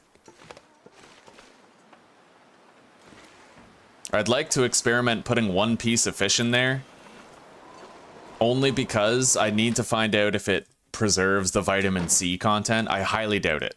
I highly doubt it, but we still need to find out. So we're putting that fish in there.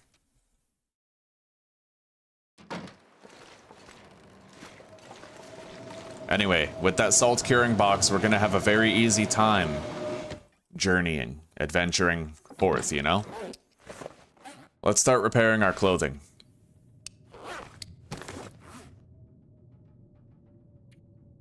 You can still only make 1 fishing tackle at a time, unfortunately. That is a thing, but... Okay.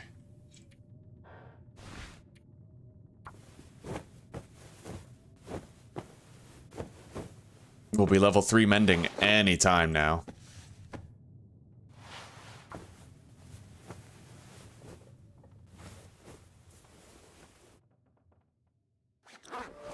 Mending 3. Our chance to fail is much lesser. Now, let's head over to that cave location. I need food and water. We have food, we have water.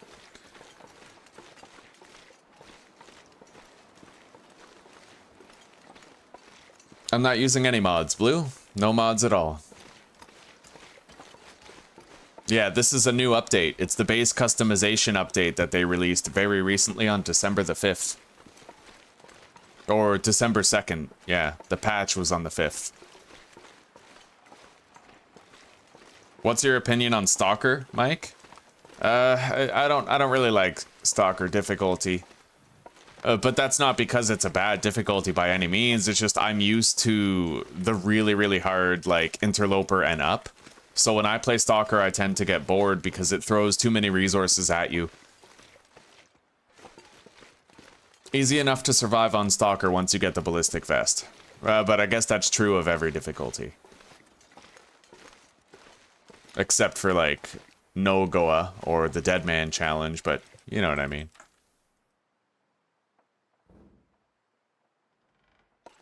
Changed very much. Yeah, there's been tons of updates for this. Alright, let's try to repair the deer pants now. We have a very low chance of failure. I think only a 5% chance to fail at this point.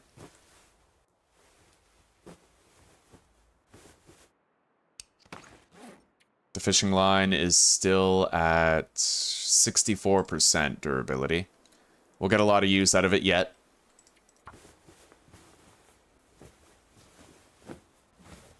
And while we're out here, we might not have lighting problems. We might be able to keep working through the night because we're outdoors.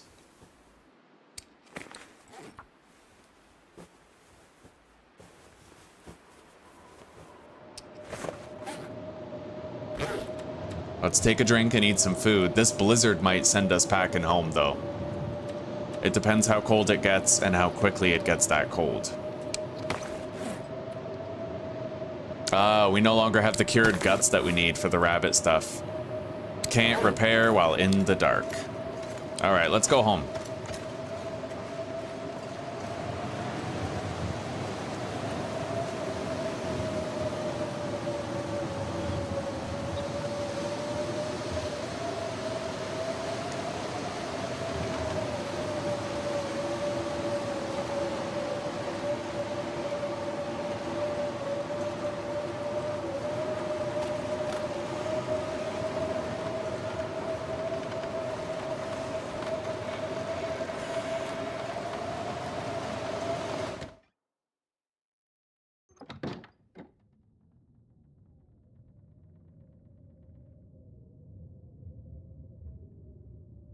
God bless Susanna. I'm a lucky fucking guy. Okay. Let's continue on. Gotta get to our cabin.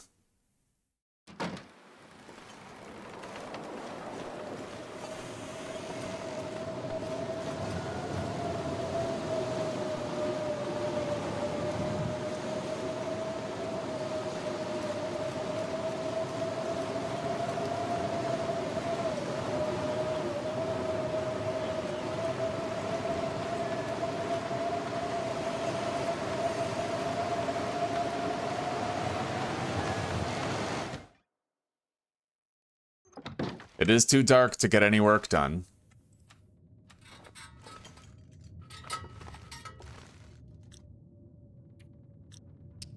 Do we need light in order to repair the hammer? I'm not really sure. We'll find out. We need the simple tools and the fir wood.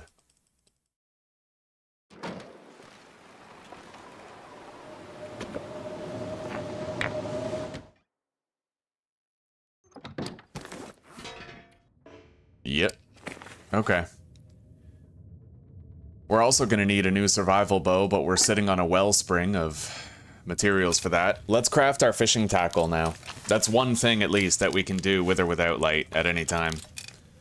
Which is funny, because you'd think it'd be extremely difficult to craft fishing tackle in the dark.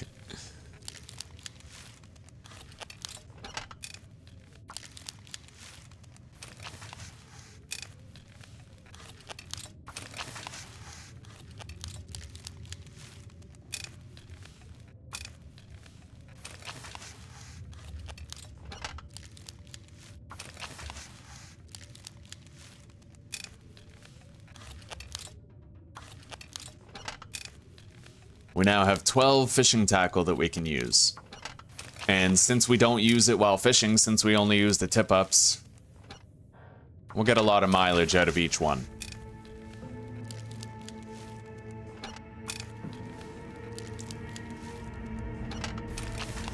And whenever we have one that's nearly broken, that's what we're going to use to craft a new tip-up. Anyway, we can sleep now. We're not missing that much health, so we don't have to hold out for a 10-hour sleep.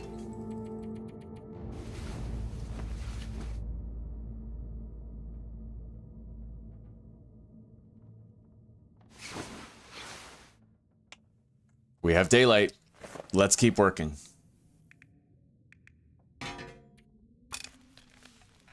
We might fail this and waste fir wood. It's a possibility. We repair 20% per fir with an 80% chance of success, taking 45 minutes to accomplish the task.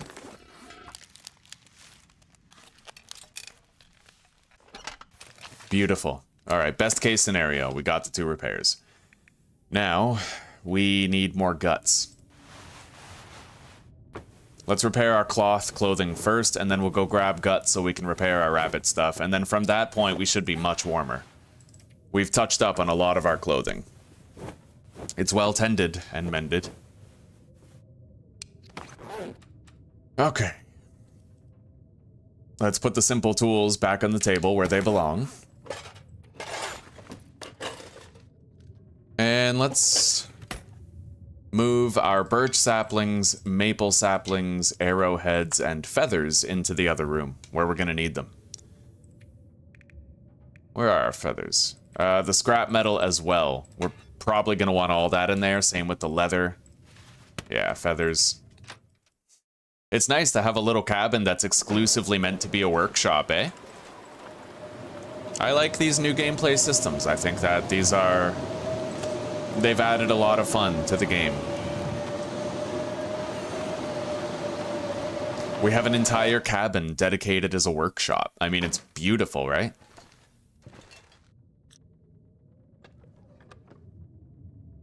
Okay, so the salt is consumed immediately, I think. 0.25 per piece, and then it slowly cures the meat.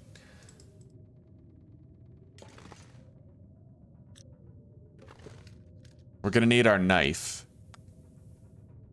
in order to work on the bow.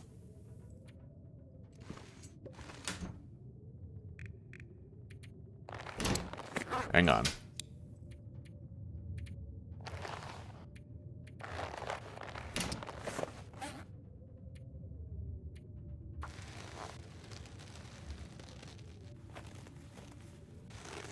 Beautiful. That might break if I use it again. It very well could end up breaking. Sometimes you're left with like 1 or 2% on the fishing tackle, but other times it just goes over the line and ends up breaking it anyway. So we'll start using a new fishing tackle. But with our clothing well tended and mended, we will be much more resilient against the temperatures outside. And we still have 2 kilograms of salt remaining, so we're gonna leave that here.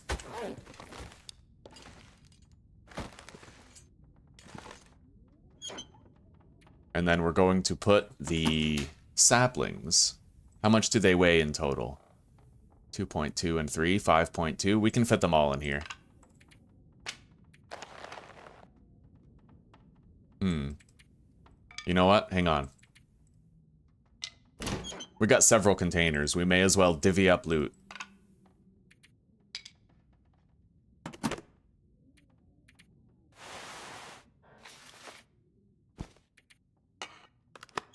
Beautiful.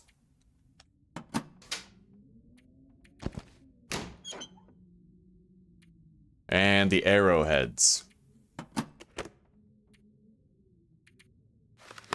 I'll just put arrow-related stuff in here. Very good. I'm happy with this organization. This is quite awesome.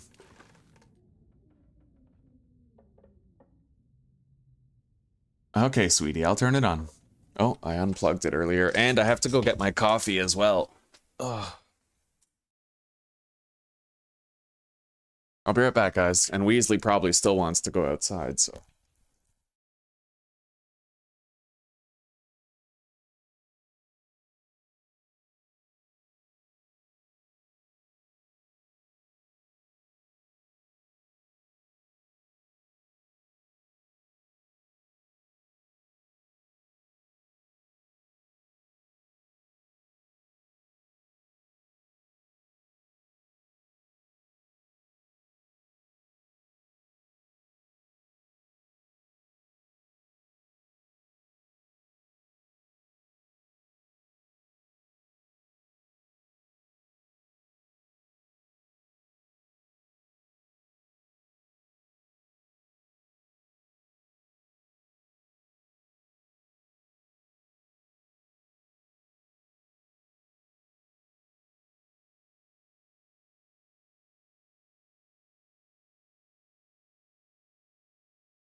Well, Weasley was very happy to be let outside.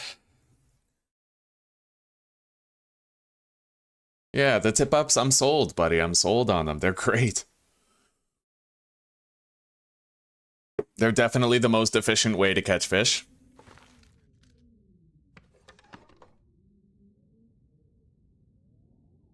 Huh. That burns through a lot of salt really quickly. I wonder if it uses the same amount of salt, no matter how much meat you put in it.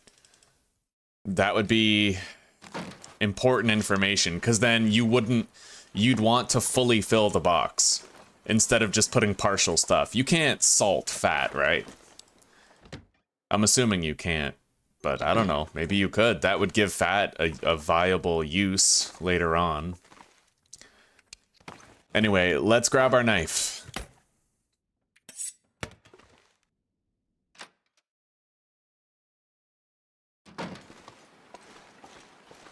I love you, Susanna Banana. You make me so happy. Oh my god. Okay. Let's grab a maple sapling. 4 birch saplings. Or guts. And let's get crafting. I could do the bow all in one go.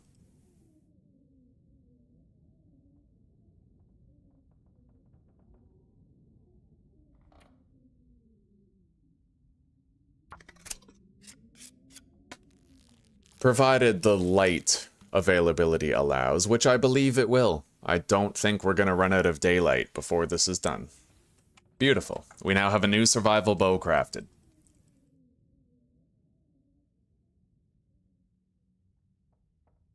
Probably can't do the arrow shafts, not without the help of my lantern, but I'm willing to use it. This is the beautiful part about the Spelunker's lantern, guys, is that whenever you want to craft at night, remember, it's 40% more fuel efficient. So it burns through your fuel much slower.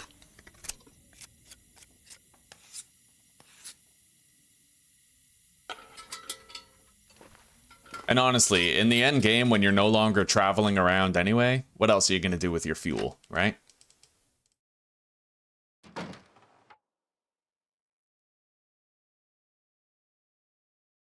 Salt is easy to get with the trader, and there's deposits in caves that actually regenerate over time. So we'll be able to get salt in an infinitely renewable way.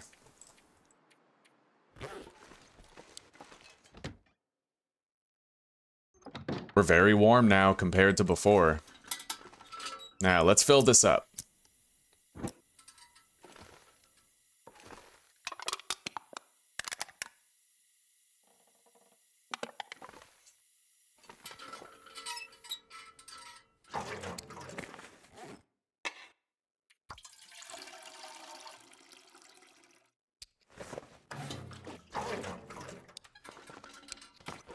Our ptarmigan bedroll could also use a repair at this stage, I think. Maybe. It depends on what the maximum condition recovery is going to be. 30%? Yeah, it's time to repair it.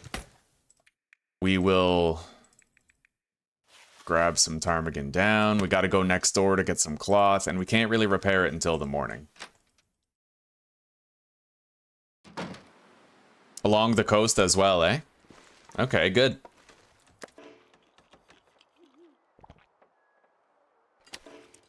One thing I wonder is how exploitable is the meat curing thing? Like, what if I put 0.1 kilograms of rabbit meat into the box? Does it become an entire kilogram, like 900 calorie piece?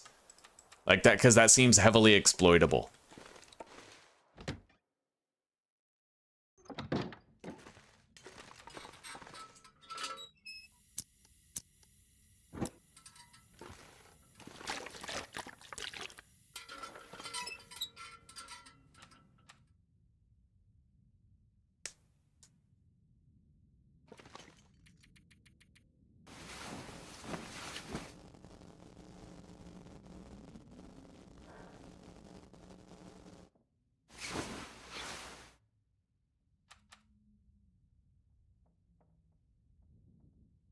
So, our scurvy risk is about halfway up.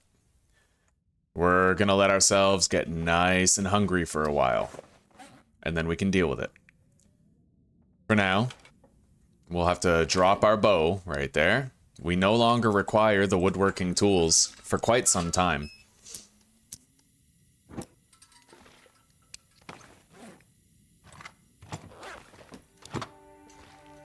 And I don't think we need our knife either.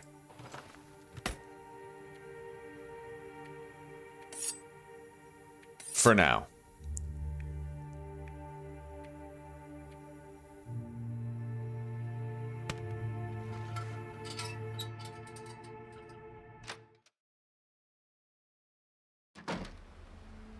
Ugh, failed to restore. Okay, we have to wait till the Aurora's done.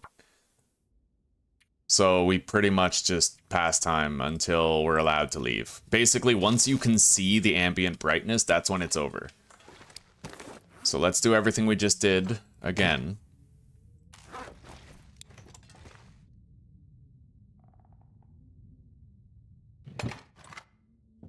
Okay. Can't really put the survival bow on the chair. You can't put the survival bow in that many places at all. It's kind of finicky.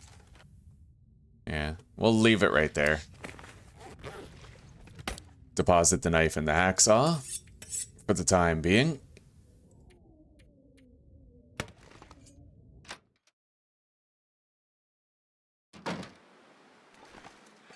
Yeah, that's really weird. I hope they patch that.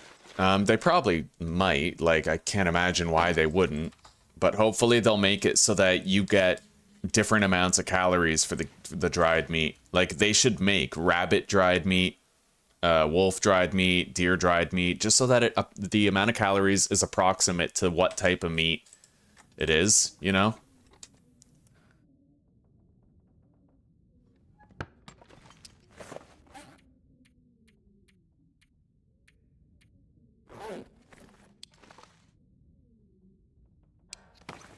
Let's grab some cloth.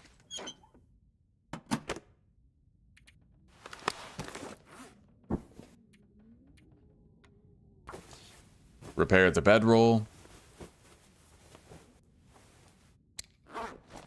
Done.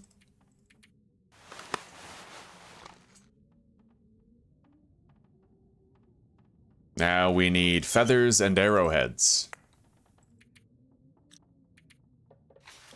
And we're making as many arrows as possible.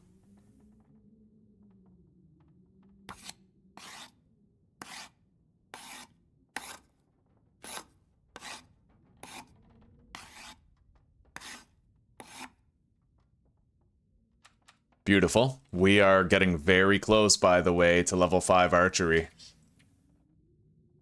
Yeah.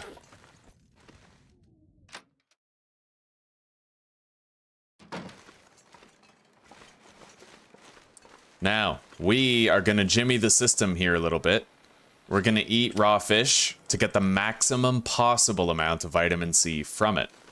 But we're going to wait until we're fully hungry. And then we're going to use antibiotics to treat the food poisoning that we may or may not get.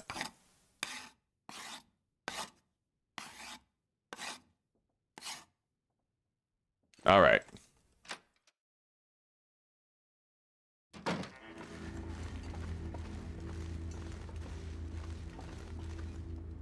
Let's do it. This is how you get the most vitamin C per fish. Leave it raw, don't cook it, right? We ate 2 fish and we already got rid of our scurvy risk, so it's huge how beneficial it is to do this. And no matter how many times you get food poisoning, you only need 1 antibiotic treatment, right? So it's worth considering if you are sitting on a lot of antibiotics in the early game. I wouldn't do it in the late game, but in the early game, it's fine.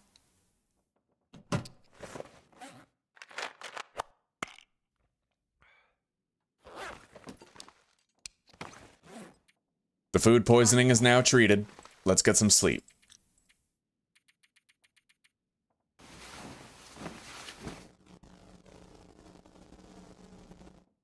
Yeah. Yeah, I agree. They're probably just testing the waters, making sure it works, and then they can tweak it later on, once the rest of the game has achieved greater stability. And in the meantime, we can just make sure that we're putting the largest chunks of meat possible into the box. Exploitation is only possible if we abuse these systems, right? As long as we demonstrate a little bit of integrity, we don't have to worry about it. Now, I don't think I can actually leave the base, unfortunately. We're stuck in here for the time being.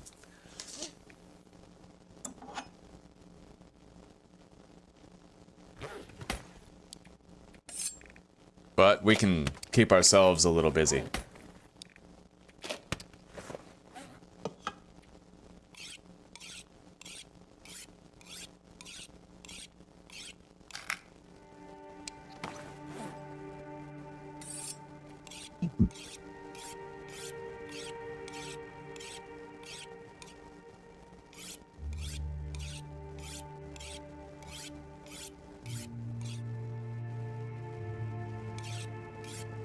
Yeah, it's kind of like real life. When you cook a fish, you actually denature some of the vitamin C that's in it, so you end up getting less.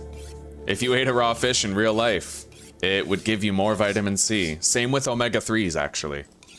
And potentially vitamin D as well.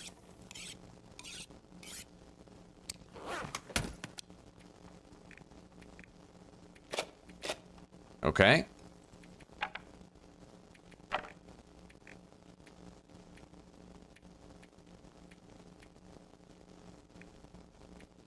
We still can't leave yet. Not until it's, there's ambient brightness in here. The aurora has to be fully gone. Otherwise, the game will still crash.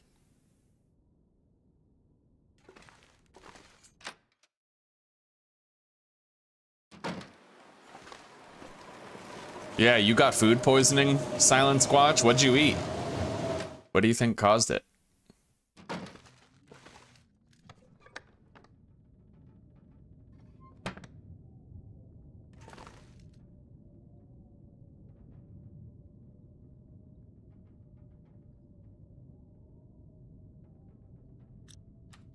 Alright, let's take a drink and keep on crafting arrows. We gotta get to level 5 archery. It's so important. If we're gonna be traveling around the world and doing the higher level, more difficult stuff, we need to be able to stealth and shoot. We got our first dose of cabin fever risk for a long time. We are now level 5 in archery, guys. We made it. I can now shoot while crouching. Wildly important.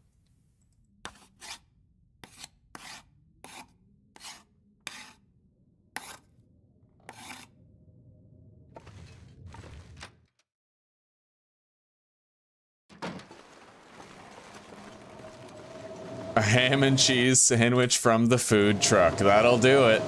Oh, that'll totally do it, eh?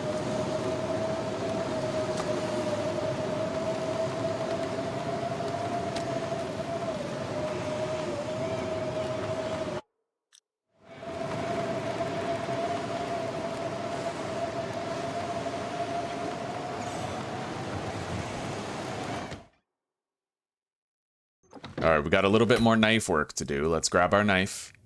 We didn't even deposit our knife, did we? No, we still have it. Okay. We need water.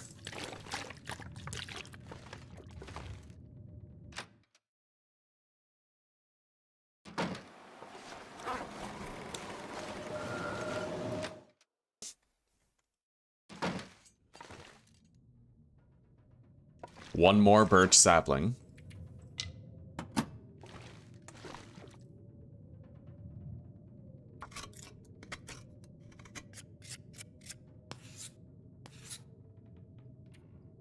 We're gonna craft these arrows one at a time. Yeah, I want to be able to leave during this, because the weather might be favorable to harvest some firewood. Especially with our repaired clothing. I mean, we'd be fools to not check, but it seems pretty frickin' cold right now. Very cold. Still.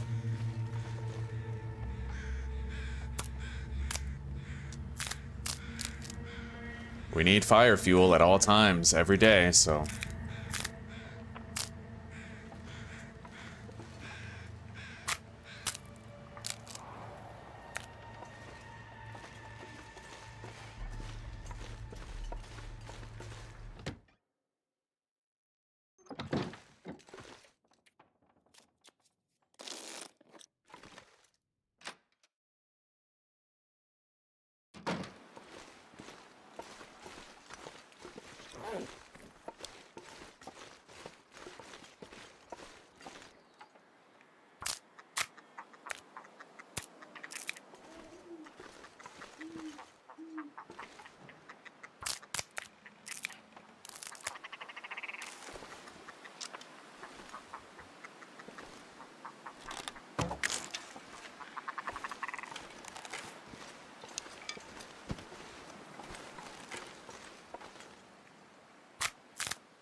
Alright, now, I do know of a place where we can hunt a considerable amount of rabbits.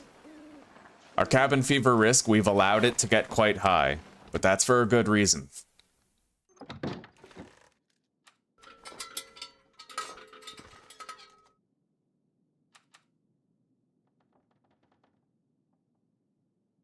Okay, let's warm up.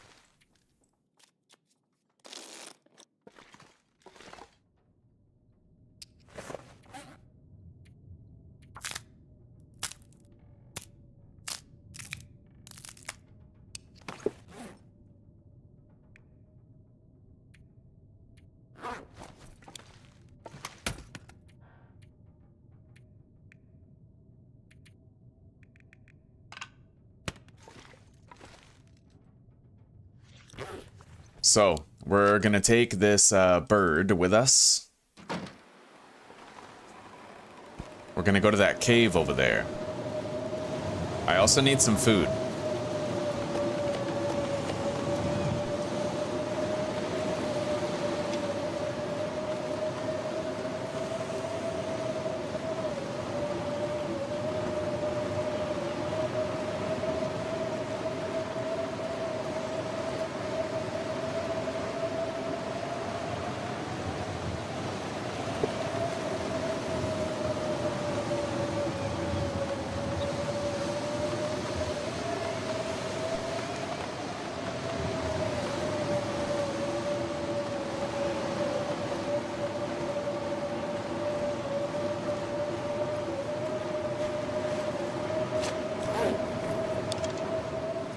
Can you repair these? Looks like there's no action to repair the crampons, but you can craft improvised ones, albeit slightly worse ones.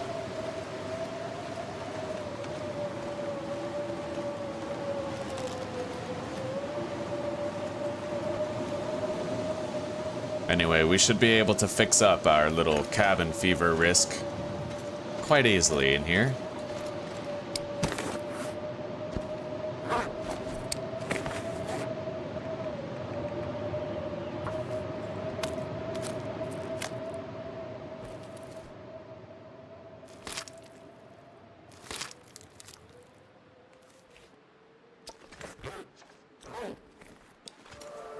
Carcass Master. Right on. We can now harvest carcasses much better.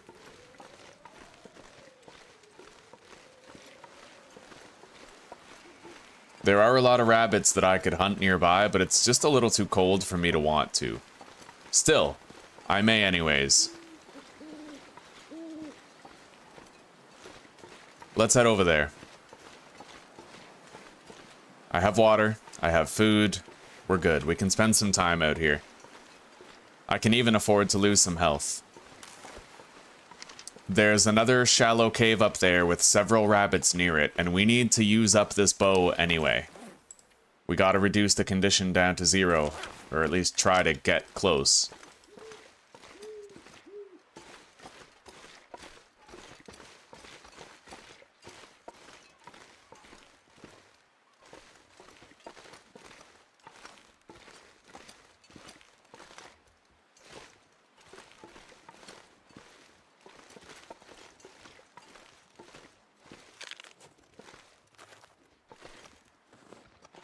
Don't really care about the sprained ankle. It sucks that we can't sprint, but we're just gonna walk on it anyway.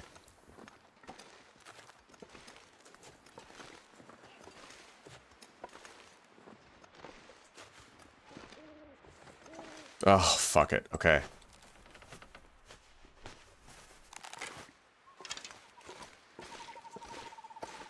It's because I'm over encumbered, so even the crampons can't protect us against that. The shallow cave should be over here, and we can hunt some rabbits in this surrounding area. We can even skin them inside the cave, racking up protections against cabin fever buildup. Where is it?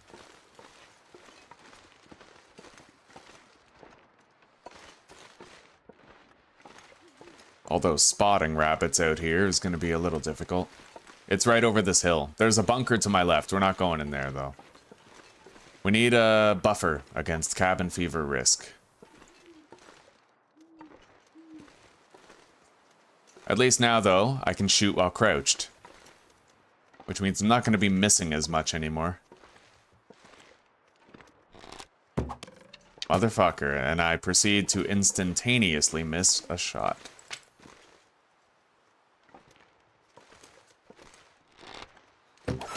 Okay.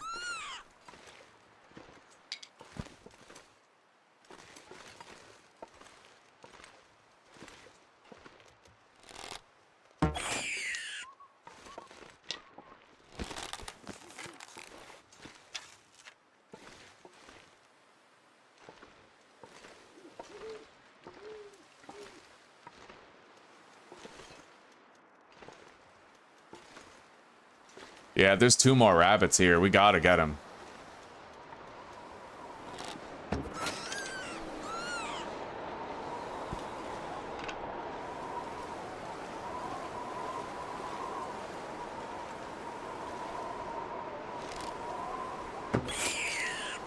All right.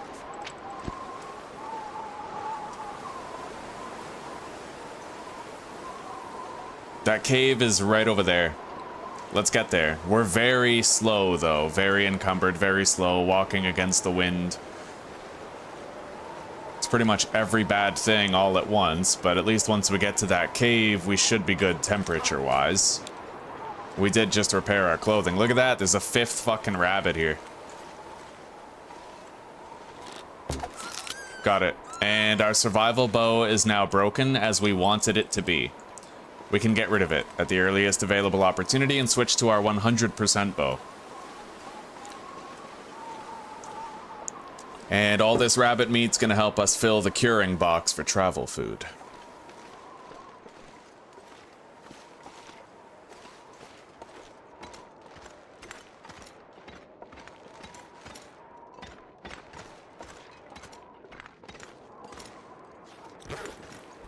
All right, let's eat.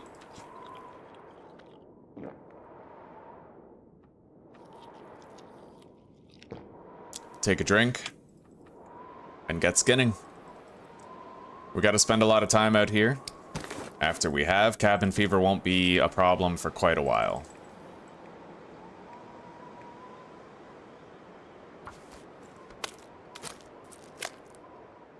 Thank you, Private.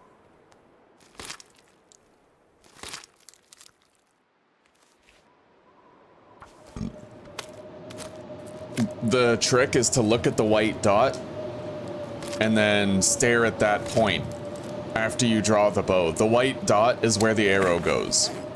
So as long as you just stare at the white dot, you're good. And then once you draw your bow, the white dot disappears, but if you already have your eyes locked on that point, then you know where your arrow is gonna go.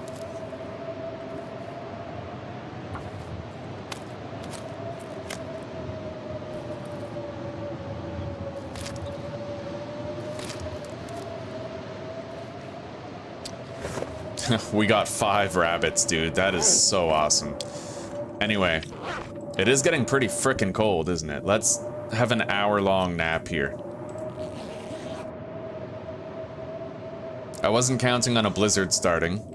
I don't necessarily think that I'd like to try to find my way to that prepper cache in a blizzard.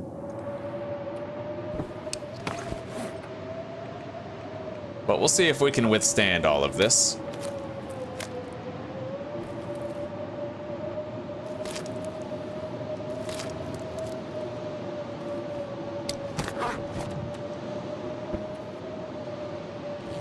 Sleep for an hour, we'll warm up slightly, and we'll be less fatigued.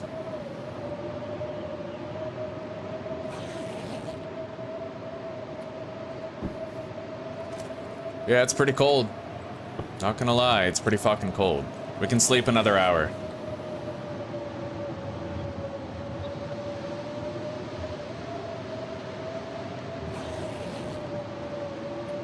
Oh yeah, I got the Platinum Trophy on PlayStation 4 for this game. The aiming is horrible with joysticks, it really is. That's why cross-platform shouldn't be a thing for competitive shooters, because I find 9 times out of 10 it's the guy with the mouse who's gonna win.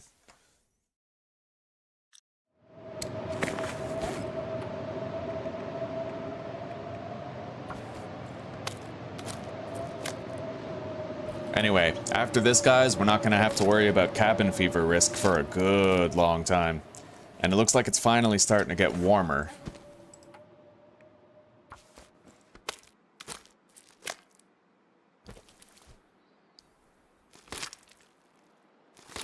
Anyway, we're going to allow ourselves to put like half-kilogram chunks of rabbit meat inside the curing box. Obviously, if I wanted to, I could harvest the meat in 0.1 kilogram chunks, but there's a word for that. It's called cheating, and I'm not going to do it right. But what we are going to do is what we would normally do. So if I was harvesting a rabbit and it had 1.4 kilograms, like, okay, this one, I would go down to 9 so that each piece was a minimum of half a kilogram, right? That's my method. That's what I always do. So that's what we're going to do here. And if we have to, we'll put a half-kilogram chunk in there. We're going to try to harvest the chunks as big as possible.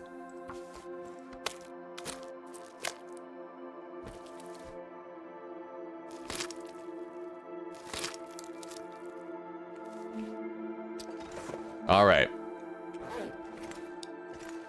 We basically got enough meat to fill up the curing box. And we spent a lot of time out here. A lot of time. Let's get back to our house.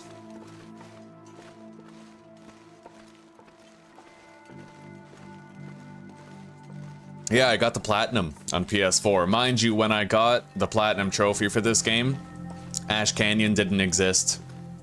Black Rock didn't exist, so I didn't have to map those regions for Faithful Cartographer. A lot of the achievements that now exist did not exist back then. It was many years ago.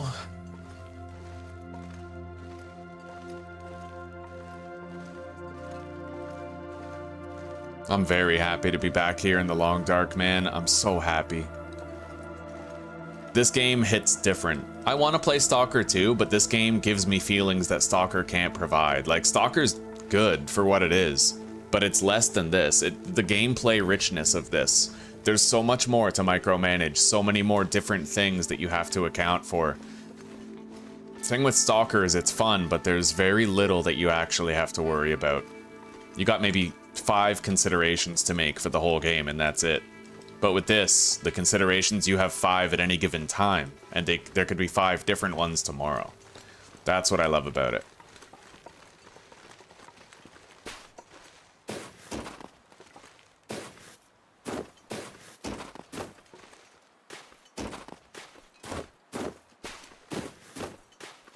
Anyway, at present, I do not have a bow. I'm completely vulnerable to attack. And our scent rating is full, so any wolves in the area will be able to track us down and attack us. With that in mind, I hope there's no wolves around.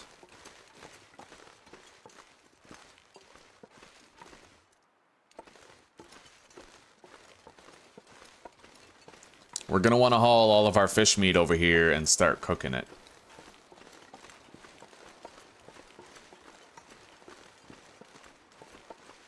Let's have an hour-long nap here. And for the time being, we'll drop all of our stinky shit. This hour-long nap will warm us up and wake us up for the rest of the walk home. Yeah, The Long Dark 2 is coming out.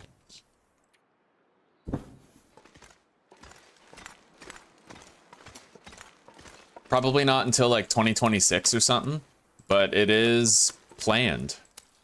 Very excited about it. I mean, they've already learned what makes a good survival game with Long Dark 1. All they have to do is apply their experience gained producing this game into the production of the sequel, and I see no reason why The Long Dark 2 can't become a mainstay instant classic the moment it's released.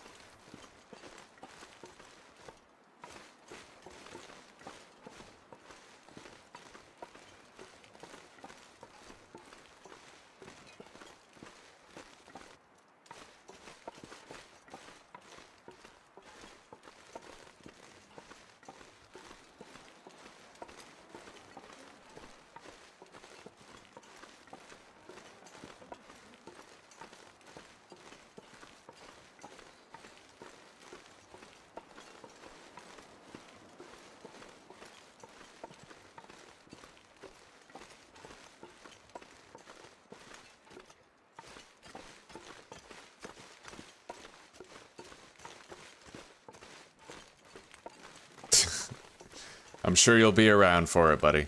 You just take your cold showers. Do intermittent fasting. Do your keto or your carnivore. Buy yourself years. That's what I'm doing. The right habits get the right results. The wrong ones require a triple bypass.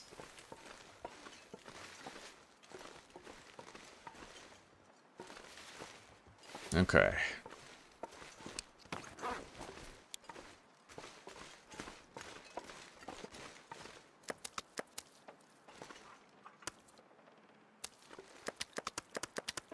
All right. Let's check on the stuff that we left in here. God, we've used like half the salt just curing these, but I'd imagine that if I can fill up all of these slots, then it'll use the same amount of salt, even for 8 pieces of meat. I think that's how it's gonna work. Let's get rid of our bow. If we deposit the broken one, it should despawn. There we go.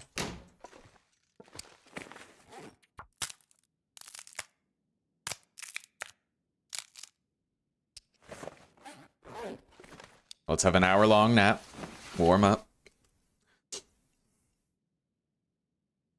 I have I already put half-kilogram chunks of meat in there. Yeah. So we're gonna get a test. If it gives us a 900 calorie piece of meat, even though I put half a kilogram of ptarmigan meat in there, then we'll know. I also decided to put a fish in there. The fish gave us 500 calories. Presumably, the dried fish will give us 900, but we want to find out if dried fish still gives any vitamin C. I don't think it will, though, because if you sun-dry tomatoes or oranges and stuff, then you end up getting reduced vitamin C content in them, if any at all. Like, I don't even think any of it survives. Oh, right, I have to drop that stuff. It's very warm. There's a fur over there. And we have our hatchet. Let's go for it.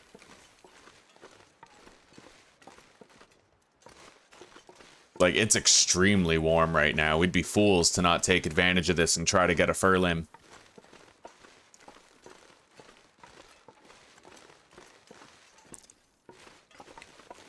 I think that it uses the same amount of salt whether you put 1 piece of meat in there or 8, though. I think that's what did it.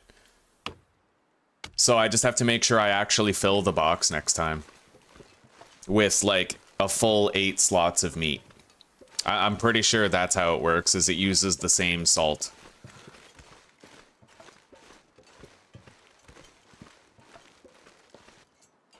Yeah, we don't need to keep the bow. We can make plenty. We got a lot of maple saplings on hand for continued use.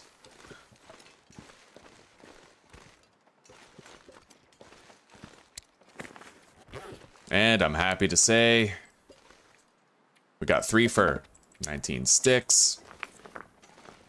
Let's go over here and drop the guts and hides.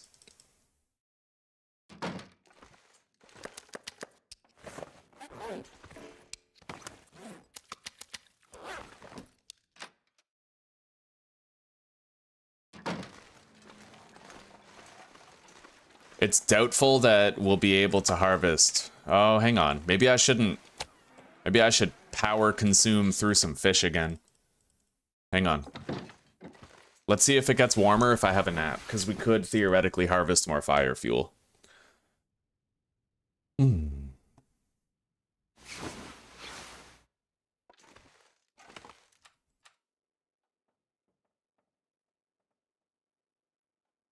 Yeah, we'll find it out together. We're doing some research. We'll find out. They're 80% cured in there, I think, so we're close.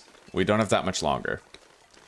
And it looks like, again, it should be warm enough for us to harvest a respectable amount of fire fuel here. Oh, beautiful. It got colder just in time.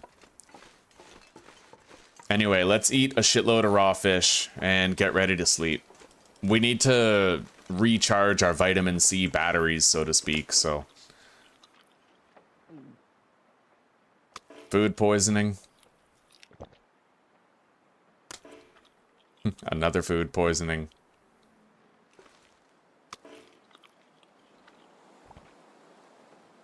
All right, there we go. Let's just make sure we treat it. These antibiotics are ruined, so I can't take them.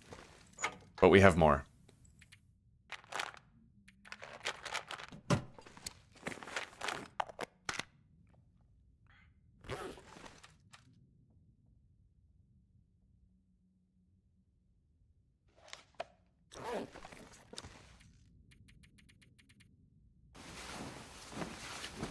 We got a cedar limb and a fir limb.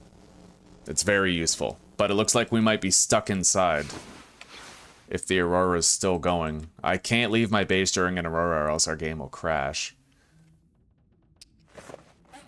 I might be able to leave. It looks like it could be over at the moment.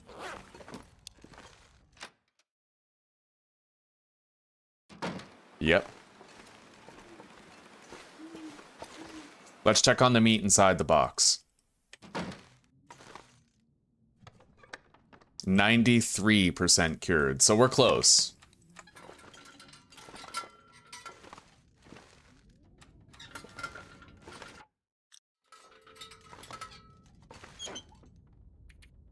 Grab that. Yeah, we can make another 5 arrows now. I need light, though.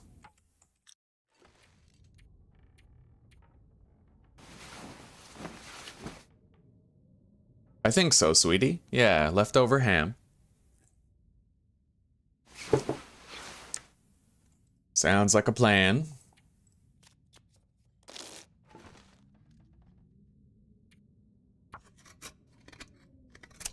Alright, let's finish crafting the rest of the arrows we gotta make. We have to make 5, which will take 7.5 hours.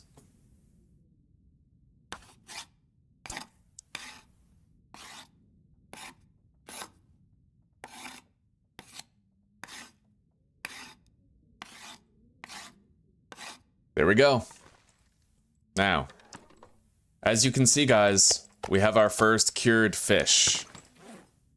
It does not give vitamin C. However, I'm happy to say that it looks like if you do those were like 0.5 kilograms. Let's go take a look at the raw and see what happened. So here okay, so you get more kilograms of, you get more calories when you cure it, but it does look like it has a different amount of calories for the weight. However, you will not get any vitamin C from the fish. Anyway, let's go fill the box up.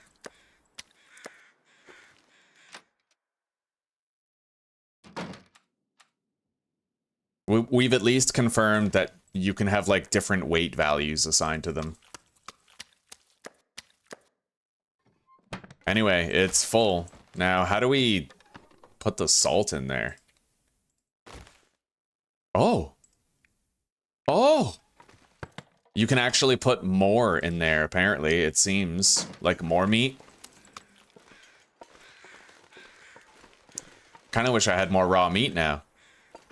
I wonder how much you can fit in there.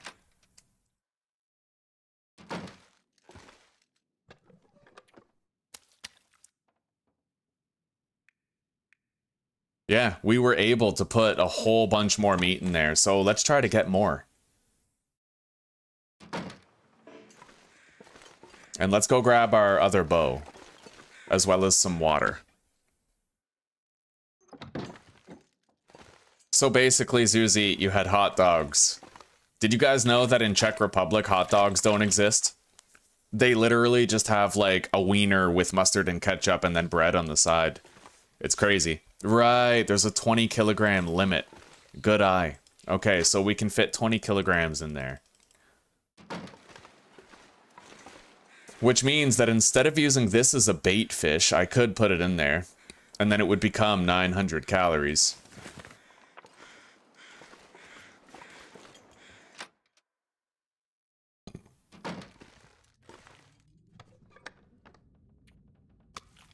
We'll do that.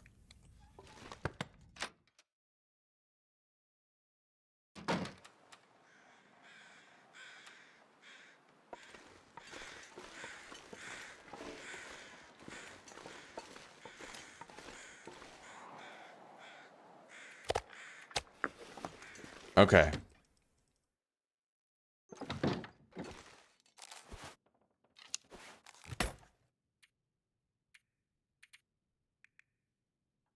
Okay, we have 11 arrows in here and 11 arrows right here.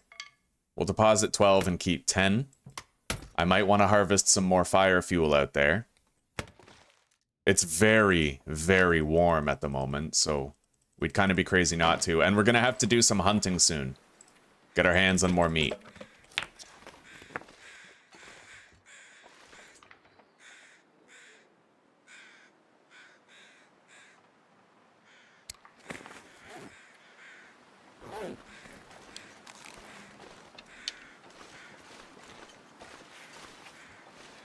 Now, there's ptarmigans over there that I could theoretically get. I need to eat.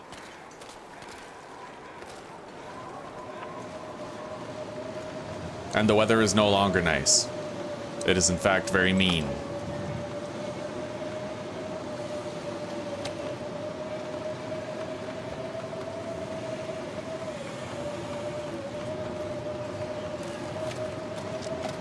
But it is good that you guys got a chance to see how when you have one good day of hunting. Remember, we got 1 wolf and 2 deer in the same day, and then we caught that bear. It only takes a couple of hunting trips, good hunting trips, to cover you for an entire month.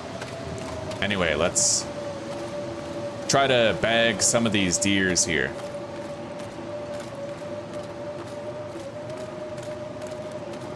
I'll be able to get very close before I shoot.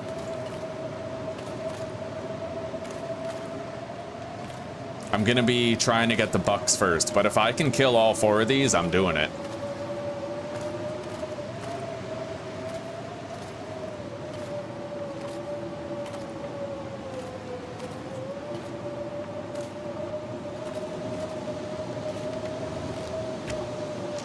Of course.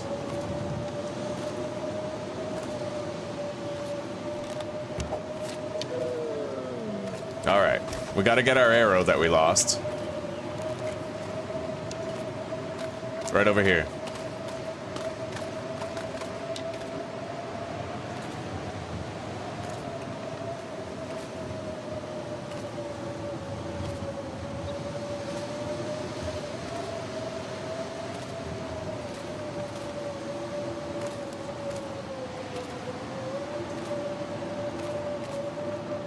Yeah, we need 2 mooses still. It's been rough, buddy. You know it's hard out here for a long, dark pimp. Oh, that was weird.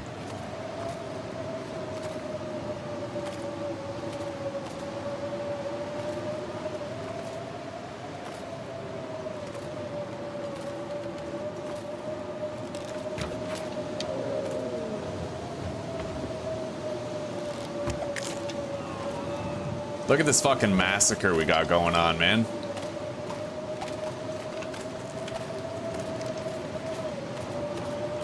Anyway, I think that's more than enough work for now. We'll just focus on harvesting these 3.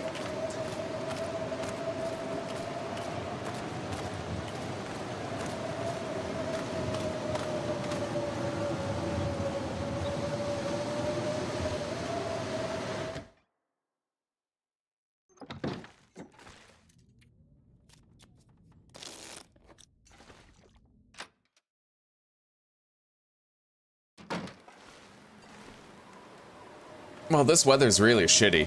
It's not exactly conducive to our success. Let's, get more fire fuel then.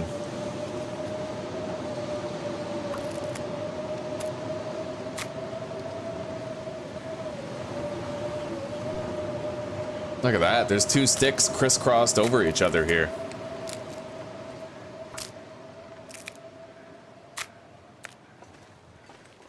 Not bad.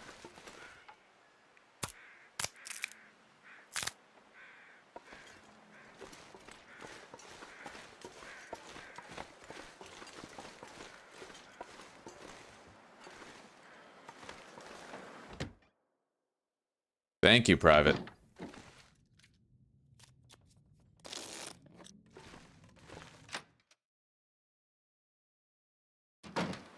Now, when the deer are frozen we're gonna have a very easy time gathering their meat. For now, we have to focus on getting the hides and guts.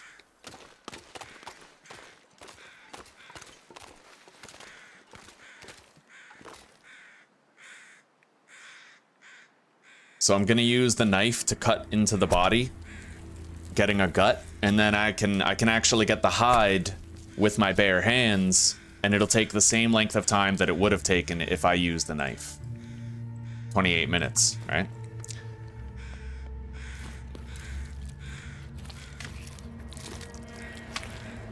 Got really cold really quickly. No two ways about it.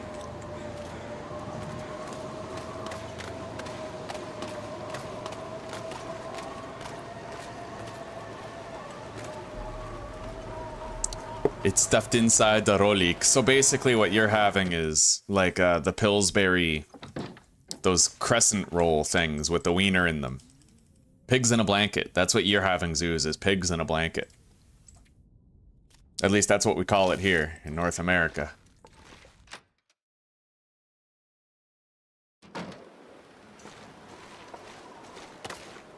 Anyway, guys, this will be a little tedious. But, harvesting these deer is hard work, a lot of hard work now, and smooth sailing food availability later.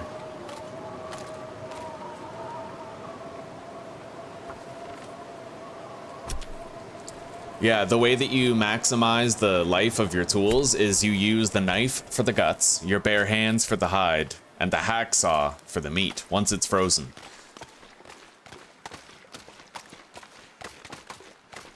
And then you'll notice it takes far less repairing to keep your stuff maintained.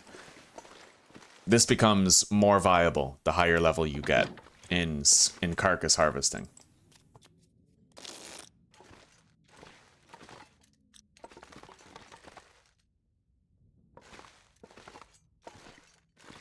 Where the hell is the door?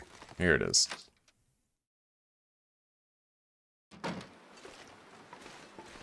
It's very dark, but not very cold. Let's take a look and see what we can do.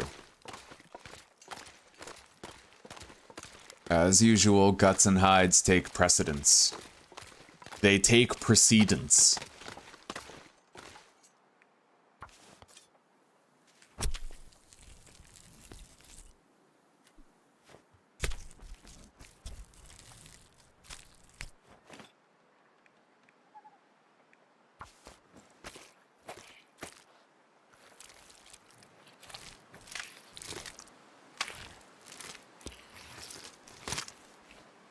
One thing that's not often acknowledged about this series is not only do we have low condition recovery, but we have high wind variability. And that has added a lot of difficulty to the process. Well, to every process, right? Something so simple as harvesting a carcass is not as easy as putting down a campfire and chucking a piece of coal in it anymore. It's happened several times where we tried to do that, and the wind immediately changed direction and blew it right out. Hasn't been simple for us to get a foothold in this world. That's why I never want to give up this playthrough, not till we've made it to the end, you know? So I'm really glad that they patched fishing, because as long as fishing was broken, you know, we would have had to stop. But there is that glitch where during an aurora, every time we try to leave our base during an aurora, the game crashes. That kind of sucks, but we can more or less deal with that. There might be a couple times where we get fucked over out of our well-fed bonus because of it, but we can kind of make it work. Anyway, let's drop these guts, and we got 2 deer hides right here. We'll finish the rest later. Deposit our arrow stuff in here.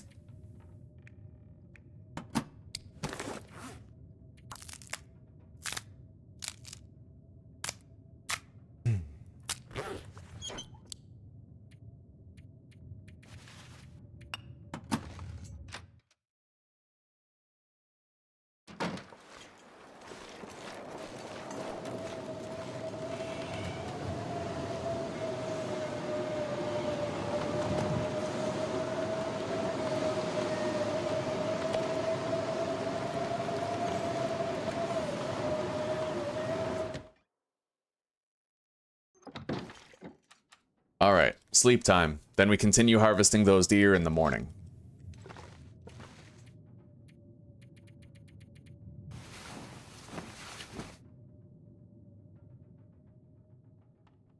It's crazy, but now I almost feel like taking a break to play some more Stalker. Hogwarts Legacy I miss, but I know that we were at the part of the game where it was going to get a lot less fun. Because we're not getting new stuff anymore. We're just using that stuff to progress at this point. Like, we can't look forward to getting a broomstick, for example. We already have it, right?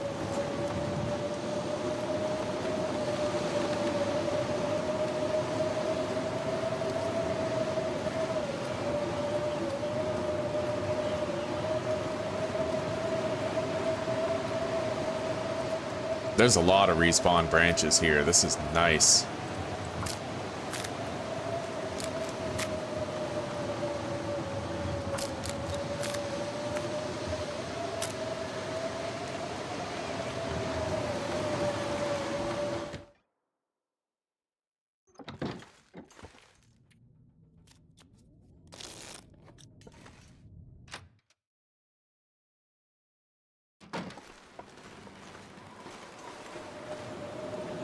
It's warm enough when we're out of the wind, but that's kind of the challenge right now, is staying out of it. Either way, times like this are when it's really good to just gather sticks, and then when it's warm, that's when you go finish harvesting the deer carcasses, you know? Kill as many birds with that one stone as possible.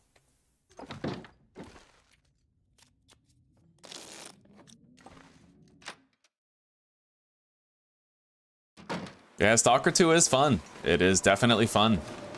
It doesn't have as much to offer mechanically as The Long Dark does, but it's its own experience. It's a good one. I just wish that it was balanced for permadeath.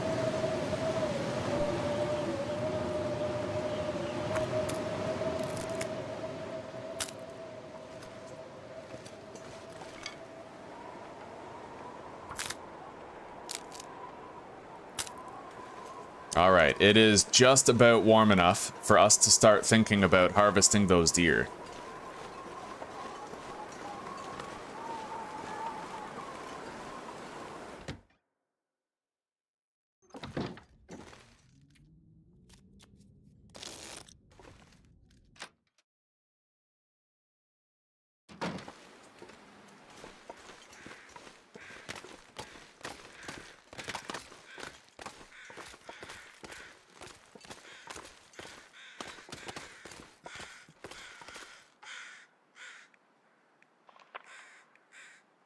We don't have our, we don't actually have our hacksaw on us right now, so we're gonna have to continue harvesting the guts and hides for the time being.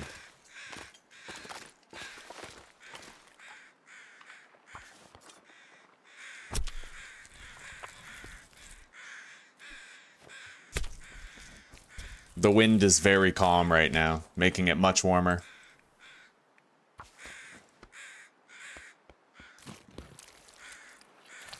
There it goes.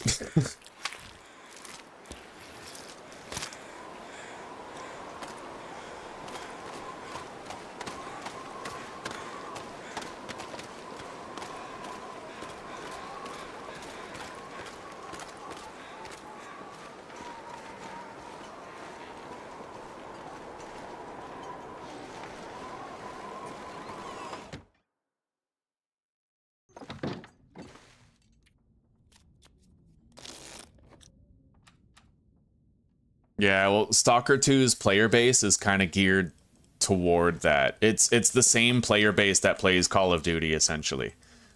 Like, there's two kinds of... there's many types of gamers, but I feel like what separates people who like survival games from people who like competitive shooters is that the people who like competitive shooters, they're typically the same people who like watching sports. They want something to dominate. Whereas people who play survival games want something to contend with. They want something that's going to make them struggle, right? So it's kind of like how the different elements of one's psychology between from person to person makes different games appeal to them. I want games that are going to make me struggle. But Stalker 2 is more geared toward people who want to just like bang, bang, bang. I'm dominating my enemies. Let's kill them, right? The same people that Call of Duty appeals to. Or sports. Like football and shit. Kind of a weird take, but... I don't think I don't know. I very seldom go back to the previous iteration of a game, Mike. I never really do it. Alright, so we have managed to get all of the guts and all of the hides from the deer here.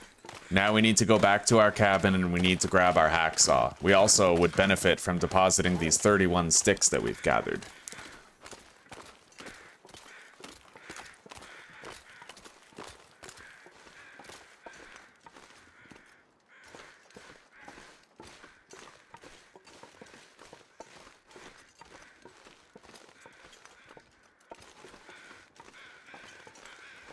I keep hearing from a lot of people how Stalker 1 was actually better than Stalker 2. I mean, Stalker 2 has the same problem that a lot of games have, where the graphics are worse because of the over-reliance on upscaling technology. Okay.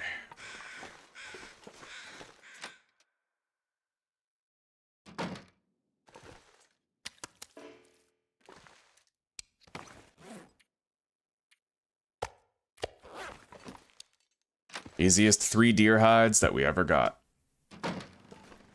Now let's go grab our hacksaw and fill our belly with some food.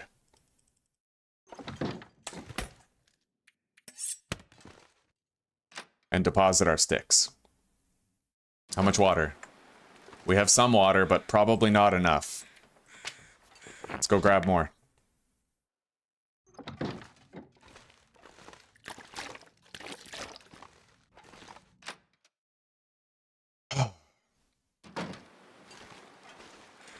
Love that shirt. This one? Walmart, bro. I'm pretty sure Walmart. Although you'll have to look in the kids section. I'm joking, but like, you know. Small guy, small size.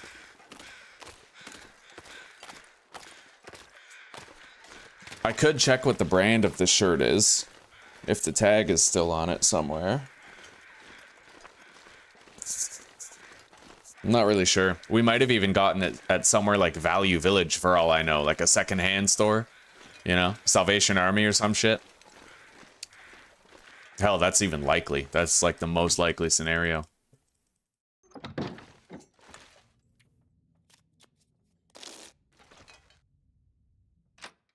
Alright, let's hope the weather holds. Anyway, you know what's weird? Once you reach level 5 in carcass harvesting, corpses don't really count as being frozen corpses anymore, I don't think. Let's see how long it takes for me to get a kilogram with the hacksaw. 8 minutes? Okay. I think that might actually still work then. Good. So it still counts as frozen. It used to be that wasn't the case. It would actually take you longer to use the hacksaw once you got level 5 in carcass harvesting, because the corpse no longer counted as being frozen. Now it seems that's no longer an issue. The wind has picked up, so we're almost done with our work for now. But we almost managed to fully harvest all the meat from 1 buck.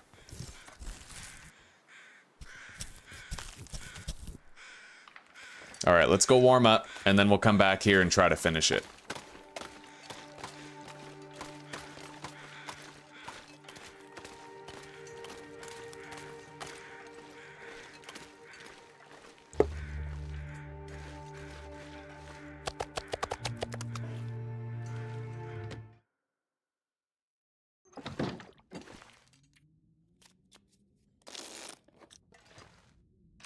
Alright, hopefully the wind isn't super crazy right now.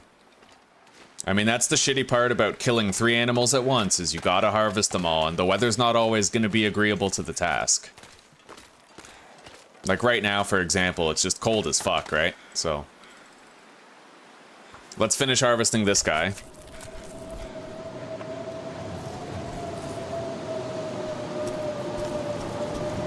Okay, we got it. That's one deer fully harvested, all done.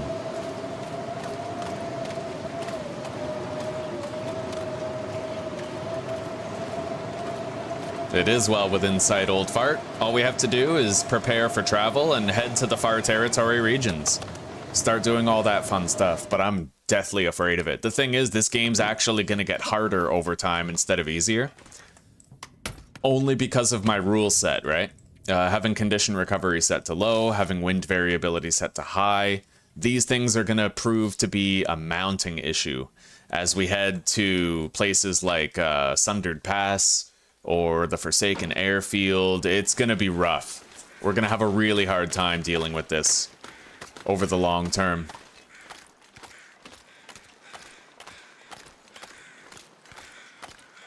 Thank you very much, Mary. I really appreciate that, sister. Wonderful. Oh God, yeah. Thank you very much. And Mr. Mr. Flawless, welcome to the pack. A lot of people don't know this. A lot of you guys don't know this about Mr. Flawless, but his humility as an individual is unmatched. He is so modest that it almost kind of meanders into a godlike form of perfection. You know? Flawless, you might say. Oh, man. Anyway, the wind is against us right now, so we're kind of trekking home pretty frickin' slowly, unfortunately.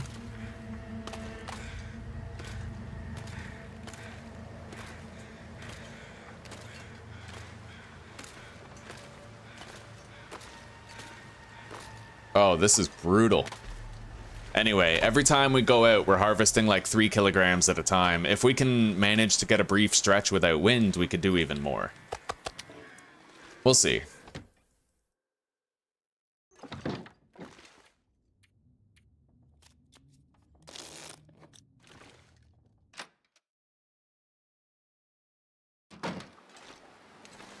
I would say, Mike, that you are the most humble person here, second only to me, because I feel like my modesty and humility greatly outranks even the mere capacities of other mortals. You know, like, I am so humble that it's almost unfair to everybody else that I even exist. It's just not fair. I can't be outdone in terms of modesty and humility. I can't.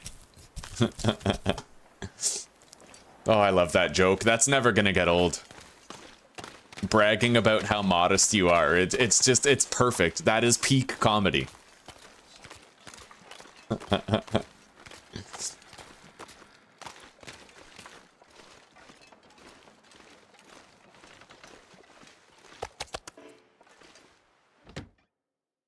Okay.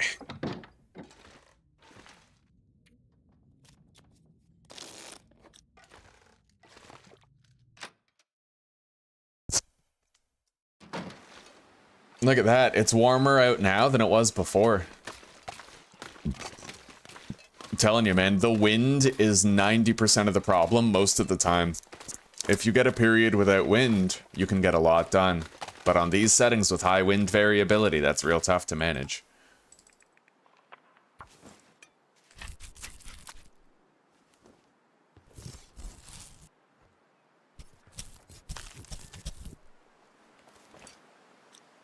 Anyway, we'll come back tomorrow and finish that last buck on the water. For now, let's take everything else back home and get some sleep. And we're gonna want to harvest fire fuel until it's warm enough to start making trips out there to skin it.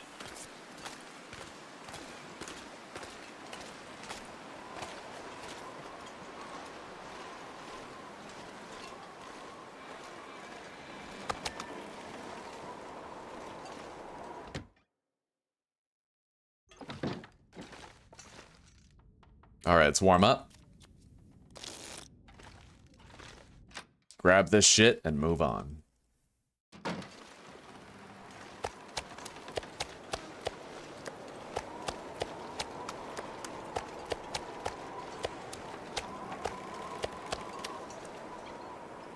We're a little too slow. You know what? We'll use the travois. This will be a very brief trip if we do.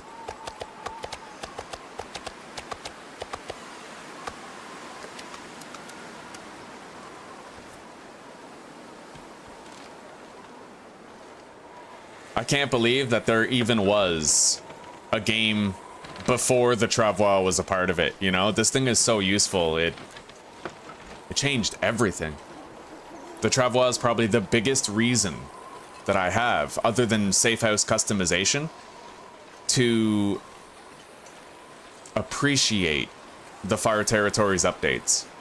Some things are like a little knick-knacky, like they're kind of useful, but sometimes not. For example, the flask, right? I could go through the entire game without using an insulated flask. It's whatever, but the travois and safe house customization are two things that, good God, is it ever an awesome, awesome decision.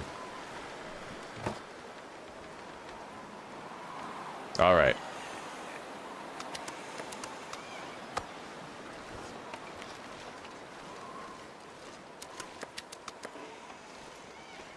Okay, we're good.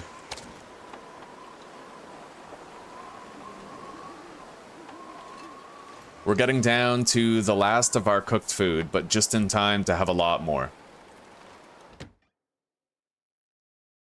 We're gonna have roughly 30 kilograms of venison.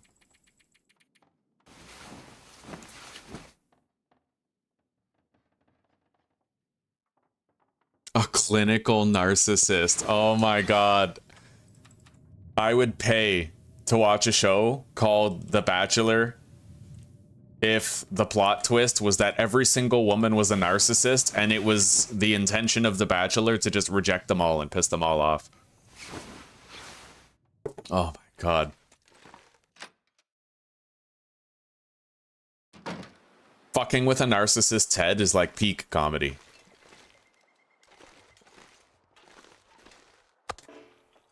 All right, let's eat the bear meat. And, we're gonna want to gather more fire fuel now. Perhaps I'll check at the top of the hill for sticks that might be there. This meat's curing, albeit very slowly. But we'll have a lot of travel rations when it's done.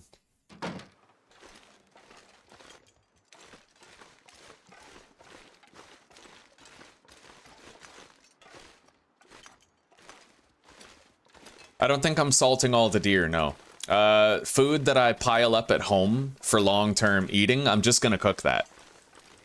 Cause it stinks, it's heavy, but we're gonna use the salting and curing box for travel rations. Cause they don't stink, they're very light, and it's the best calorie to weight ratio possible.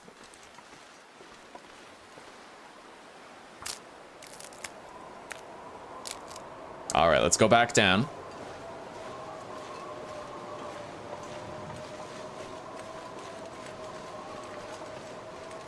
And the main issue is that I don't know where I can find a shitload of salt around here. I might be able to find some salt in the cave that connects Mystery Lake to Milton, but I don't want to have to incorporate that into my routine too often.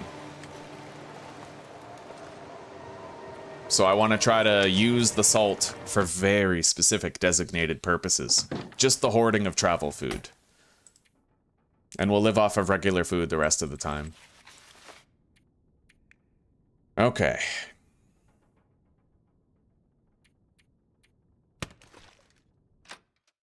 Wait, I do have to warm up. Let's warm up.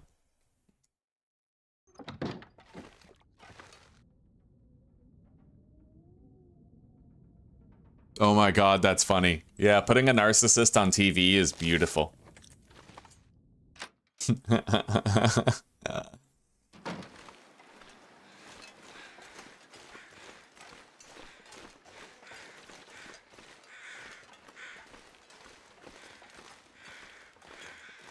I love the resource management in The Long Dark, I truly do. This is a wonderful, wonderful game.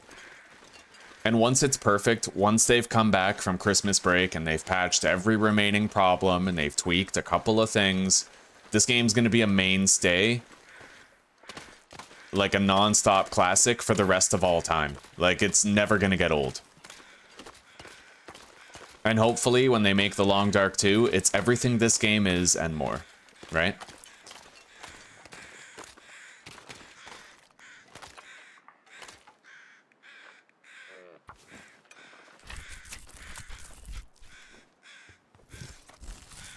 Okay, we can get 3 fucking kilograms right now. We'll freeze a little bit on the way back home, but not too bad.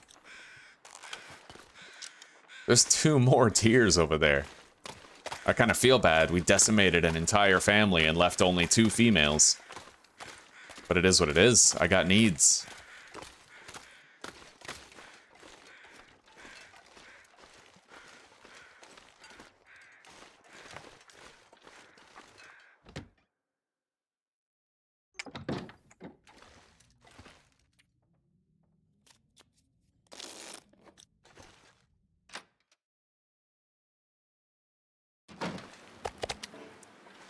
Okay, we got considerable warmth right now. Let's capitalize before the wind picks up on us again.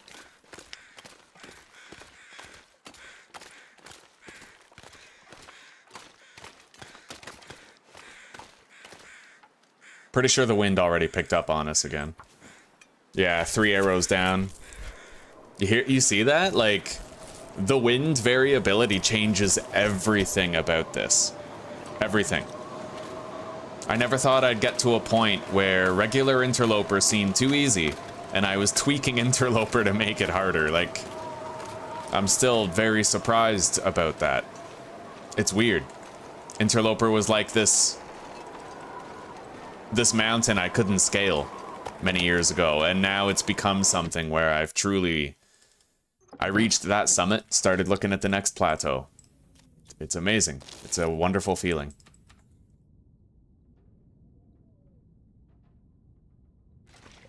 Yeah, I can imagine, Zuzi. Holy shit. Can you imagine if they had to share rooms with each other? Can you imagine sharing a room with a narcissist? And they start using you for supply and just fucking with your head?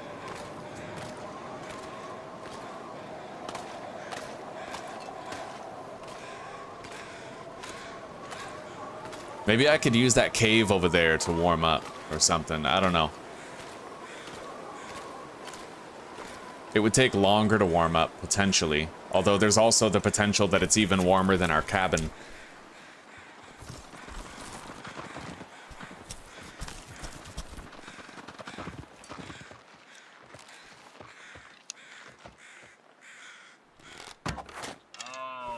I mean, if it's gonna give itself to you like that, right? You may as well take the shot. Okay.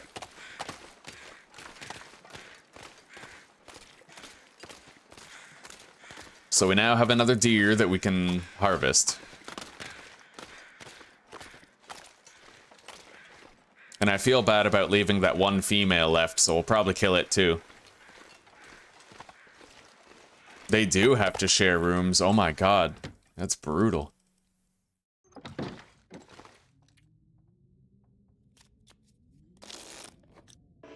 Alright, we are almost out of our calorie reserves, but we have a little bit more left.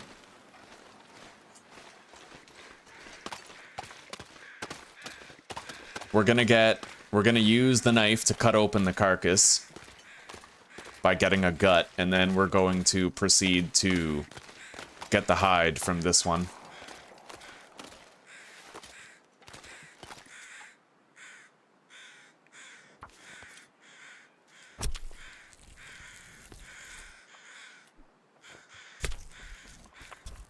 Oh yeah, that's how they all are. God, we remember how they who will remain nameless in our family was.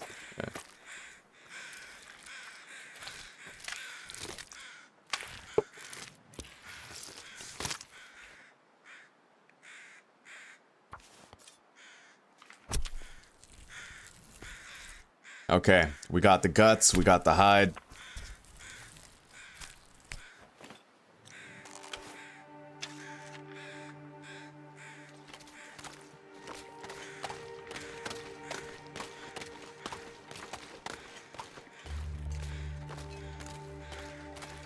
Yeah.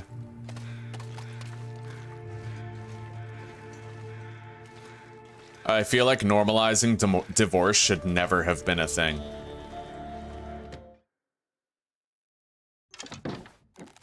I personally feel like unless a woman can actually show pictures that she has a black eye, and people see it, people witness the black eye, like the wounds, right?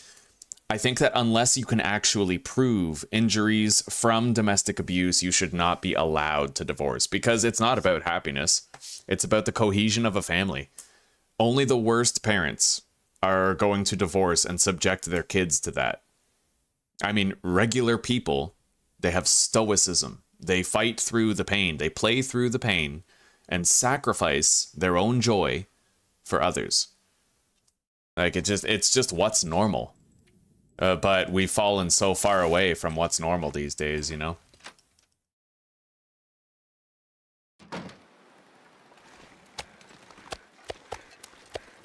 The nuclear family is absolutely requisite for the outcome of good children.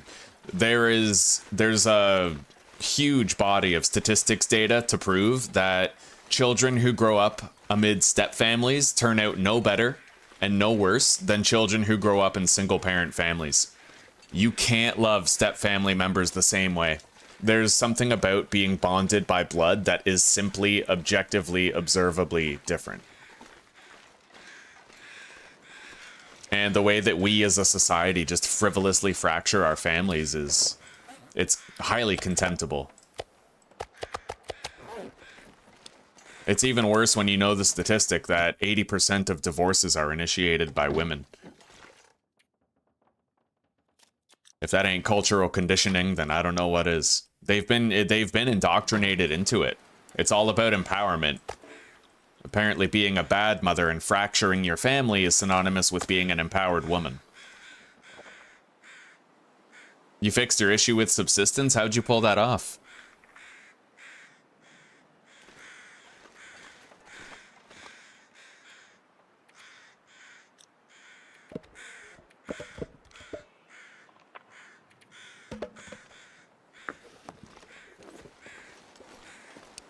All right, we got a little trek to do.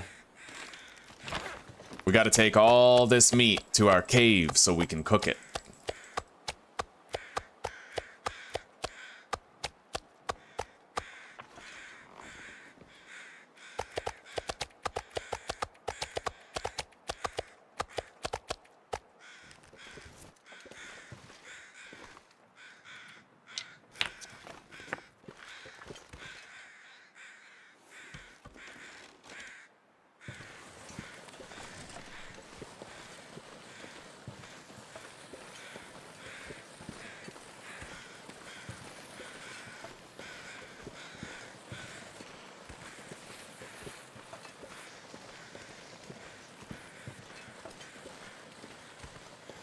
Yeah.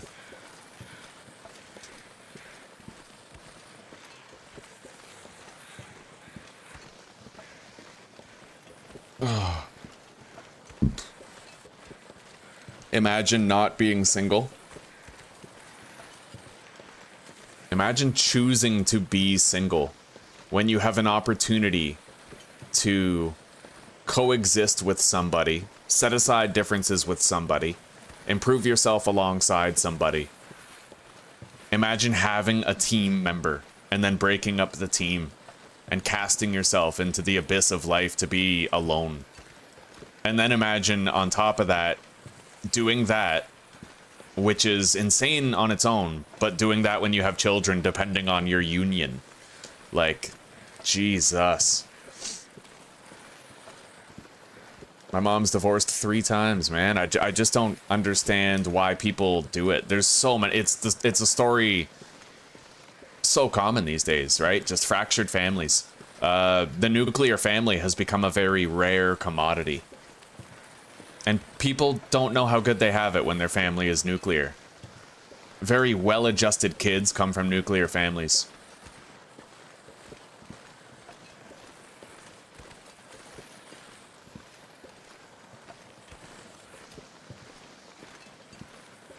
Thank you, Private. Well, thank you, buddy. Well, I do at least find that these days it's becoming fashionable to be conservative and aware of big problems.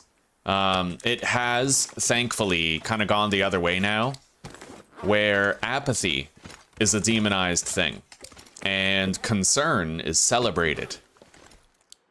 Now, of course, a lot of that depends on who you're talking to, right? There's obviously going to be a lot of frivolous sexual liberation type of people where they don't care about much, and it's clear.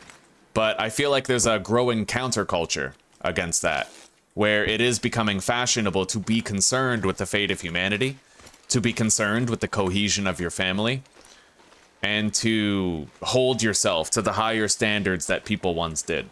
And I am very grateful for that counterculture that's giving rise lately. Oh my god. A wolf hunted that deer over there. I don't know how much of that deer the wolf has eaten, but if I can bag the wolf, maybe we can just get both. If nothing else, it's a viable hide.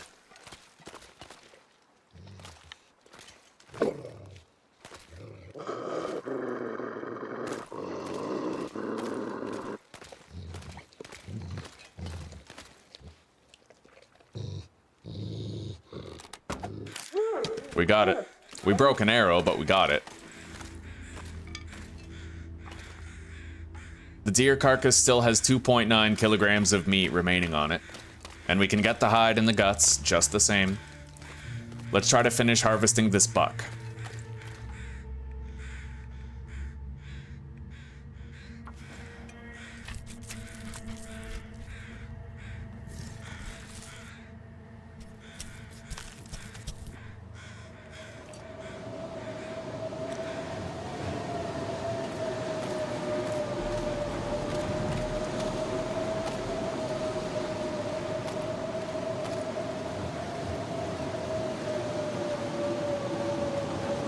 You've been single for most of your life, Evo?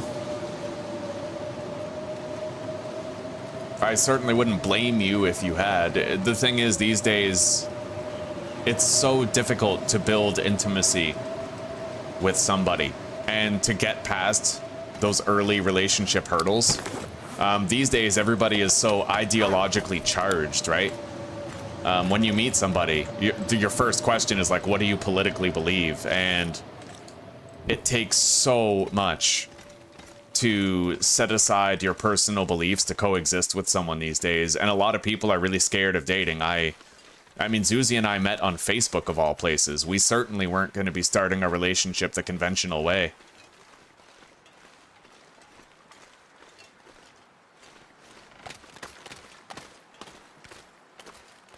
And when Zuzi and I met, we had loose morals, right? We were democratically shaped. We didn't have the virtues that we have today.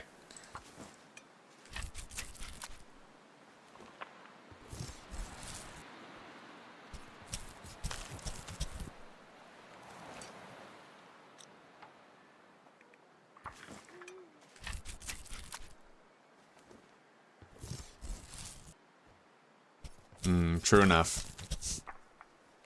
Yeah, there's a right fit. There's a right fit. Maybe she just wasn't the right fit. You know?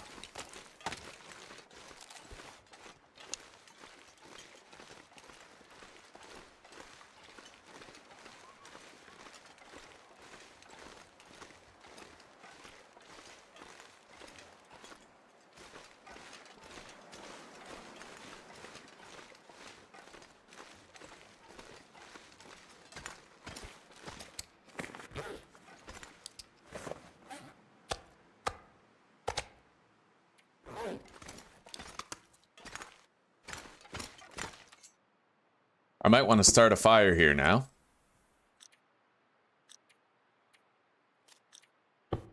And then we can nap while we cook all this food. Let's do that.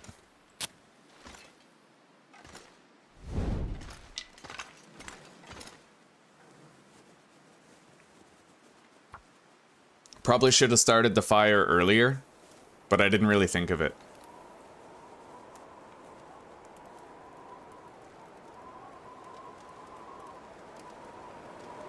Hello, Danzig Sam. How you doing today, buddy?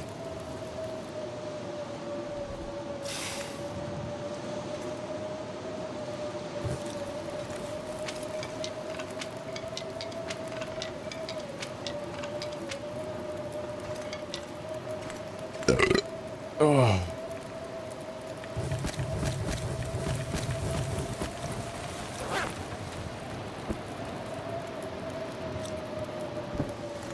All right.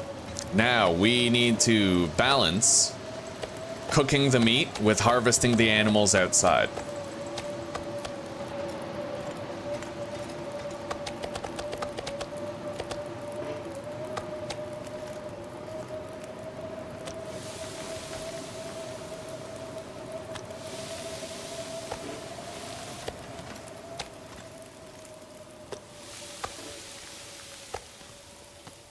Although that might be hard to do. We can cook a full kilogram in only 30 minutes, which doesn't leave us much time to get out there and harvest, but it does leave us with some.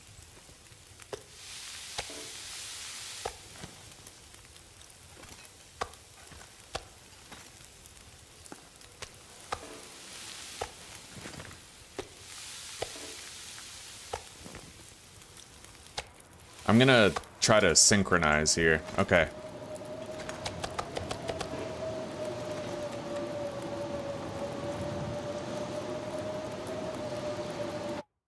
It is worth it in the end, Danzig.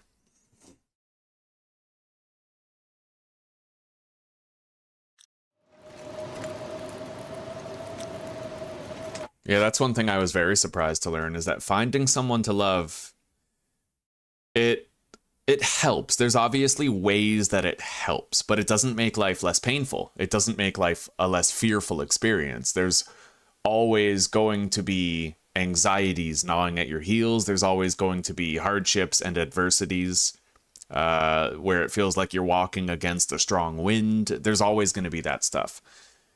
And it does give you somebody else to carry it with, but that also means that it gives you one more person to worry about besides just yourself. There's pros and cons. Fearing for another person's safety that you truly love it's a burden. It's a genuine burden. It's heavy. It's easy to be alone in the sense where you are your own responsibility and you don't have to fear for the safety of anybody else. But that's the only, like that's... Yeah, there's many sides to it.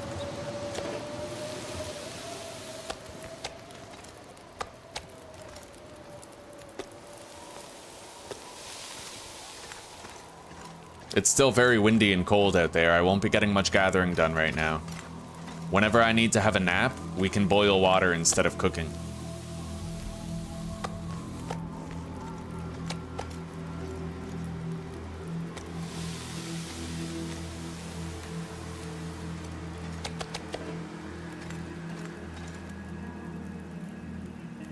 I think the wind might... it's not really settling down yet.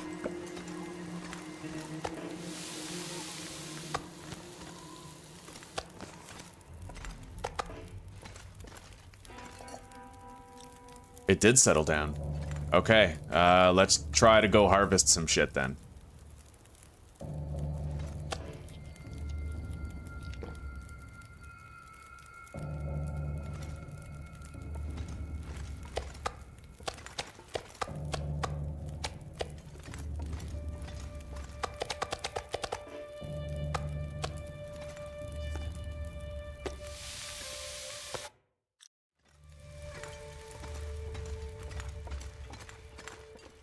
It is very cold tonight.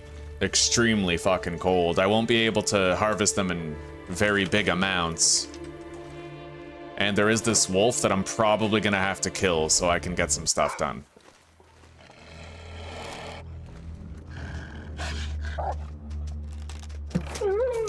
Alright. As long as he's not harassing us while we try to do what we gotta do. We really don't have that much time to harvest, though. At best, I can do 2 kilograms, then I gotta head back to the cave and boil water so I can have a nap.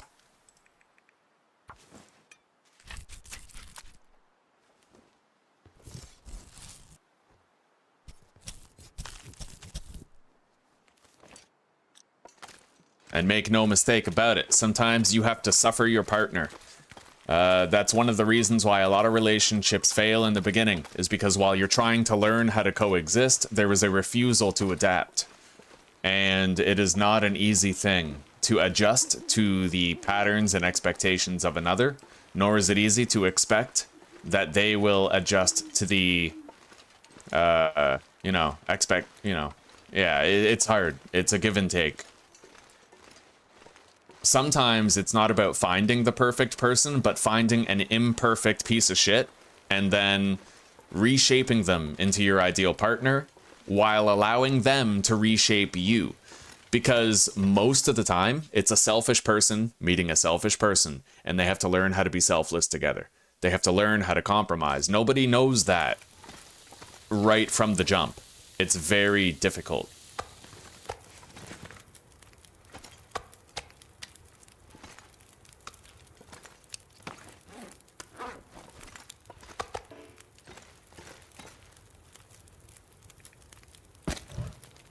All right, we threw some fir firewood in there. Let's boil some water while we have a nap.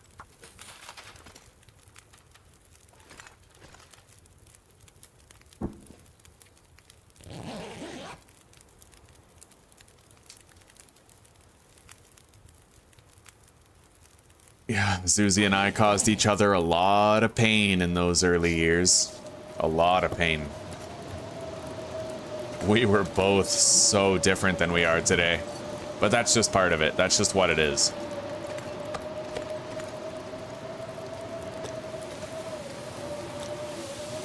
When people say it is what it is, that's what they're talking about.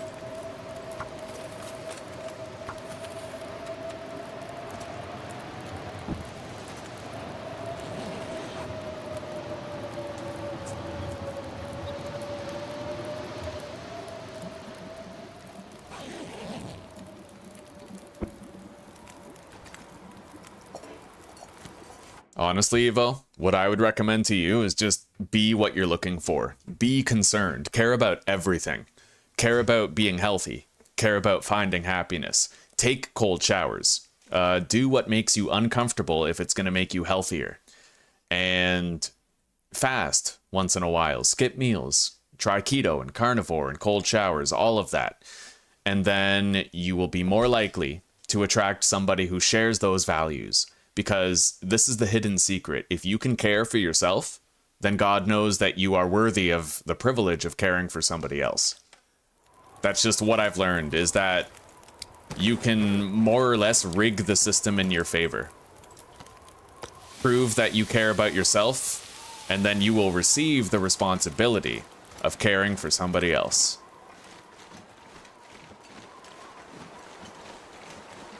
At least, after enough time has passed. It has to become who you are. Of course, there's caveats to that. I mean, if somebody with Down syndrome cared about themselves, I don't think they're finding a romantic partner other than another person with Down syndrome, right? There's obviously harsh realities in there, but I think the same general principle applies for everybody. Prove to the universe that you can care about yourself, and it will give you the responsibility of someone else to care for.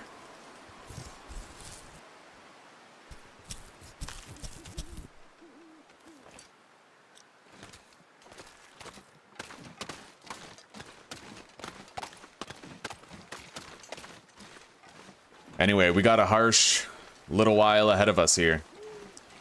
I'm gonna try to keep on harvesting, but it's very cold, and it's not about to get warmer anytime soon.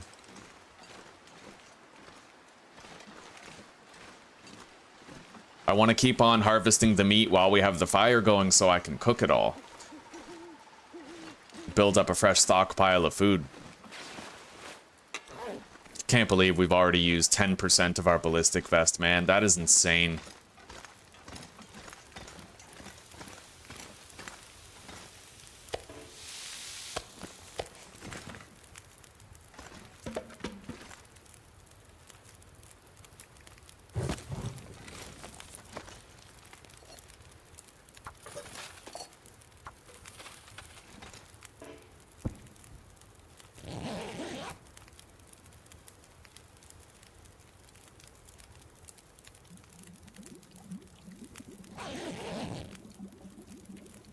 Right on. Glad to hear it. Very glad to hear it. Let's have a good time. Taskbar search, NVIDIA control panel, high performance processor. Okay, so it was the high performance NVIDIA NVIDIA processor thing, eh?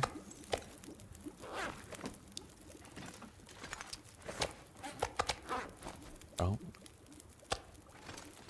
the raw venison right here. Grab the water. And we have to drop some water so we're lighter on our feet. Okay.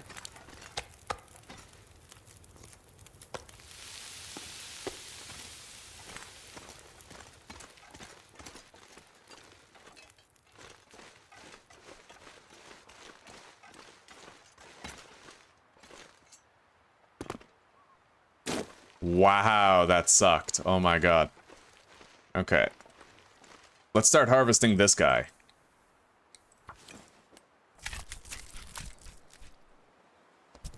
Well, right on. I'm happy to hear it. Silent? Very happy. Yeah, I personally feel like we should be able to...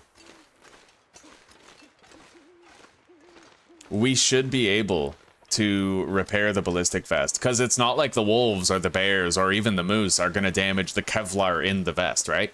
All you'd have to repair as the player is the actual cloth holding the vest together. So it just seems really weird. Like...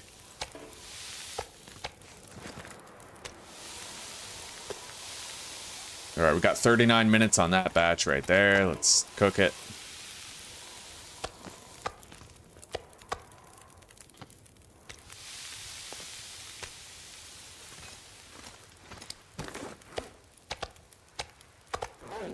We are doing a good job of cooking all this stuff. I want to keep on harvesting the animals out there. It's just so damn cold right now.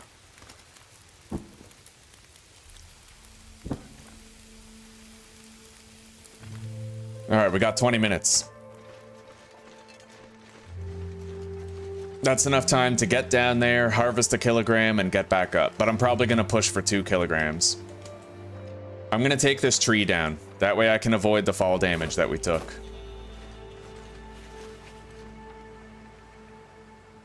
Let's do 1.5. We need a 0.5 anyway.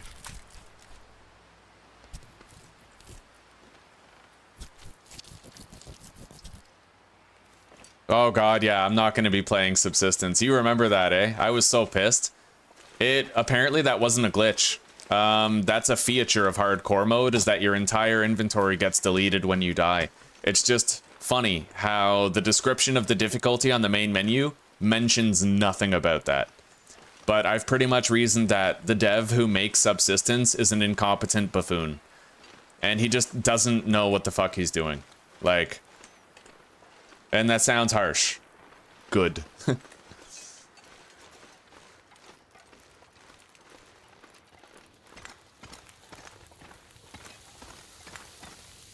Alright, cooked venison.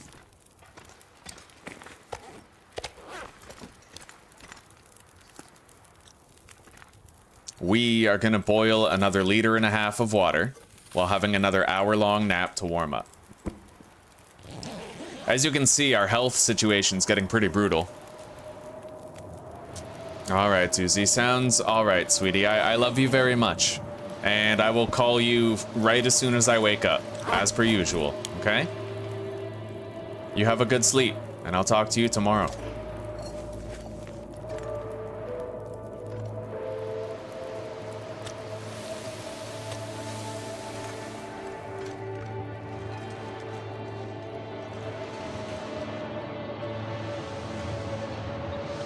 Oh, I'll try not to die.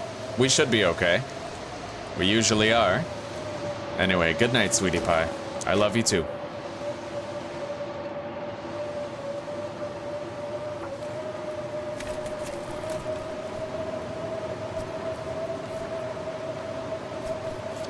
At least soon it might start warming up, man. It's been very, very freezing for a while now. We've gotten the most out of our fuel, thanks to how cold it's been, but it has been very rough on our health.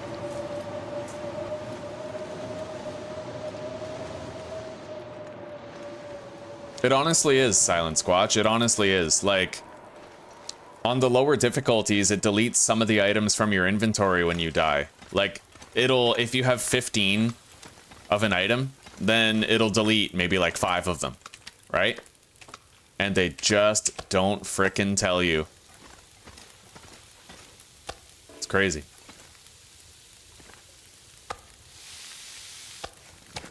All right. Drop the meat. Let's warm up while cooking venison, then maybe we'll step back out there.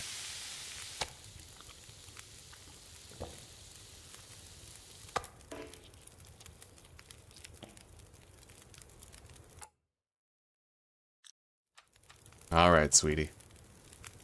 Fishing is fixed, Evo. It sure is. We've been catching fish all day. However, don't try to do fishing where you break the hole and use a fishing rod. They nerfed the shit out of that. You know how they implemented the cougar? Well, what they did is they removed the fishing custom option. You can't choose very high fishing or like whatever anymore. That has been replaced with the cougar spawn option. So now the amount of fish you get is tied to your baseline resource availability setting.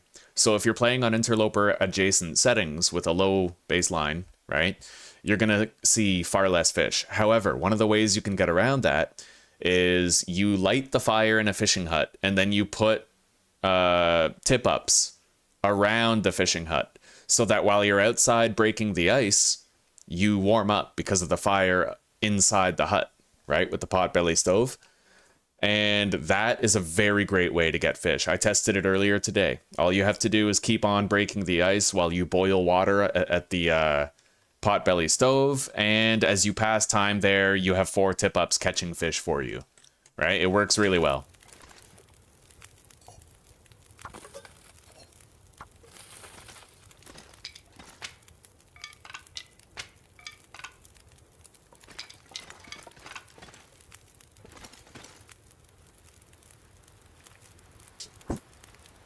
All right.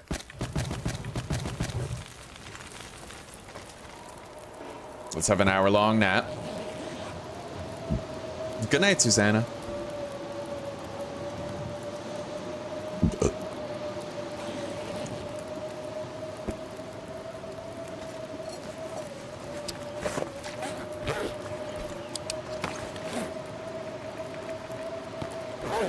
Well, we sure as shit won't be harvesting those carcasses right now. So I guess what we'll do is we'll focus on water production while we nap. I mean, we need to sleep anyway, so.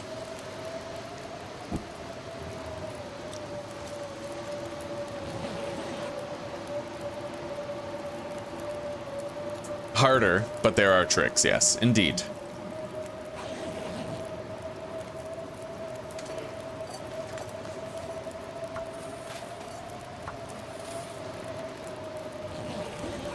I like how I can boil 1.5 liters and then wake up to new water.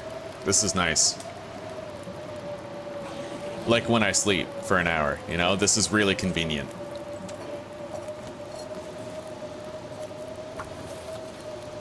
And we're getting so much extra fire duration because of the blizzard.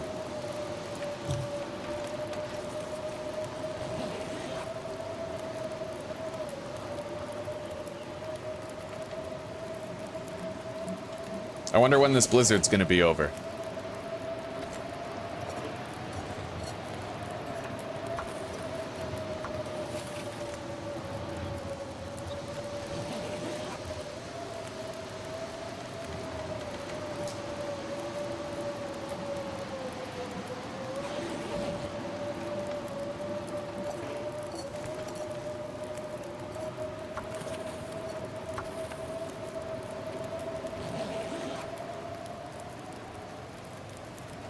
Rosehip pies? No, I haven't tried it. I'm trying to leave the rose hips around in case I break my ribs. Because the painkillers expire over time, and if I get broken ribs from a moose, I need painkiller treatments in order to fix it, right? So I usually don't burn through that sort of stuff. Same with antibiotics, they spoil, so I would want to make sure that I had reishi everywhere in case I needed it.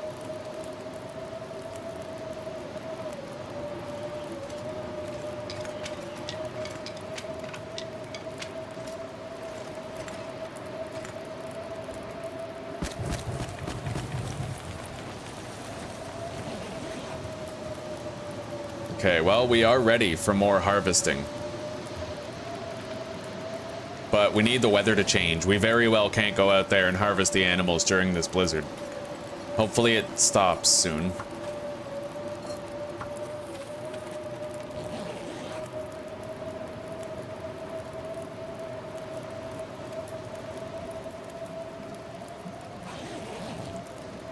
Oh, it's only 8, so it's basically 1 bush per pie then, is what you're saying. It doesn't require 24 like the prepared rose hips do. Alright, the blizzard's over. Let's try to harvest those carcasses now.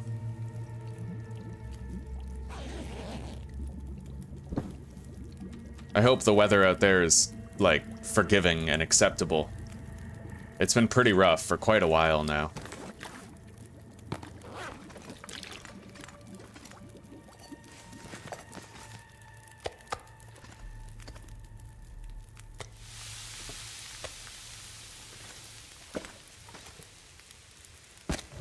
Alright, let's go. We're well rested, it's relatively warm. Let's gather as much of this meat as we can. We have 30 minutes before the venison that we just put on the fire is done cooking. We gotta finish harvesting this buck over here.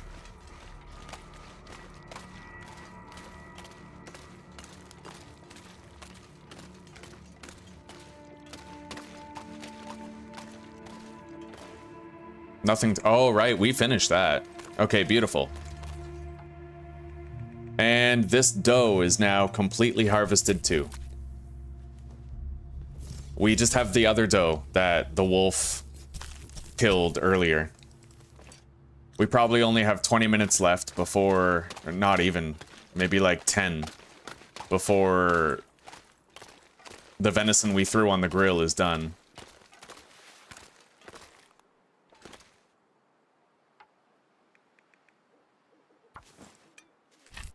We'll leave it on there a little bit longer. Yeah. As long as we're making good use of this warm temperature to harvest these, because it's, you know, it's hard to come all the way out here on our limited stamina pool to do it.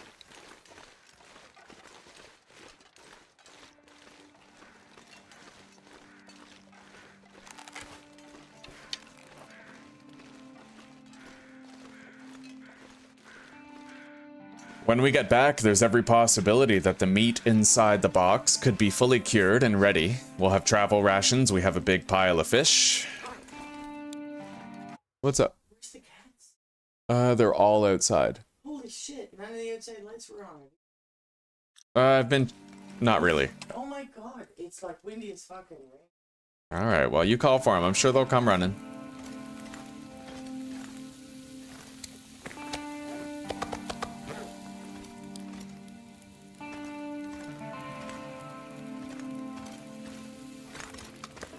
Okay, let's grab this stuff. Now, while it's very warm, here, let's cook these while we warm up, and then we're gonna boil water while we're gone harvesting the rest. It's probably gonna be too cold, but we have to try to get as much of it done now as possible.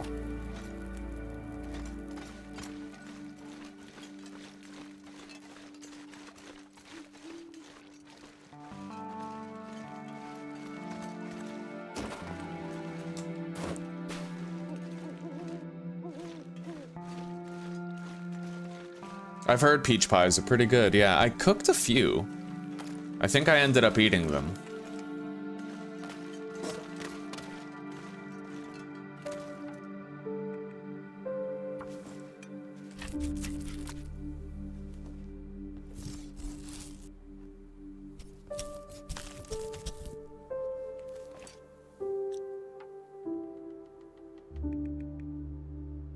What, you talking about me parties?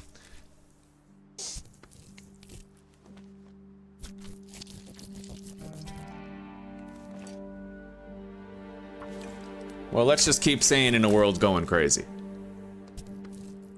And if you guys vibe with my way of thinking, then that means you guys are pretty stable and reasonable yourselves. Angry beast that just came in. Yeah. Although, it took one look at me off the other direction. Oh yeah, he's having fun. Well, I don't know, but...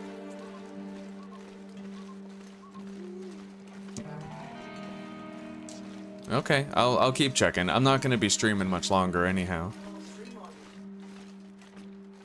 Yeah.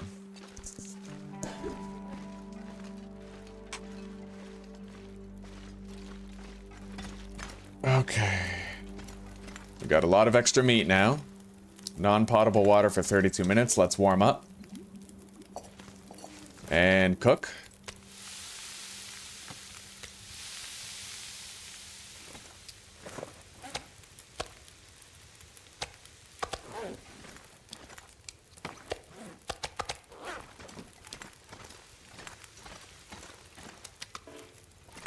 Okay.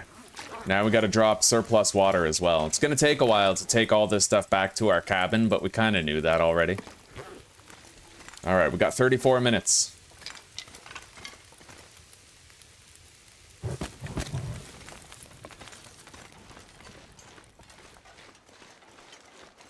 Anyway, I'm happy to say I think we've gathered most of the meat. The wolf might have a little bit of meat left on it.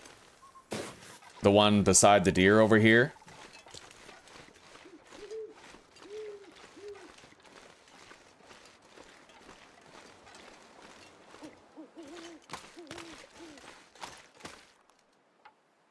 Yeah, all the meat's been harvested, so let's try to get the deer hide here. The hide is the most important part of the animal. We need to repair our travois and 2 pieces of clothing with the hides, so... Alright, let's head back. Now all we have to do is finish cooking all the food that we've gathered from all of these animals. And then we're good.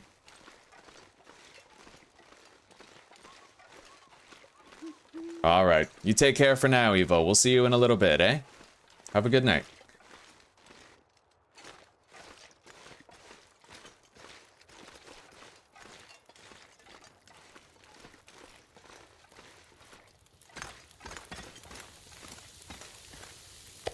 Okay, wolf meat is cooked.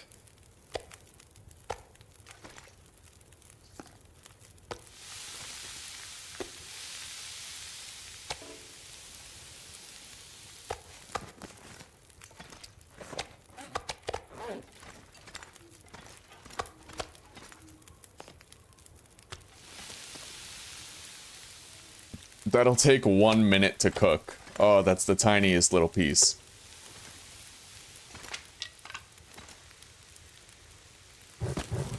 Alright, let's go.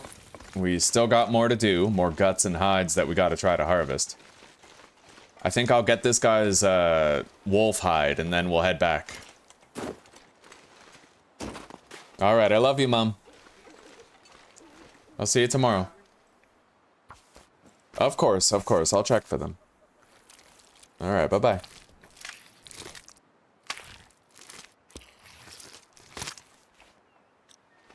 Okay. We spent a lot of time out here.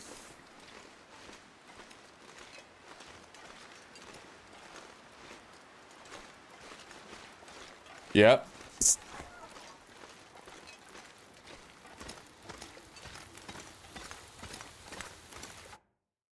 after I leave. Okay. Alright. See you later.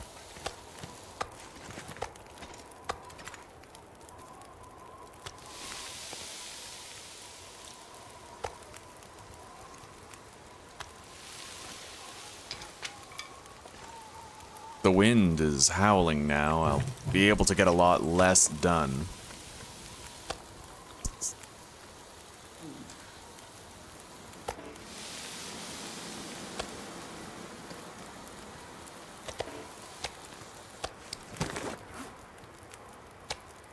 .02 kilograms of venison.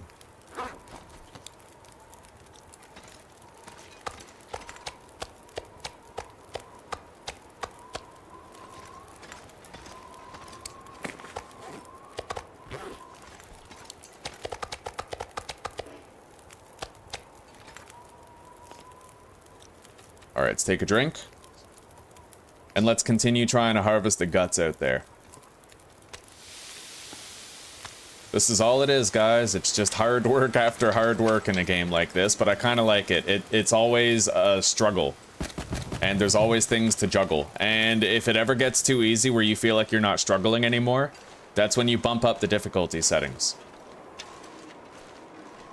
I'm struggling. I'm very good at this game, and I'm struggling. I love the custom sandbox settings for that.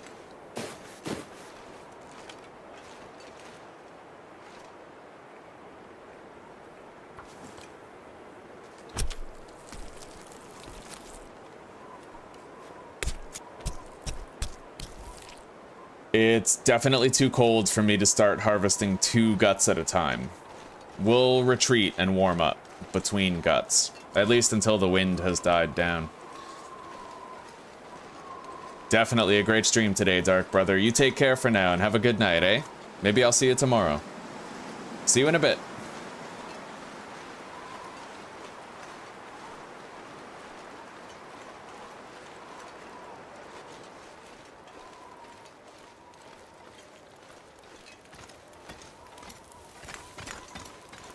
And let's drop these in the back of the cave. They might start curing. Yeah, they will.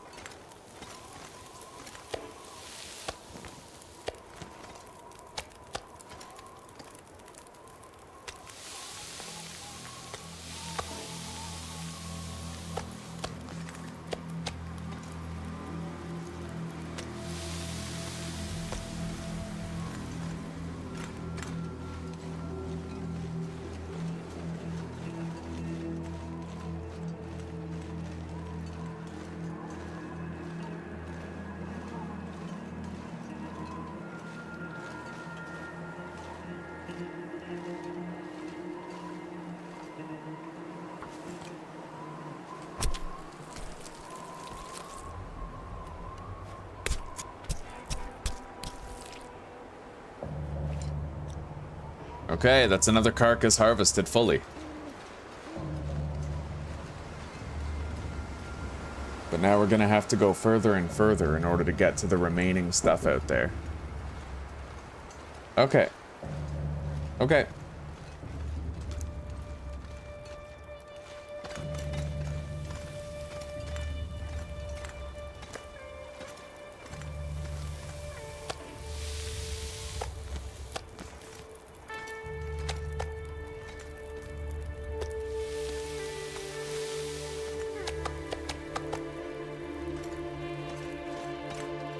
The wind is calm right now. It doesn't really mean that it's warm.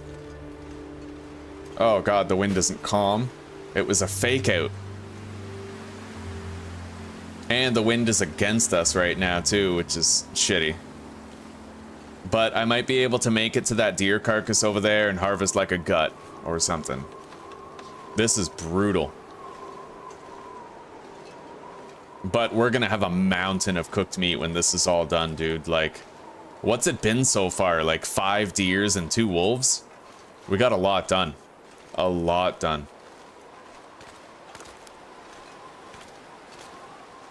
Theo's in too now, eh? Okay, yeah, I think Theo's in too.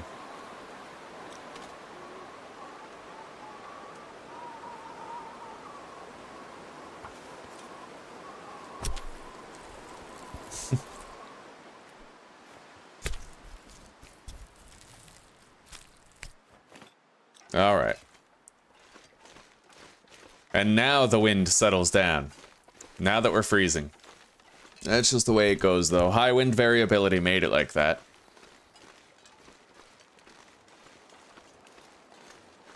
Anyway, we are just about to be at a point where we have a mountain of cooked food, a whole bunch of travel food, leftover fish for vitamin C whenever we return, and a whole bunch of water. So we're getting to the point where we can feel comfortable leaving.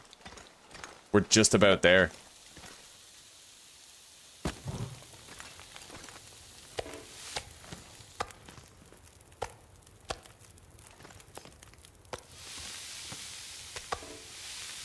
All of this food is finally almost cooked.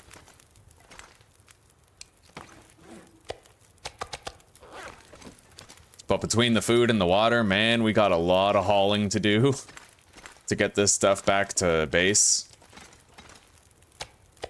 It's a hell of a lot easier than it would have been before the travois existed, though, I'll tell you that.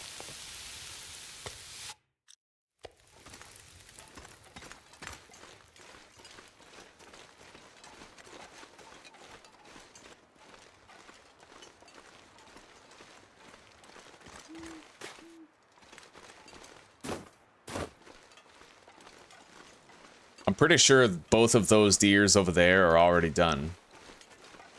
At this point, we're just trying to get the hides and guts from these guys. Let's try to grab this wolf pelt. It's not the warmest time ever, but we might be able to pull it off without freezing too much. Probably still gonna freeze, yeah.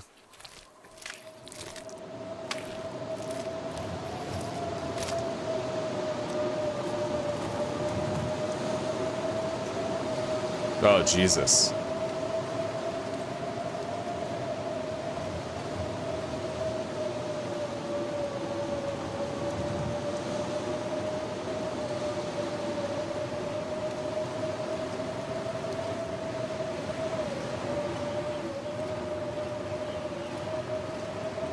Finally being done with all the meat means that we can just focus on water for the rest of it. I may just use up the rest of my fuel, every last piece. And we'll try to hammer out some water production.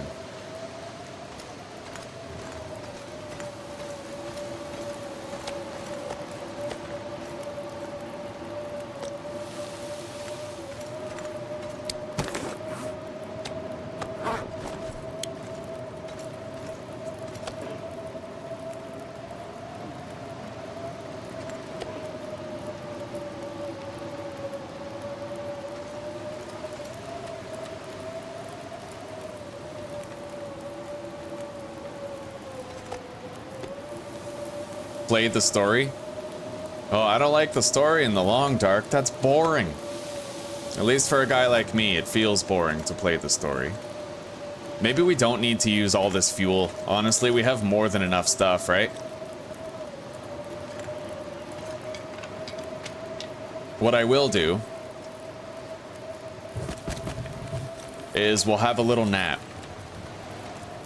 while we boil 1.5 more, well, 3 liters of water in total, but 1.5 per cooking pot. Just so I'm not encumbered on the way home.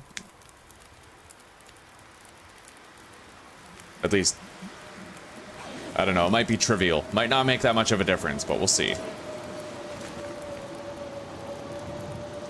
Alright. Oh, buddy, this is gonna take a while. Let's try to load up the travois.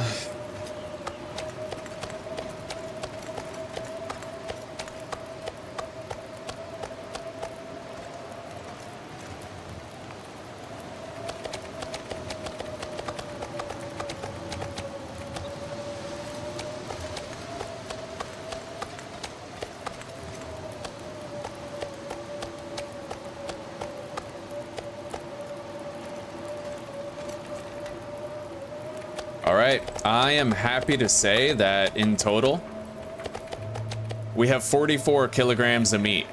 It's gonna take a while to eat all that.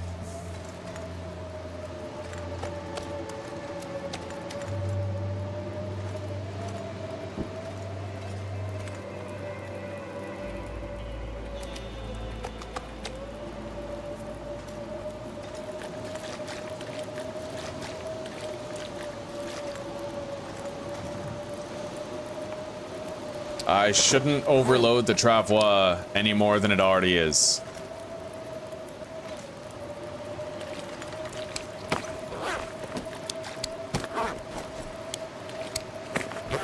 All right. Let's go exactly as we are now.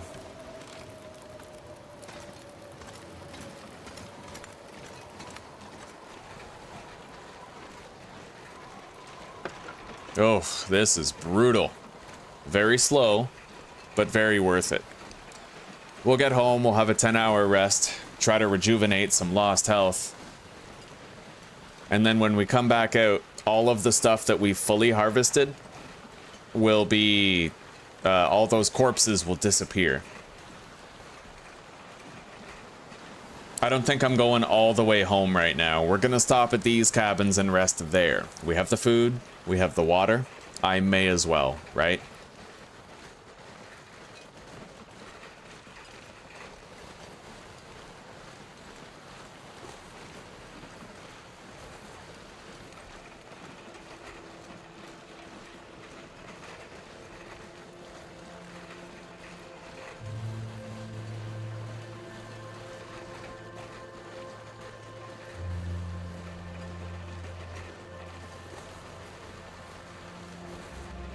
I'm amazed that we even managed to get here without freezing. That's incredible.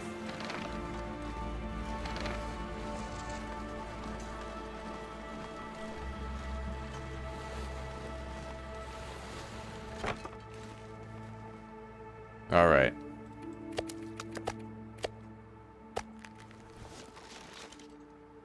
Our belly is full. We just got to take a drink before we sleep. Let's drop all of our curable items here.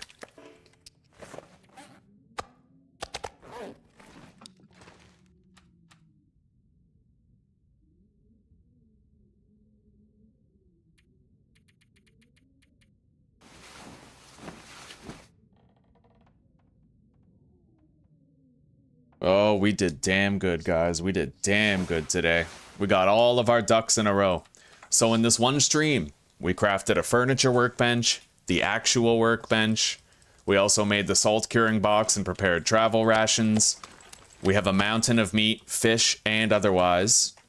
And we're ready. We're ready to travel in the next episode.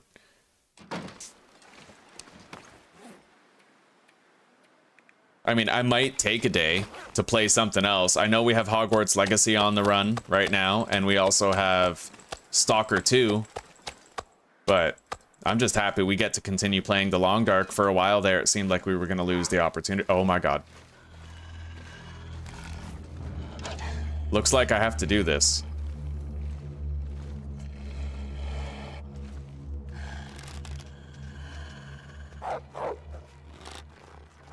Oh, fuck. Well, we're fine. We got bruised a little bit, but our health seems okay despite that.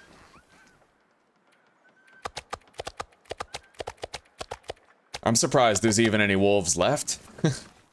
We certainly have been busy enough with the killing of them, right?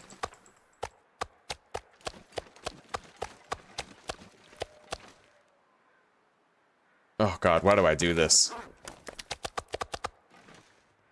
Alright.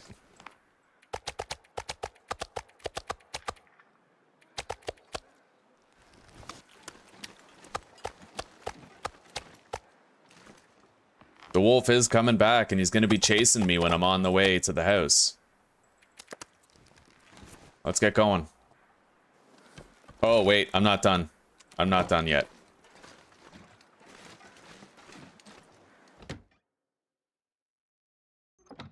Yeah, we got more shit right here. Another deer hide and a couple guts.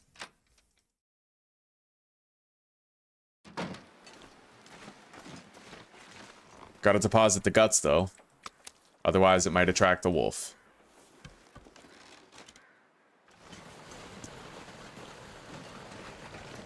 I'm gonna try to get all that stuff that we produced back home before we log out for the day. I won't bother organizing it, like I won't outfit shelves with water bottles or whatever, but I'd also like to check on the photographs. The photographs that we placed on the shelf in our fishing cabin, because I want to see...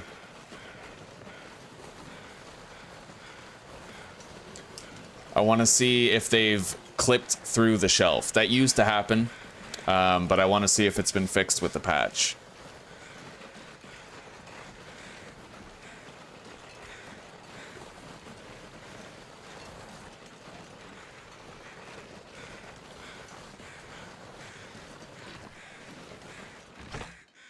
All right. There it is. Massive pile of cooked meat. We still got a shitload of fish. A lot of animal fat right here.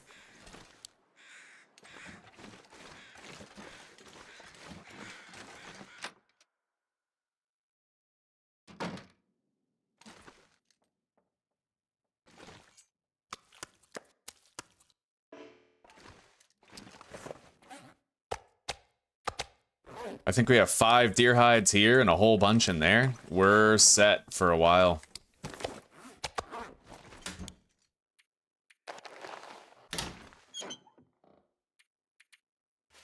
Got a lot more feathers. Let's harvest that arrow.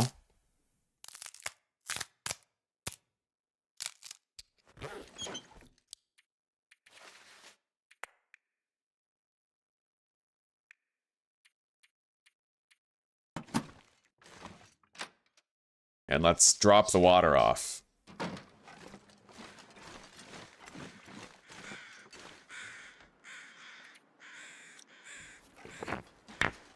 Oh, speaking of which, hang on. I never checked the curing box. We might have some shit there to collect. Hello, Tai Tai. How's the boy? How's the good boy, eh? So these are 83% cured all across the board. They'll be done soon enough. Good boy, Tai Tai. Good boy.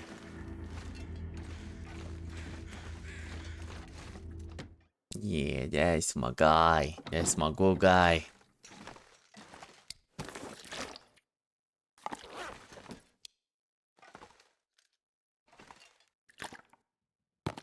There's always a small bottle in there. Yeah, that one. Okay. We're good. Let's do another trip. Good boy, Tai Tai. Good boy. Oh my goodness. Welcome home. That's my good guy. Good little boy. Yeah.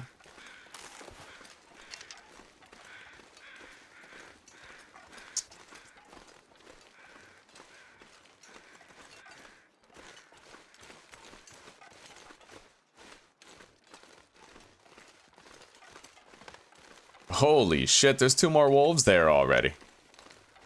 I can't believe that. We got wolves breeding like rabbits.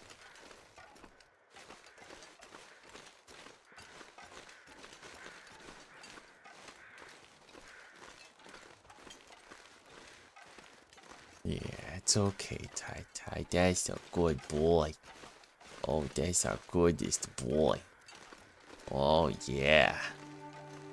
Good boy. You like the back scratcher, don't you? Oh, yeah. Oh, that feels good. Good boy.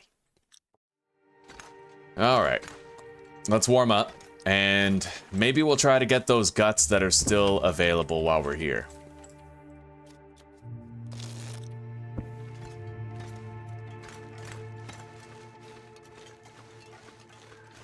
After all, I could use an opportunity to sort of tire myself out. Clothing is not looking too bad.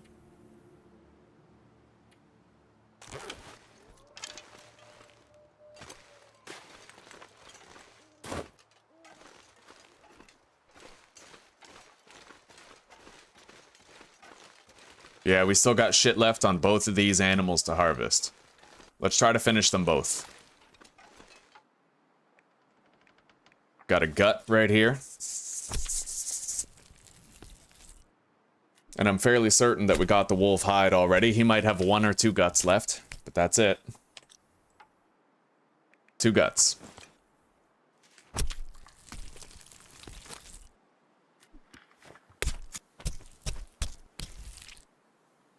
Alright guys, happy to say, every single animal that we hunted has been harvested fully. We were able to do it without fires, but it was, you know, it was obviously very hard work because we had to go back to the cave and warm up every trip. But, we got it done. And we're not getting cabin fever risk for the next 15 years at least.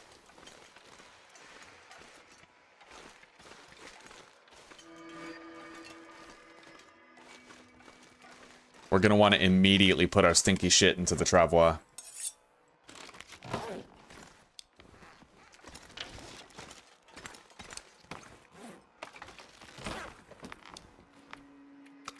Otherwise, those wolves will gravitate toward us.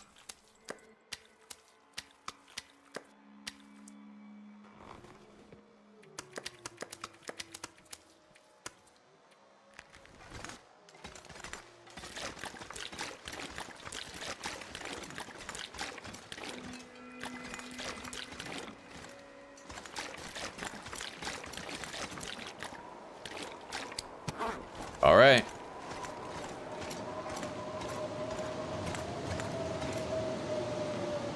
Well, you know what? We're gonna drop all that, collect the travois, warm up, and then get ready to go.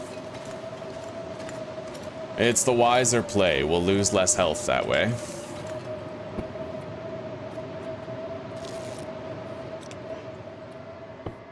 However, our well-fed bonus is currently in jeopardy.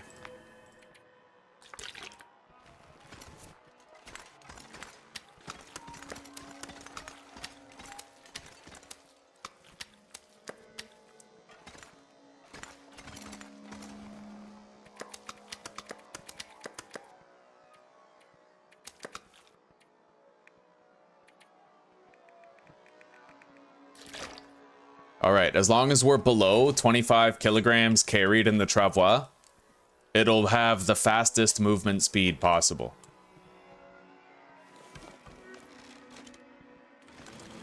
Although the game crashes when we go from outside to inside, or no, when we go from inside to outside during an aurora, I think so far, every single time we've gone outside to inside during an aurora, it's worked and not crashed. It's when we go inside and then outside that it becomes a problem. So we should be able to get into our house without suffering a crash.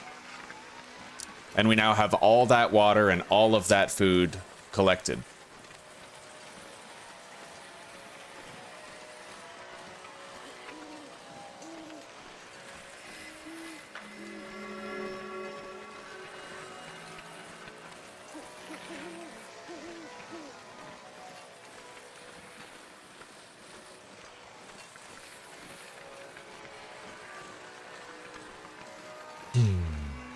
What a productive day.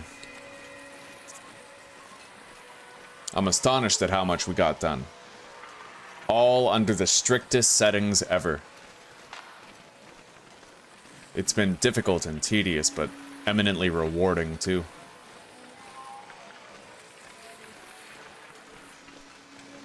We killed a wolf over there and never harvested it. I wonder if it's still there or not. Doubtful, but we'll see.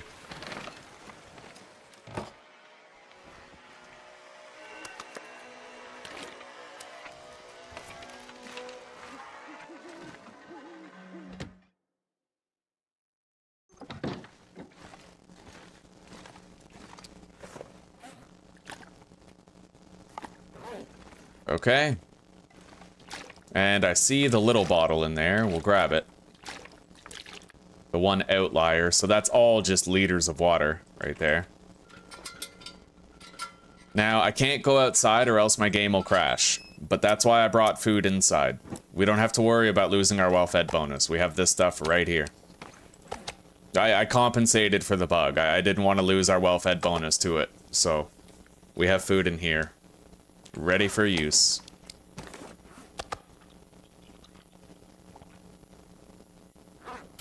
Alright. We can't rest very much. We can only get like 6 hours. Let's organize though. We'll drop the guts right there.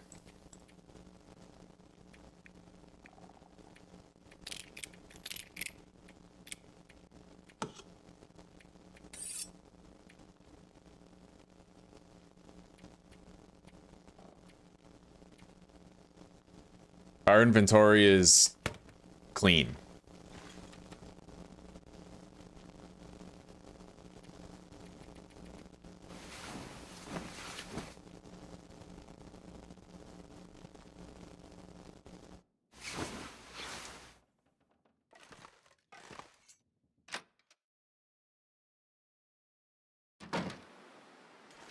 All right. We are now able to leave the base. Let's go grab those guts and move them over to the other area.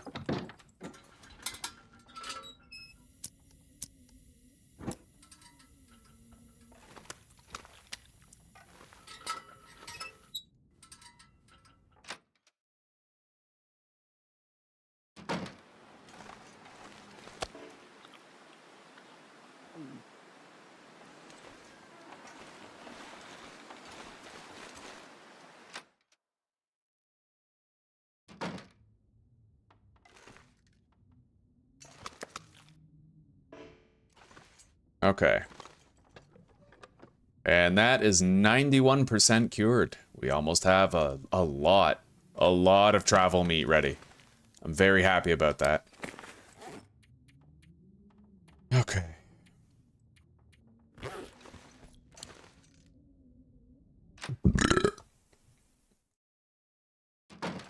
Anyway, there doesn't seem to be any sign of that wolf that we killed before. It would appear as though it has despawned, which is alright.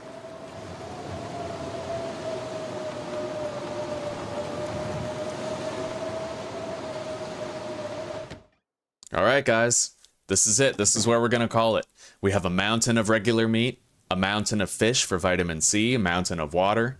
We have all sort, like we have tip-ups, we have hooks, we have dried meat for traveling, also prepared just about. We got maybe one more day on that.